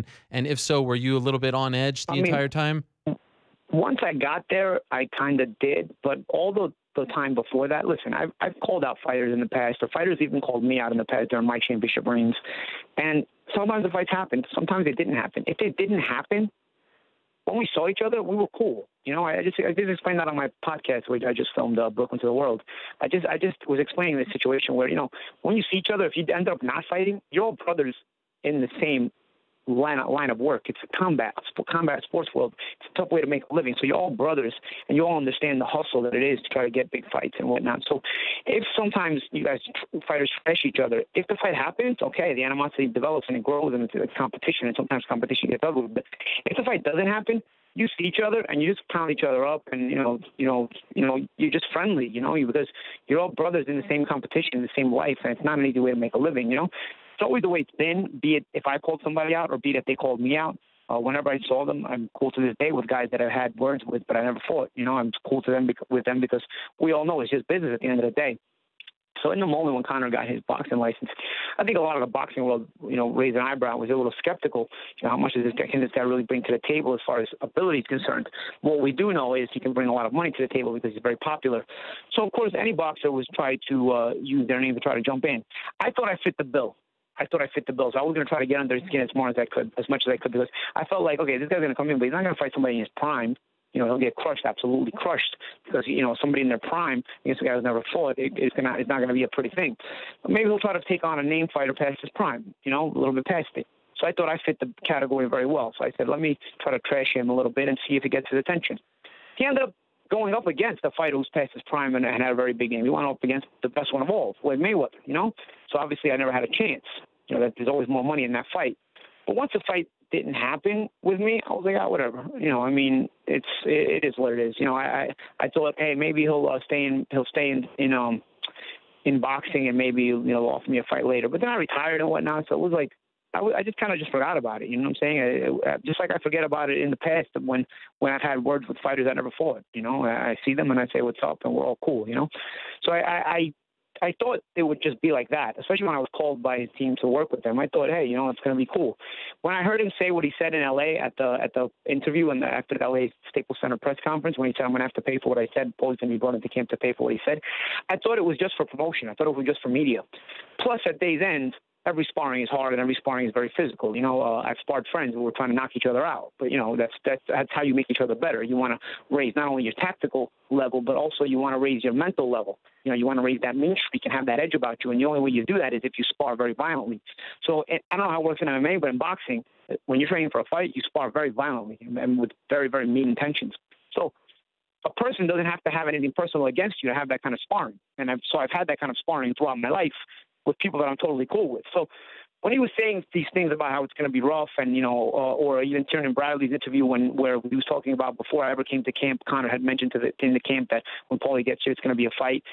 I mean, I didn't even think twice about it because that was kind of normal for me anyway. I mean, whether it was that I'm cool with a sparring partner or whether I'm not cool with a sparring partner, sparring is always the same thing, and that is you're going to try to knock each other's heads off and, even try to hurt each other, It's just the kind of sparring it's always been in boxing. So it didn't even really affect my thinking pattern, It just, once I got to camp and I saw the way things were, my antennas went up a little bit. So how many times did you actually spar him? Twice? We sparred twice, yeah. But when I got to camp, when I negotiated everything, I mean, I didn't negotiate a price with him. I took their first offer because I wanted to let them know through my actions that I had the best intentions and it was an act of genuineness. Now, I'm not going to go there for free. Obviously, I haven't had any, at the time I first got the call, I hadn't even been training, I had been retired. So obviously it's work and I want to be paid, but I didn't negotiate a set price. Like we had a set price, but I didn't negotiate it. I just took their first offer. And I didn't ask for any special accommodations. I just figured they would be moderate with the rest of the team, the sparring partners or whatever, and it'll be fine. I didn't think he would be as cheap as he was, So I just expected, whatever it is, if it's your basic hotel or just a decent house or whatever, it'll be fine. I don't need special treatment. I don't want to be a burden to the team. If I'm going to be a part of the team, I want to be a part of the team, legit, So I thought in an act of goodwill, and I thought they would understand that, and I thought they would see that. I didn't negotiate anything. I just took what they offered, Mm-hmm. And so when I finally got to camp, and they picked me up from the airport. When we pulled up to the house, it's in a dilapidated neighborhood. It's a rundown house. I mean, yeah, it works, but it's not really what you expect. I thought, like, that's a little weird, you know. But again, I mean, I had my own room in the house. There's no cable, there's no nothing. It's just like bare necessities, chipped, painted walls, like with floors. Like it reminded me of like some kind of crack house that had like barely like been renovated a little bit. You know what I'm saying? It was just like, I don't know. It wasn't really for me. But I'm a part of the team, and I'm not going to complain. And sometimes people have a budget for camp. So when you have a budget for camp, I'm cool with it. You know what I'm saying? I'm not going to enter your budget. Even if it's a $100 million fight, hey, man, you know what? You have a budget. And sometimes people are very strict about that budget. So I didn't complain. Again, I didn't say anything, you know. But, of course, they told me that I was going to go 8 rounds the next day after I got off a flight. And, of course, 8 rounds is kind of a lot when you're not in great shape. Plus, I got off a flight. So I was like, all right, you know. I was like, that's fine. I didn't complain again, but I thought to myself, that's kind of a lot of rounds. But it was fine, you know, because I signed up for it. So it was cool. I wasn't like angry or anything at that time. You know, I had been told that I was going to come into the camp for that first week, and I was going to spar Thursday and Saturday, you know, because I had told them I had to leave Monday to work Bona Garcia, and then I would return the following Monday. Also, in an act of goodwill and gesture, I told them I would have Showtime pay for my flight leaving Vegas on the Monday and my flight returning to Vegas the following Monday. So that way it wouldn't cost them anything if they flew me in when they needed me. Only they would have to pay for my first flight. And then when I left and came back, I would have Showtime pay for it. So I thought, again, I'm showing my goodwill, because I could have easily just saved Showtime the money and just tell them, nah, bro, I got to go to work. So if you guys want me this week, you got to pay for my flight back to New York and then fly back home. You know, so you know, another thing is I fly first class all the time. I didn't ask them for a first class flight. You know what I'm saying? I let them fly me in business coach, not business class, you know. Again, an act of goodwill. It's fine. You know, I didn't ask for any special treatment at all. And I thought like they would understand that my intentions were to help the team and do my part, you know. Thursday we boxed. I'd say, you know what, he probably got the better of it a little bit, because mainly on conditioning. It wasn't anything tactical really that he was better than me at, but conditioning-wise, he could push the issue a little bit more than I could. And he went 8 rounds, and, you know, he was able to work a little harder than me, you know. But I saw during the sparring, I was able to do certain things as far as give him a lot of illusions, make him feel like he has to work in certain moments when he doesn't really have to work. But if I give you that illusion a lot of times, put you in certain positions, how you react to it, making you throw punches when you really don't have to, making you work when you really don't have to. I generated a lot of work out of him, which does 2 things. For me, it shows me that he needs to sharpen up his intelligence a little bit, his instincts in the ring, his experience. But also, even if he threw those punches in those spots, I say, hey, you know what? I'm getting him to work harder. You know, I'm getting him to work hard. Even if I'm not working as hard, I'm not able to punch in those spots because I'm trying to condition. My body's conditioned only to throw so many punches around at this point. I was like, you know, I gave him the work he needed, you know, and that was it. You know, the next day he had the picture where he put his hands behind his back. I had done that to him too. So I was a little ticked off, but I wasn't like, all right, this is like offensive, you know. But I had done that stuff to him too, and I already knew that he had his own sparring partners. I mean, his own photographers there, you know. So I already knew that the only people allowed to take pictures were his photographers, the UFC photographers, on behalf of him. I didn't think he would. Again, I said at the beginning of this conversation, I didn't think he would use me to try to get me try to have the success at my expense. I thought he would try to get the success by using me to his advantages, but not at my expense, and not try to ruin my image. So I wasn't like too unhappy. I wasn't happy, but I wasn't too unhappy about that first sparring picture. But the next day on Saturday, when we had to work again, he skipped me.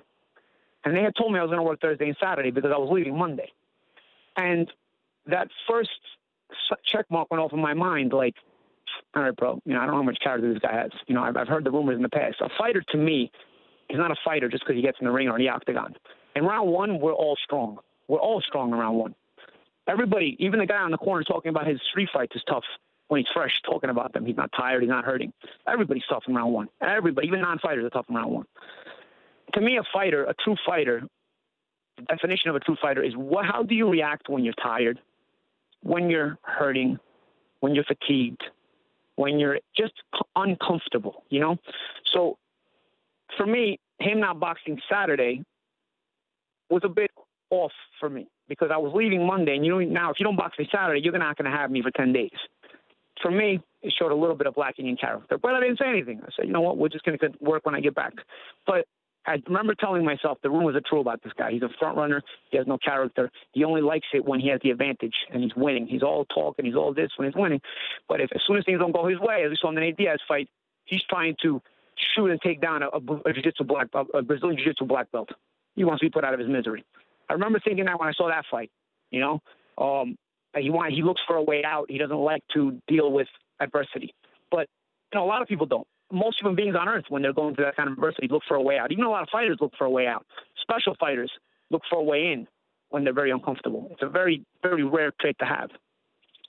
But whatever. I wasn't mad about it. I was like, whatever, let's work for me. He didn't box me. He boxed one of the amateur kids. I left Monday. I was home all week Monday because I was in New York. And in New York, I was working the Bruno Garcia fight week. So I had to work for that Bruno Garcia fight week. Well, one thing I remember, I made sure I did. I made sure I jogged every single day I was home because I needed my conditioning to get better, And I jogged. I got home Monday. I jogged every day from Tuesday to the following Monday when I flew out. I even jogged the morning I flew out, Mm-hmm.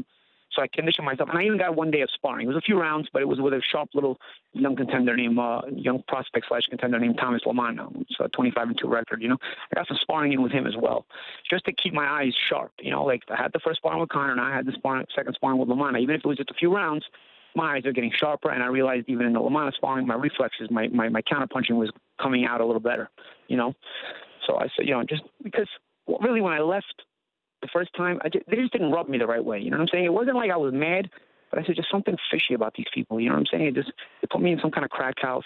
They had me spar 8 rounds, and I just got off a plane day after. He put up this picture. I wasn't mad, but I was starting to become guarded, So that's why I made sure I prepared during my week off. And sure enough, I was right. I get off the plane the following Monday. I land in Vegas, and they tell me you're going 12 tomorrow.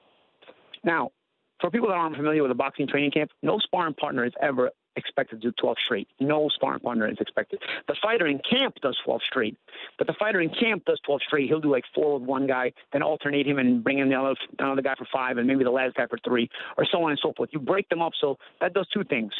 It keeps the sparring partners, you're getting the sparring partners all at their best without over-fatiguing, and then you're getting each guy fresh while you're tiring. So it puts you in situations where you have to be, what I just said, uncomfortable.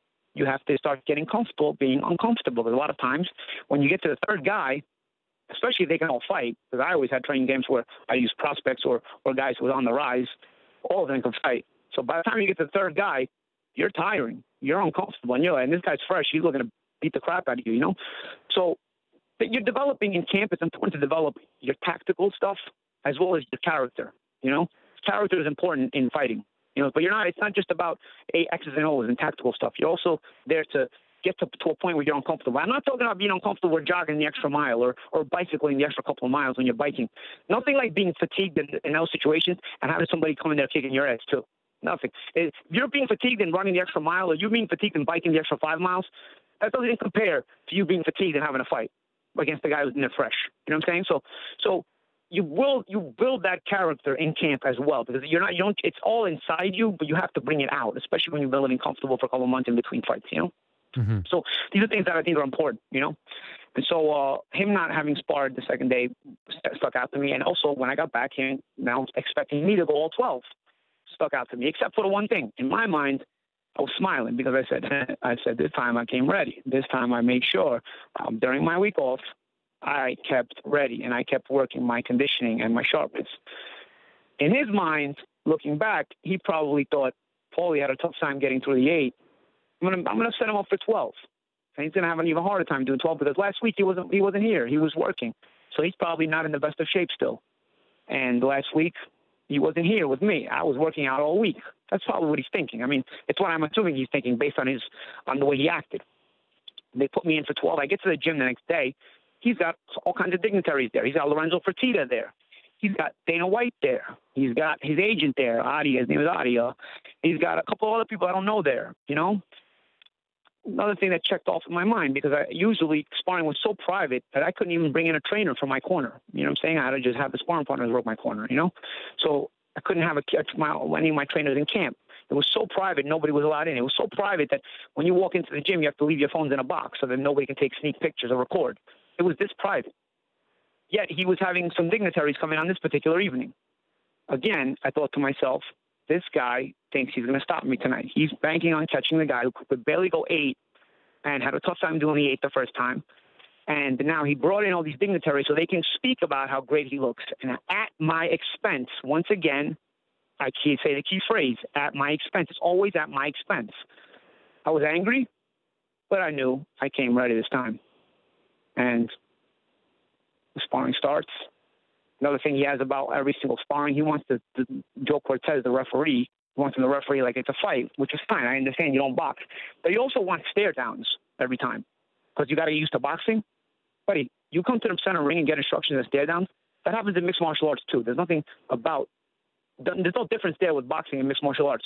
So when it comes to these stare downs, I was like, it's all about his ego. This guy is all about his ego. He's actually not trying to get better. He's got a bunch of yes men in his corner who tell him he's doing good even if he's doing bad. It's all about that. He always thinks he's doing good even if he's not. It's just about him and cheerleading. Just bring your pom poms in. Because there's no reason for anybody to actually be there. You know what I'm saying? Aside from having a cheering section. So whatever, sparring. So we go through instructions, stare down, whatever, and the sparring starts. And I'd say, you know what, he hung tough the first 5 rounds. I came out sharper. I came out with more of a purpose, but he hung tough the first 5 rounds. He even landed a couple of big shots. But I was starting to, take over. My work was more consistent. My style was more consistent. My counterpunching was sharper.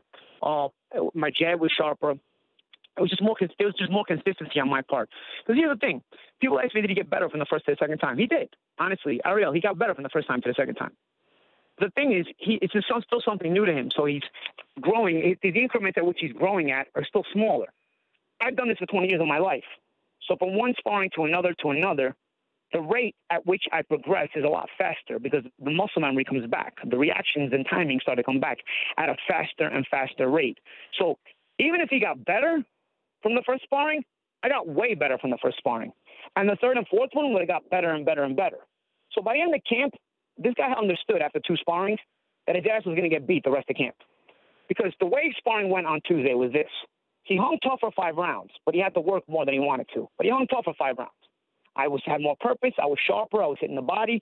He was landing some good shots too, especially in those early rounds. He was hanging tough. From about 6 on, he started becoming very hittable. Started becoming so hittable that I was putting more weight on my shots and sitting down more on my shots. And, of course, the body shots started affecting more and more and more. Of course, I'm talking the whole time because the first time he made sure to talk the whole time. Now I'm talking more and more, and I'm letting him know he can't hang. These body shots feel good, right? I used to taking these body shots in MMA because in MMA, the body shots aren't the same as in boxing in that there's a consistency to the body shots in boxing.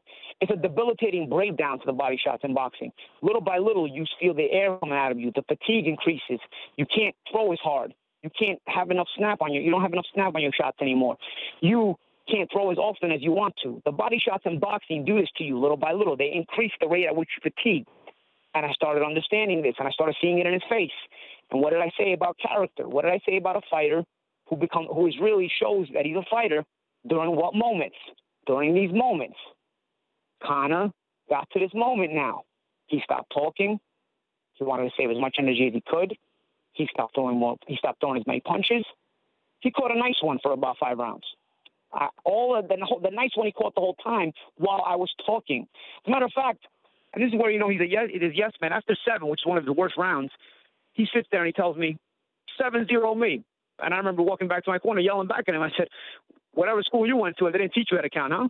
I went back to my corner. I was feeling so good, I started yelling at Dana White ringside. I started yelling at him, and I started saying, this is the bitch you brought me here? I said 24 hours ago, I was on a flight.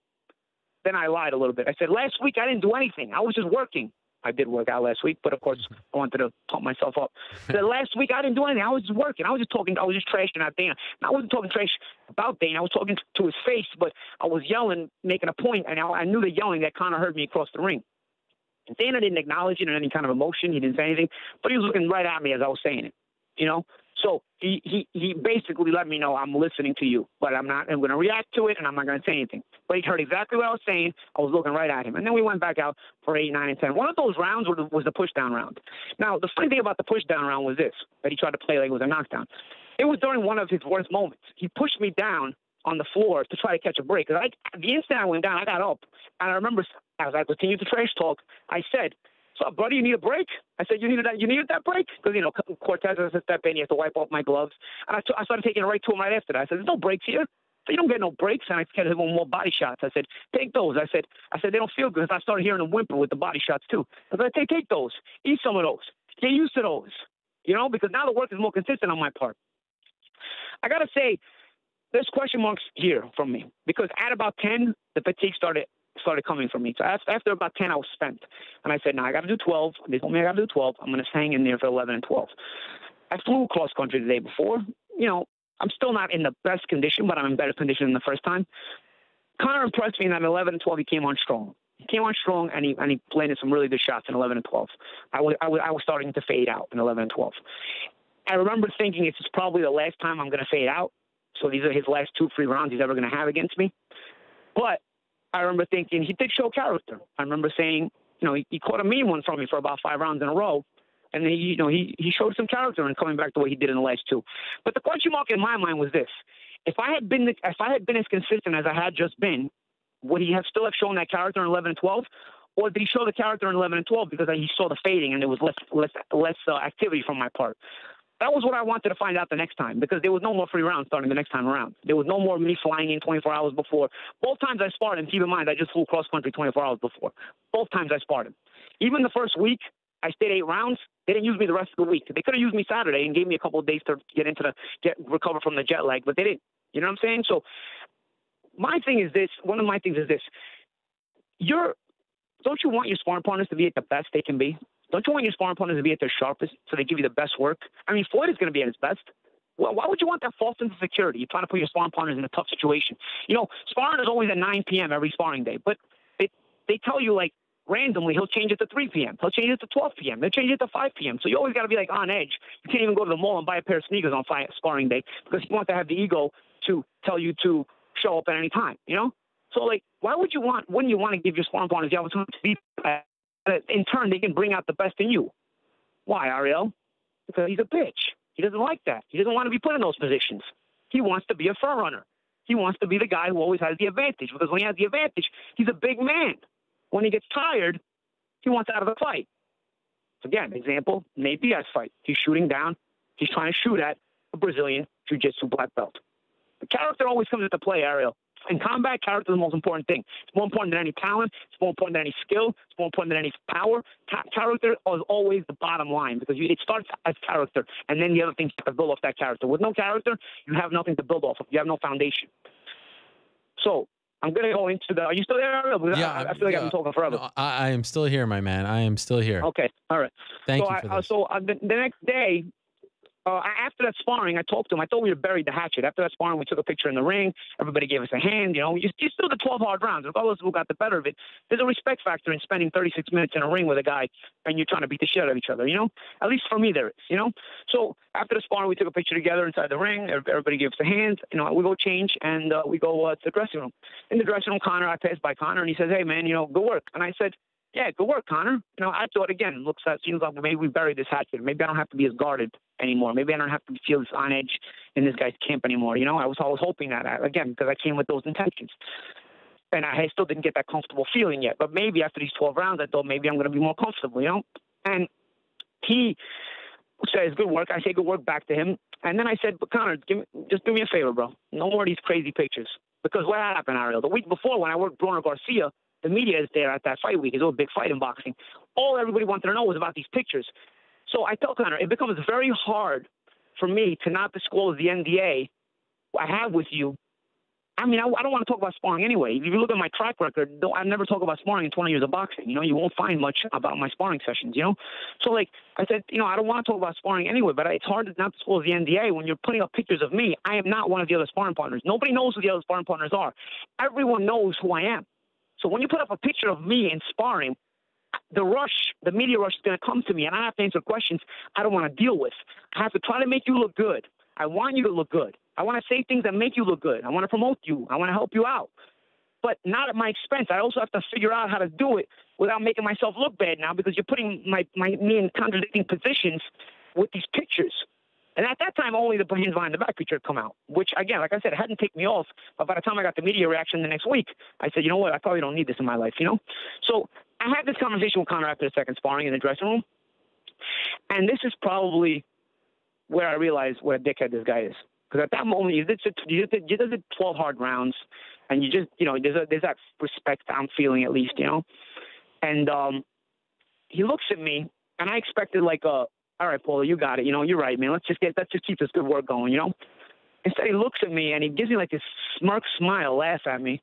And he starts walking away from me, and he puts his hands up in the air, and he gives me his back, like he's walking away towards the showers. And he's like, I don't know, Paulie. We got some good ones those last 2 rounds. I don't know about that. And, like, at this point, Ariel, I'm waiting for Ashton Kutcher to walk in the dressing room and say I got punked. So I thought it was like a joke. Right? There's no way this guy's as much of an asshole. Or I expect Conor to turn around and be like, I'm just kidding, man. You got it. Let's get this hard work and let's finish this game strong. I'm expecting one of those things. The last thing I'm expecting is this guy to just keep going off into the sunset, off into the showers, and just not say anything. And that's what he did. That's what he did. So I was just like, wow, what a jerk off. Like, what a jerk off. So I go up to my bag and I start taking out my bag because I got to get ready to shower too. And I yell back towards the showers. I said, all right, bro. I said, I didn't answer anything on social media last time with that picture, but I said, you put up something again, I'm going to put your post against you, bro. I'm going to post some stuff after you. And he didn't answer me. Whatever, that's it. The night ended, get ready, and we left, you know. The next day, I wake up at a DM on my Twitter. Public. And it's not him writing anything. It's from Conor McGregor, but it's not anything writing. It's just 2 pictures. It's just 2 pictures, and he didn't write anything. He didn't caption them. And it's 2 pictures of me on the canvas. It's the pictures of the pushdown. And he's basically showing me them. And I said, at that point, I went to my timeline, and I said, let me check my timeline. Let me see if these have gone public, you know. And I realized they hadn't gone public. I realized looking at my timeline, they just had the pictures of me and him posing off, squaring off, in that weird, like, picture that he had put up the next day. But it wasn't, like, anything damaging. So I thought to myself, how do I take this? Because he didn't write anything. I thought it's like stuff for me to translate. So again, I look to think the best in people, right, Ariel? I look to think the best in people. So I think he's showing me that he has the pictures, but he respects the conversation we had yesterday. He's not going to post them. That's what he's showing me right now. It's cool.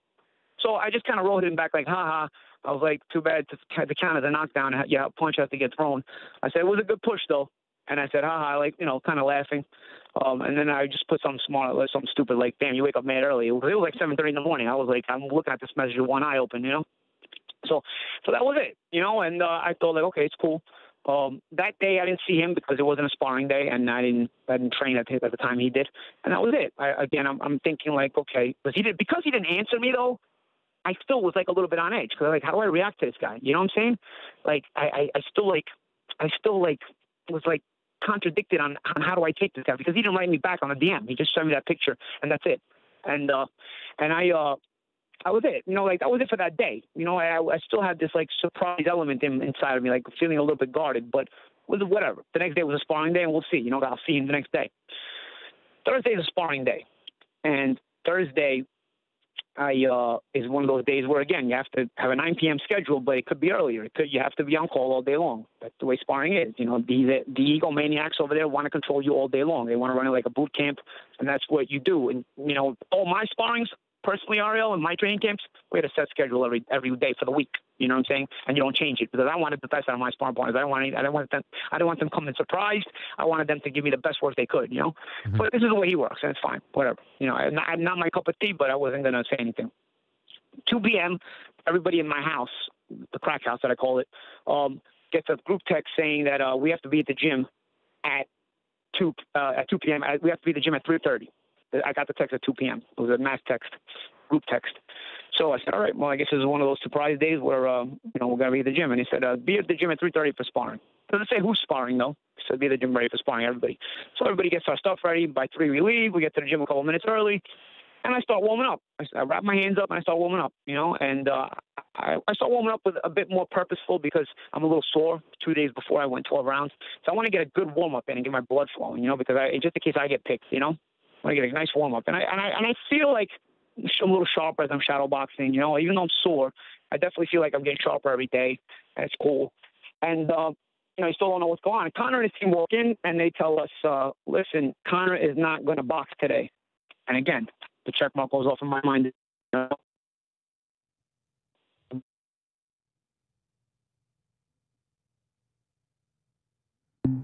Oh, did we lose him? Damn. Got the text. Conor's not sparring. Did we lose Paulie? This is my voice, by the way. All right, we'll get him back. Holy smokes. That is riveting stuff. We'll try to get him back. I appreciate him taking the time and laying it all out there. course, that is Paulie Malignaggi talking about what happened yesterday, or at least I should say last week, with Conor McGregor. Paulie, are you there? Yeah, I'm here, Ariel. Sorry, Okay. man. I'm in a building, and I don't know, the connection died out. So I was saying, yeah, so what was that character part again? You know, so he didn't box me, he didn't box anybody that day. Yeah, you said you got a text. Okay. You said you got a text, Conor's not sparring today. No, when I got text, by that point we were in the gym. I didn't get a text. By that point, Conor came into the gym. Okay. You know? And Conor and his team came into the gym. The text was that we were sparring. We got to the gym. I started warming up good. Okay. He gets to the gym. His team gets to the gym, and they let us know that no, he's not sparring. You know, and I was like, okay, well, you know, in my mind, I'm thinking he probably should spar, but it's not up to me to decide that. Even if it's a few rounds, just to keep his eyes sharp, but whatever. It's not up to me to decide that. It's up to them to decide that. They run their own camp. But I'm just going to work the floor. I'm just going to work the bag. You know, I'm going to work something. I don't know if you've been to the UFCPI, but the first floor is like conditioning stuff. It's rehab stuff like cryotherapy and treadmills and on the ropes for conditioning and whatnot. And the second floor is the cage, the ring, the bag. You know, the combat sports part of the facility. I'm sure you're familiar with it. Yep. That's the way. For everybody that's not familiar with it, that's how it is. That's how it's set up. So I figure I'm just going to hit the bag. I'm going to hit the bag, and I'm going to stay sharp. You know, I'm going to get my bag gloves out of my bag. I'm going to hit the bag. So I take my bags out of my gloves out of my bag, and I tell one of the trainers, I say, hey, can you glove me up? I'm just going to hit the bag then. And he says, no. You guys have to go downstairs because he has to work the pads or the mitts today, and he has to work on some shots that we want him to hit you guys with. We don't want you guys to see. A little bit too analytical for me, but Ariel, honestly, I get it. I understand it. Some guys are a little more anal with that kind of stuff. Me, I always used to hit the pads or the mitts in front of my sparring partners on non-sparring days. I didn't care. But you know what? I can give you the benefit of the doubt. You might be a little more tactical or analytical. Fine. You want us not around. But I got pissed. Why do I get pissed, Ariel? Because you made me come to the gym at 3:30 when I could have came at any other hour. But you made me come to the gym at 3:30 just to tell me I couldn't work out. Man, that pissed me off. Man, was I heated. Because now it's every little thing. Now even all the other little things that weren't bothering me so much came to the forefront. You know, the crack house, they're taking me off the plane to do 12 rounds in front of his personal audience, me not being able to have a trainer in camp. All of this now was bothering me more. Instantly, all the little things started bothering me more because now it was this added thing. You know, so I was just red hot pissed. I didn't say anything. I was red hot pissed. And I said, all right, I got my stuff, and I went downstairs. You know, all you have downstairs is basically the treadmills and the conditioning stuff. So I just kept shadow boxing downstairs and then ran a little treadmill. But I remember venting to everybody else because all the other sparring partners couldn't stay up there either. And I'm like, what are we, jerk-offs? I said, what are we, guys? I mean, we just get brought in, like, and then you just tell us we can't work out? What is that? Like, I could have came later. We could have came this morning. We could have came at any point. It's not like they decided when they got to the gym they're not sparring. You knew you weren't sparring when you woke up that morning. Who are you kidding? You didn't just get to the gym and decide you're not sparring. You knew when you sent that group text for us to show up to the gym to spar. You knew he wasn't sparring. Who are you kidding? That's not how it works. Who are you kidding? So I was aggravated. And instantly everything else aggravated me. Everything else that happened before aggravated me. So I did my workout. I'm pissed. I finished my workout. I go in the dressing room to shower. I take my stuff out of my bag. My phone is buzzing like crazy. I mean, it's like on fire. It's buzzing like crazy, like it's going to blow up. I checked my phone. I'm like, what is going on here? It's like, this is all you hear, you know? So I get it. I check a bunch of text messages, bunch of tweets, like 200 of you in check. Like, what's going on over here? And suddenly I realized everything had been released. Everything again. And the reaction was Paulie Malignaggi got knocked down. So I'm like, wow. I was like, you really released this shit? I was like, it's crazy. I said, I'm fighting an uphill battle here. Even if I spar him the rest of camp and I start to beat on him more and more and more, he's always going to have these photographers there doing his will. And in 10, 12 rounds, he's always going to get a couple of shots of him landing shots, and those are going to be the ones he's going to post. He's always going to try to get ahead at my expense and not through me and not with me. You know what I'm saying? I said, this guy's just a piece of shit. I can't deal with this. His team is a piece of shit, bunch of piece of shit cheerleaders. They're not improving him. They're not getting him better. They're just telling me he's doing good, even if he's not. It's like, I don't need to be around these people. It's not like they brought me in for anything tactical like a lot of people thought they would. You know what I'm saying? They're doing tactical stuff, and all the tactical stuff is cheerleading. You know what I'm saying? So, I mean, I said, I can't stay here. I said, it's only going to get worse for me. It's not going to get better. I can't win this battle. I mean, I didn't even know I came for a battle, but at the point I realized it's a battle, and I'm just not in a position where I can win it. This is always going to continue to happen. I can, because every time I spar him, I'm going to throw him more of a beating. I'm only going to get sharper and sharper. And like I said, he can't rise his sharpness level at the rate I can rise my sharpness level, because mine is just muscle memory. He's going to come back at a faster rate once I'm in the gym every day. His is all stuff he has to learn. You know, so I'm always going to get exponential amount of time sharper than he can. You know, but regardless of what it's going to be, it's always going to be this with this social media stuff, with this games, like they just made us show up to the gym and not be allowed to work out. Like, it's always going to be this. I always have to be guarded on this. I have to be here until 20 with these guys. No way. I was like, I can't live like this. I have to go, you know, like, and that was it. You know, at that point, I decided I'm leaving, and I didn't say anything. I just got changed. I went in the car with my sparring partners and the rest of the team, that part of the team that was in my house, in the crack house. And on the way home, I kind of vented. I vented to everybody. I said, you know, this guy, you know, they made us show up today like we're a bunch of jerk-offs, you know, show up to the gym. Tell us we can't work out. I said, he takes me off a plane to do 12 rounds Monday. I was like, I get there and there's an audience. He's trying to set me up to fail. He's trying to set me up to look bad at the expense of him, for himself to look good at the expense of me looking bad. He's trying to stomp me. You know what I'm saying? All of this because of trash talk before the fight, any fights were ever signed. Like, these are things that I've had with other fighters, and we've always been cool. You know what I'm saying? Like, really? It's about ego. It's about that I'm not an ass kisser, and he wants ass kissers around him, and only ass kissers around him. I said, this is not a battle I can win. I said, guys, he's got you guys in a crack house in some dilapidated neighborhood. And I'd say, you know what? Budget is budget. Maybe sometimes you have a budget. But you guys, maybe you never experienced this, but I have. I've never been a part of a $100 million camp, but I've been part of multiple fights where there was $1 million camps. You know what I'm saying? Multi-million-dollar fights. You know what I'm saying? These are all, I've been a part of them all. So I know what it's like to run an expensive camp and a real high-level camp. I know what it's like to have sparring partners, house them, get them food, all this stuff, make sure they're comfortable. I know what it's like. This guy could care less, and he's fighting for a ton of money. And it's still, I would respect his budgeting issues, except that he rented himself a lime green Lamborghini. You rent yourself a Lamborghini and put your team in a crack house? Part of your team? Because his main trainer stayed in a nice house. Really? It shows what he thinks of you guys. It's all about status with him. He's a scumbag. I said, it's all about who kisses his ass better. You know, he looks at you as status, and you guys in his mind have no status. So he can throw you in the dumps. He doesn't even care. Doesn't care what's going on. Me, I didn't ask for any special treatment. I came here on no special treatment, asked for no special money, asked for no special accommodations. For me, it was about he had it out for me. But for you guys, he doesn't care. He doesn't care for anybody. Granted, nobody gave me a reaction. Listen, they're in camp. They're in his camp. Maybe they take his side. You know, it's whatever. They don't want to give me a reaction. But I'm just venting at this point. I'm just venting because I was angry. You know what I'm saying? I said, it's not the way you treat people. It's not the way you treat people. I said, you guys have to deal with it, but not me, man. This ain't for me. You know what I mean? I'm not in a position where I have to deal with this. I came here out of the goodness of my heart. I think, again, I wasn't going to come here for free because I wasn't even in shape when I got the call. You know, it still worked. I came here out of the goodness of my heart, though, as far as my intentions were, and this is what I got. I said, maybe you guys got to live with this, but I'm not staying here, man. And that was it, you know? And, you know, I had to leave, man. I had to pack my stuff up. And, you know, I called some friends I had in Vegas to pick me up. And that was it. That's kind of how it ended, you know? And, yeah, it was disappointing.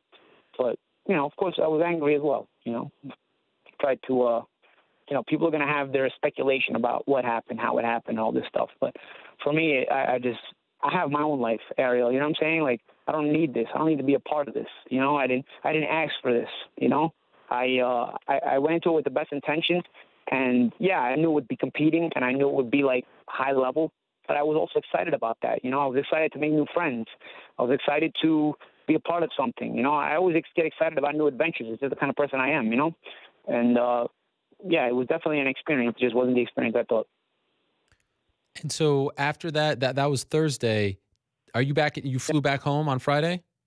Yeah, I stayed in the MGM Grand I got myself a room in the MGM Grand on Thursday night, and then Friday morning I booked myself a flight for Friday morning. And I flew back to New York on Friday. Anyone from his team reach out to you, try to clear the air, try to figure out how to salvage this? Nothing? No, nothing. Only Andre Berto called me. Andre Berto is friends with him. Yeah. Andre Berto was going to come in to spar one day on Saturday. He was going to be in town. And Andre Berto was, for MMA fans that don't watch boxing, he's a two-time boxing champion. He was on the show earlier today. Oh, okay, yeah. Well, he gave me a call, and he said that I guess he texted me to call him back, and I didn't answer him that day. I didn't answer him on Thursday when I left, because I figured, like, this guy's Conor's friend. He's going to try to make excuses for him, because I don't want to hear anybody at this point, you know? Because once I broke it on social media, it broke all over ESPN, it broke all over Fox Sports, everything. So I didn't want to deal with Andre. I didn't want to deal with anybody. I thought Andre was going to call me to, like, tell me to chill out and, like, you know, and I didn't want to deal with it because nobody went through what I went through. Nobody could understand what I was going through. It was like, it's hard to explain it, you know? So I was mad. I didn't call Andre back. But on Saturday, I got a text from some people I knew that told me Berto never went to Vegas Saturday. Berto was going to spar Conor just Saturday, you know? Mm-hmm. Told me Berto never went to Vegas Saturday. So I returned his text on the next day. You know, I said, yo, it took me a few days to get back to you. What's up? And we spoke on the phone. And basically, he had wanted to know what was up. And he saw what happened with me. And he said, this guy's going to just make me go there and look bad. I was like, no. He said, at that point, Andre said, at that point, I'm not going, man. I was like, I might beat the shit out of this guy, and then he's just going to make me look bad regardless, you know, because it's his photographers, it's everything. Because he got the same thing I got. He told Conor, if I come to camp, I don't want none of those photographers there. I don't want no pictures. And Conor gave him the same wise-ass answer he gave me about the pictures. He kind of gave him I don't know, these are my photographers. Like, gave him the same bullshit, you know? So Andre knew better at this point, you know? So he's like, yeah. So Andre, like, he told me, like, at that point, I wasn't going. So he's cutting off his nose to spite his face at this point, you know? He had two good people that were going to help him, high-level fighters. Now he's got nothing. Now he's got just basic shit, you know? And he's got his basic training camp with his basic trainers who basically cheerlead. God bless. So the impression that I'm getting is, oh, you did a lot of interviews in between those first two. This was kind of brought upon, you know, by yourself. There was an NDA. You shouldn't have said anything. And so, you know, here are a couple of pictures. And so it's like quid pro quo type of thing. Did anyone say to you, stop talking? Did anyone say to you, you know? No, nobody told me to stop talking because I wasn't making him look bad in the picture. You know, but a lot of the interview requests and interview marauding of me was because of the damn pictures. I have no problem not giving interviews. Right. If you don't bring this onto me. You know, the social media pictures brought this onto me, and that's what I tried to explain to Conor. I am not the other sparring partners. I am a public figure in this business. If you put up these pictures, I'm going to be assaulted by media, constantly barraged. And it's hard for me to do a certain kind of interview to try to make you look good, which I want to, but also try not to make myself look bad. Because now because of these pictures, automatically the assumption by everybody is that I look bad. So they want to hear more about it. And I have to defend myself while also trying to make you look good. So don't put me in these positions, and I don't have to even do this. Because I get no pleasure in doing this. I don't want to do this. I just want to be in camp, enjoy the experience, chill out, and that's it. You know, I'll have stories for the rest of my life about how cool this was, you know? Like I said, I'm always up for new adventures. I wasn't up for this, though. So, okay, so at this point, you know, you go and that's it. Like, do you think the NDA, like, are you going to talk more? I mean, you've said a lot here, but you haven't talked about. No. I just talked about my experience. The tactical analysis, I'm going to leave out because the tactical analysis is for fight night. You know, maybe Conor has no ethics, but I do, you know. And honestly, I want to at least save the integrity of the fight. You know, this is still an interesting event. It's still an interesting fight for a lot of reasons. The tactical analysis, though, I have a lot of things about Conor's analysis, Conor's tactics, and all this sort of stuff. And I'm going to save them for fight night because I'm going to break them down. Because these are things that I wanted to discuss with his team and I wanted to help out. But I'm not going to because now I'm not there. Sure. You know, but there's a lot of things in his tactical stuff, and I'm not going to give it away because he has a style all his own, and I don't want anybody to kind of know that and then, you know, jeopardize his game plan, you know. So I wouldn't do that. But also, there's things I agree with, don't agree with, things that he can be effective with, things that he might be effective with, things that are going to hurt him, and I want to just get into all that, you know, parts of his arsenal where he's lacking, parts of his arsenal where he's good. I want to get into all that on fight night because I think on fight night it's important to bring that stuff out tactically, and at that point, you know, the training camp's over. Nobody can prepare for anybody. You know, you guys are going to fight. And I think the viewer probably gets a better experience of the event that they've ordered on pay-per-view if I break that down on fight night. So the stories I'm giving now are basically just my experience. You know, it was my experience in camp and why I left and what I went through and how I was treated. And these are not good people. They're just not good people. I've met a lot of people in my life. I've met a lot of good people in my life. I met a few scumbags in my life. You know, if you're in multi-million-dollar businesses, you're not going to meet everybody that's a great person or honest. But definitely, this guy's one of the biggest dirtbags I ever met in my life, bar none. I was just amazed at what a dirtbag this person is. So I don't care if we never speak again. we're not friends or whatever. It doesn't make a difference to me. My life is fine if I never see Conor McGregor or speak to him again in my life. It's totally cool. I was dumbfounded by the way things were, and not just how he treated me, how he treated others.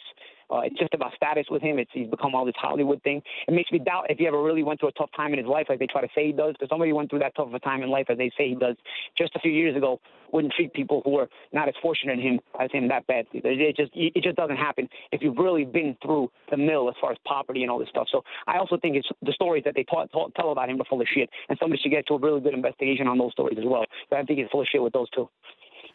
And just to be clear, as far as the NDA, the original one was concerned, because I even reached out to you at the beginning of all of this, and you were like, I can't really talk, and I totally respected that. Did anything preclude you from talking on air? Because, of course, the interesting thing about this relationship was you work for Showtime. You're going to be the analyst. Yeah, they knew that when they hired me. So, I mean, it was obviously they knew there was that you could talk about it. Differences. But, of course, like I said, the NBA really is about tactics. That's sure. why it's there. You don't want to give up the guy's game plan. And honestly, that's an ethical thing I've never done in the past anyway. I mean, you can look me up for the past 20 years of my boxing career. Sparring almost never comes up in any interviews or anything I'm talking. This is the only time it's ever come up. So naturally I'm like this to begin with. I didn't even need the NBA to not bring it up. You know what I'm saying? Like it's just the way I am. It's just there's a code there. So. Yeah, I'm not going to bring it up, but of course, fight night, when it's all over, yeah, it's going to be cool. I think it's going to be cool to break down the tactics. I'm the kind of commentator and analyst that discusses X's and O's more so than opinions anyway. I think anybody can give an opinion, but not everybody can break down X's and O's. And I think that's where I'm going to get a little bit more in depth about the style on fight night, because at that point, the fight's over. I mean, the fight's not over, but the fight's going to happen that night. So really, none of the opposition can benefit from that.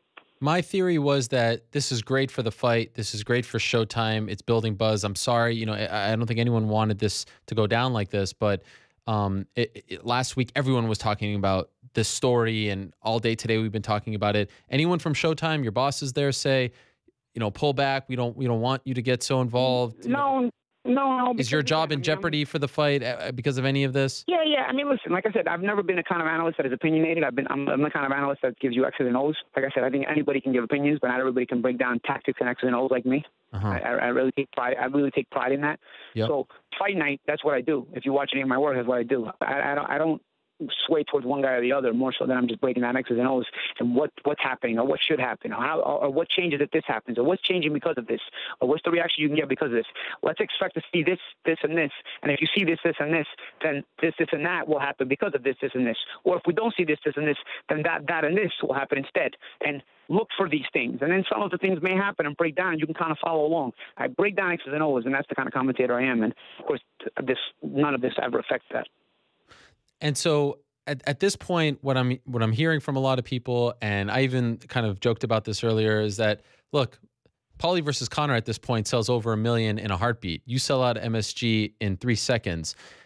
Is there any part of you that is hoping to now fight him because of all of this? Are you hoping to get that fight now? Honestly, I retired in March. I don't know. I mean, I didn't intend for any of this to happen.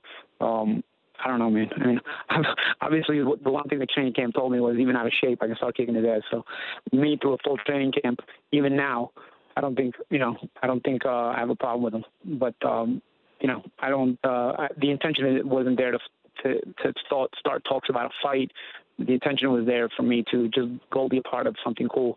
And I enjoy my retirement. I am happy with my retirement. I like the job I do on TV. And I'm going to continue. I hope to continue to enjoy it for a lot of years.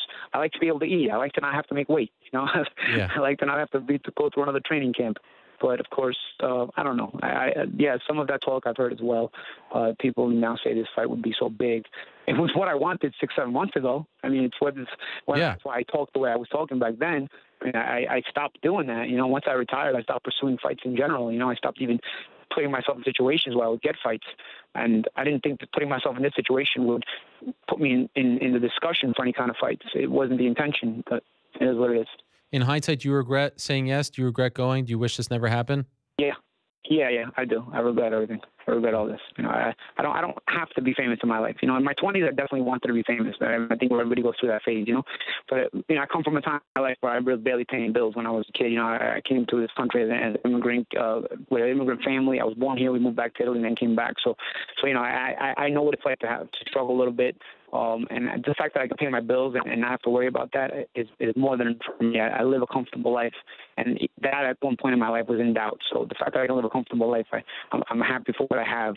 I don't need to be famous. I didn't need this just to gain some social media followers or just to try to gain some fame off it. I didn't need this. I can live without that. I'm totally fine in my everyday life. You know, I have a good job. It's on TV. I don't have to a boss that is overexerting with a 9-to-5 kind of job. You know, like I live a pretty carefree life, and I like that. You know, I didn't need this. I didn't need this to make me happy. This is actually something that brought stress on my life, and I could care less about it. You know, I wanted to just be a part of a new experience, so I could, you know, have a new experience in my book of memories in my mind, because I have a lot of memories in my mind, and this was just going to be another part of it.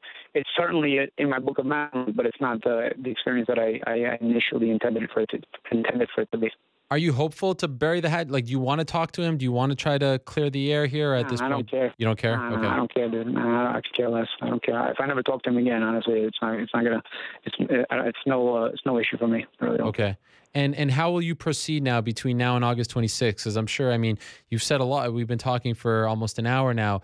Are you going to keep talking to people? Are you trying to let this die? What do you want to happen? Yeah, I mean, I took a few days from the media. I didn't want to talk to anybody. Now I'm going to get my side of the story out to a few people, and that's it.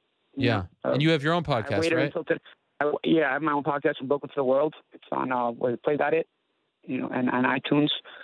People can find it on iTunes, and you know, I have my own podcast. We're going to release that tomorrow, and that's it. You know, it's basically just put my story out there to a few networks and whatnot, and that's it. Because I think there was a lot of assumptions after I left camp. My social media was buzzing like crazy. I didn't really put out my story like that, you know. So I wanted to just defend my own honor and my own image and whatnot and all this, you know, because there was a certain way it went down. And I know kind of a lot of fans, kind of a lot of groupies who just want to believe anything that happens, or, you know, want to make up their own reality of things. And, hey, you know what? You can't stop them from thinking what they want to think, but at least my side gets heard too. And then if you want to believe it, they believe it. If they don't want to believe it, they don't believe it. It's fine with me.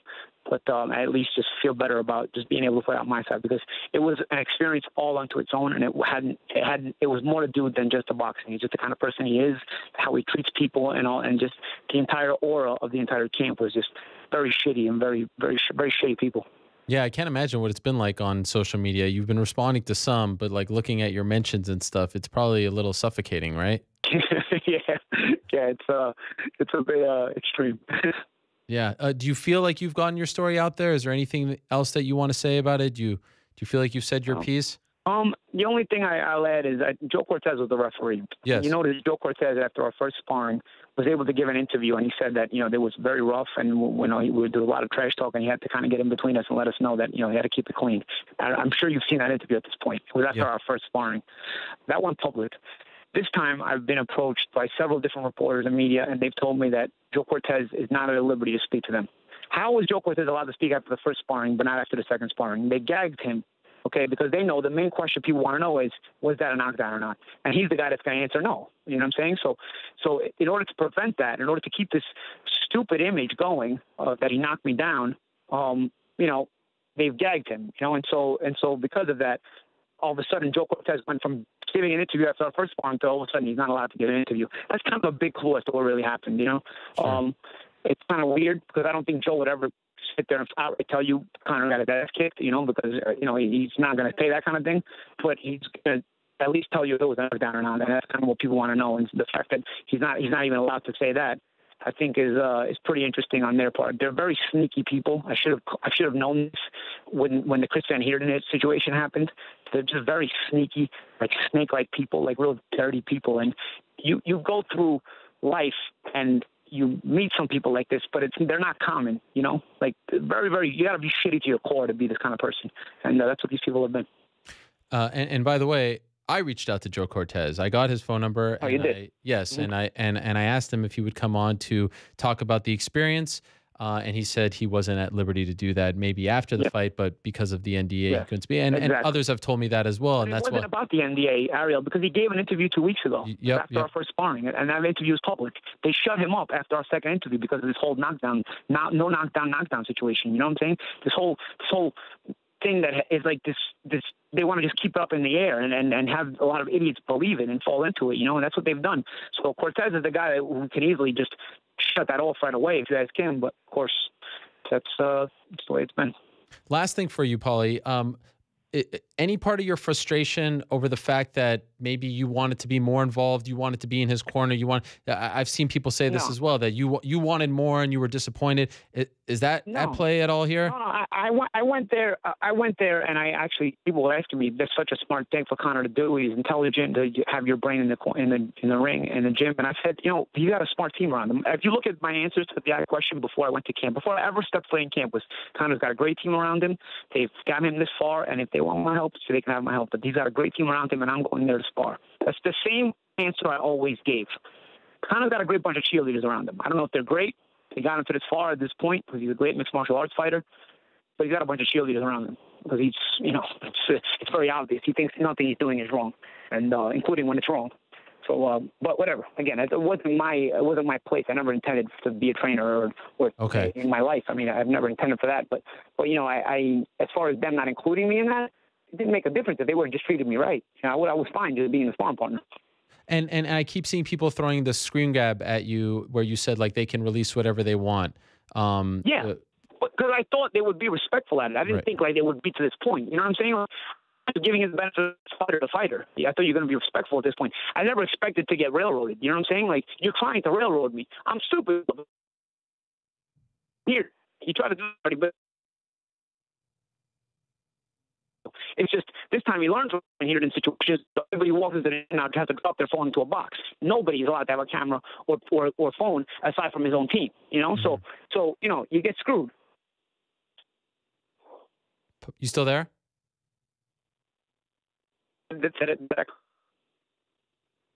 Hurry up. Yeah. Okay. Sorry, we lost you there when you said you get screwed. Yeah. No. What I'm saying is you get screwed because you know, like I said, he can use his own. He can have his own photographers and stuff. That's fine. I was okay with that. I still thought he would keep it on a respectable level, fighter to fighter. You know what I'm saying? I never expected this. But again, he's the kind of guy who will try to get ahead at your expense, not through you, but on top of you. You know what I'm saying? Paulie, I can't thank you enough. Really, this means a lot. I appreciate you coming on. I appreciate you telling your side of the story. I appreciate you giving us an hour of your time. And I urge everyone out there to check out Paulie's podcast, From Brooklyn to the World. It's on iTunes, everywhere else that you can check out podcasts. And I've listened to it before, and I enjoy it very much. And I'm looking forward to your call now, more so than ever, on August 26th. Again, I think Showtime has to be thrilled because this is great for their broadcast. The insight that you are going to provide on August 26th, because you're one of the few people in the world that's actually boxed Conor McGregor, is invaluable at this point. So this is fascinating stuff. Appreciate the time, Paulie. We'll talk to you soon. And again, all the best. And I hope that this storm kind of goes away and that you can focus on the job as far as TV is concerned on August 26th. I hope so too, man. Thanks for having me on, Ariel. It was a pleasure. Take it easy. Thank you. There he is, Paulie Malignaggi. Wow. Brooklyn's own, telling his side of the story as much as he can. Of course, seems to me like he is honoring that NDA, not talking about, you know, specific tactical things, specific game plan stuff, if there was any of that shared with him, but some fascinating insight from Paulie Malignaggi and what has become the biggest story in combat sports over the past week, the sparring session, the aftermath, and it all leads up to August 26th. In my opinion, this is all good. Of course, I've not read this NDA. I don't know what the finer points are, what the terms are, etc. But this is another fascinating subplot storyline going into what is turning into one of the biggest fights in the history of combat sports. Wow, what a show. This is unbelievable stuff. What can we say about today's show? We have gone way over, and I sincerely appreciate everyone sticking with us and that there are this many people still watching. More importantly, everyone in the back still working. So let us try to wrap up the show as much as possible. Catch a breath. I need New York Rick's help to give me some oxygen. So let us go to Rick's Picks now. And now it's time There it is. Open up your ears and your minds, MMA Yes. fans. It's time for Rick's Picks. Rick's Picks. Rick's Picks There are it lots of is. fun, and his hair is in a Yes. because it's, you already know what it is. Rick's Picks. Where's the doll? Ladies and gentlemen, boys and girls, it's the moment There he you've all is. been waiting for. It's the new craze taking the world by storm. Live from the Vox Studios Yes. in beautiful New York City, it's time for Rick's Picks. Bang. I didn't see the actual thingy pop up. I don't know. I heard it, but I didn't see it. That's all right. All right. Nice shirt, by the way. Thank you. Oh, you know what? Let's do it nice and early. How about this? Nice and early, yeah. Apropos. What is that? This is Boss Logic and Reebok collaboration. Bang. How did you get that? Not sure if it's available. Yeah, how did you get that? I have a homie who works at Reebok named Kevin Collins, who reached out and was like, "Hey, want to send you some swag." So shout out to those guys over at Reebok, specifically Kevin, but Boss Logic for putting this this beautiful art on a T-shirt. Cool. Yeah. Where's mine? I didn't get one. Listen. Anyway, I can't wear that. No, yeah, you can't wear that. All right, Rick's Picks. You got any for us? You've been keeping us around so long. I don't have any. You don't have anything? No, I'm just. Oh, okay. I have to cycle through them. Hold on. You didn't have enough time to prepare for this? You know, actual work going on back here. Chewing me out for typing on GChat to you when it was your choice to take off those headphones. How about that? I don't even know what you were writing. You were telling me, what were you even writing? Paul Felder goes, "Oh, the guy with the elbows." I'm screaming who the guy with the elbows on Dana White's Contender Series was. But you... Okay, while you get that stuff, can I just say this about today's show? Yeah. You know, I came in, I was very upset. I was down. I was like, I have not been rejected this many times in the span of 7 days, probably since high school. Just rejected left, right, and center. Not even going to touch that one. This was a tough one to put together. And I get down and I start to hate it, and I shoot for the moon, and I land among, you know, the rats, and I'm just like, rejection, rejection, rejection. I was really down. Last night I was really down. I was striking out left and right. What happens? Maybe my favorite show of all time. I mean, the Pat Barry Rose thing, I don't even know how to put that into words. Ian McCall. Pat's story was incredible. The guy got arrested. No one even knew about it. And he just drops that. The Ian McCall thing, Gilbert Melendez and his honesty, Paulie Malignaggi, Felder talking about his dad. Maybe I am emotionally exhausted right now. And so I lean on you. But I just have to say, maybe my favorite show of all time. And keeping it real seemed to be the theme of the show. Like, this was the keeping it real show. From McCall to Rockhold, Berto talking, Gilbert. I mean, just mind-blowing stuff. So thank you to all the guests today, and thank you to everyone who tuned in. I am emotionally spent, but I'm so happy at how it turned out, and a reminder that even if, you know, we don't have the biggest of the biggest, like people every week, get this guy, get this guy. I think I know what I'm doing now. Just stick with me here, and I will be lying if I say that I didn't. You know, if I expected this kind of emotion. I was crying during the Pat thing. I don't know if you saw, but I mean, I'm emotionally spent right now. And so I just want to thank all the guests for keeping it real and for giving us such a great show. Well said. Your turn.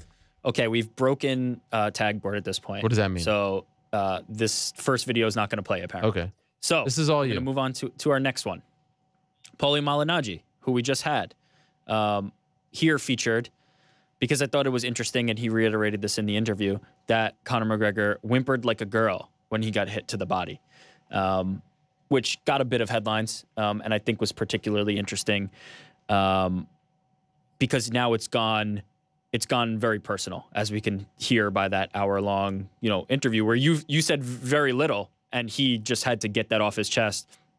I think clearly. I didn't say anything for the first 35 minutes. Yeah, I think clearly this is a more personal fight, to be honest, than Mayweather and McGregor. And they've done a good job of making me believe that they don't like each other. At the end of the day, what we're talking about is a knockdown and a little ego bruising. At the end of the day, Conor is winning, Paulie is winning, Floyd is winning, Showtime is winning, Boxing is winning. T-Mobile is winning. UFC is winning. There are no losers in this story right here, for the record. Speaking of winning, Conor McGregor winning this week. There's music. Yeah, this is a little video from ESPN being announced as on the cover of the next ESPN, the magazine, The Fighting Issue. He continues to capture the media's attention. Now, ESPN, the magazine. This was cover written boy. by Wright Thompson. There's a feature in there for the cover, written by Wright Thompson. Yes, it is worth your time. He is one of the very best sports writers in America. His story on. You disagree? No, I was telling him to turn the video down, but Nick cut to me giving it the. Yeah, very best sports writer. No, Wright Thompson is incredible. His story on Michael Jordan, phenomenal. His story on Pat Riley as of late, phenomenal. But yeah, I don't know if this was his best, but still, if you're a Conor fan, worth your time. Our next video, a little clip from the UFC for the Ultimate Fighter. Oh, I never saw this. Tough 26 promo. They rolled it out a few times. No, there's not much here because obviously they had to probably do this before the fighters were confirmed. So it's not like, they're featuring any of the individual fighters. But this next one is all the individual fighters who are going to be on this season of Tough, including the coaches as well. You had to put money on one. Who do you pick? Probably Barb. Really? I think she's proven at this point that she can be. Yeah, but she has that. When she fought, when's the last time she fought? Like 2 years ago? Her style is not a style that I'm too concerned about fading over time. If I had to wager, I think money would be on Barb Honchak, former Invicta flyweight champion. I'll go Lauren Murphy. Also, clearly there's a lot of experience on this cast. Roxanne Modafferi. But I think smart money would be on Barb for me. I saw John Crouch, who's her coach, at 214. He was like, she's winning. Lauren. Yeah, she's winning. Guaranteed.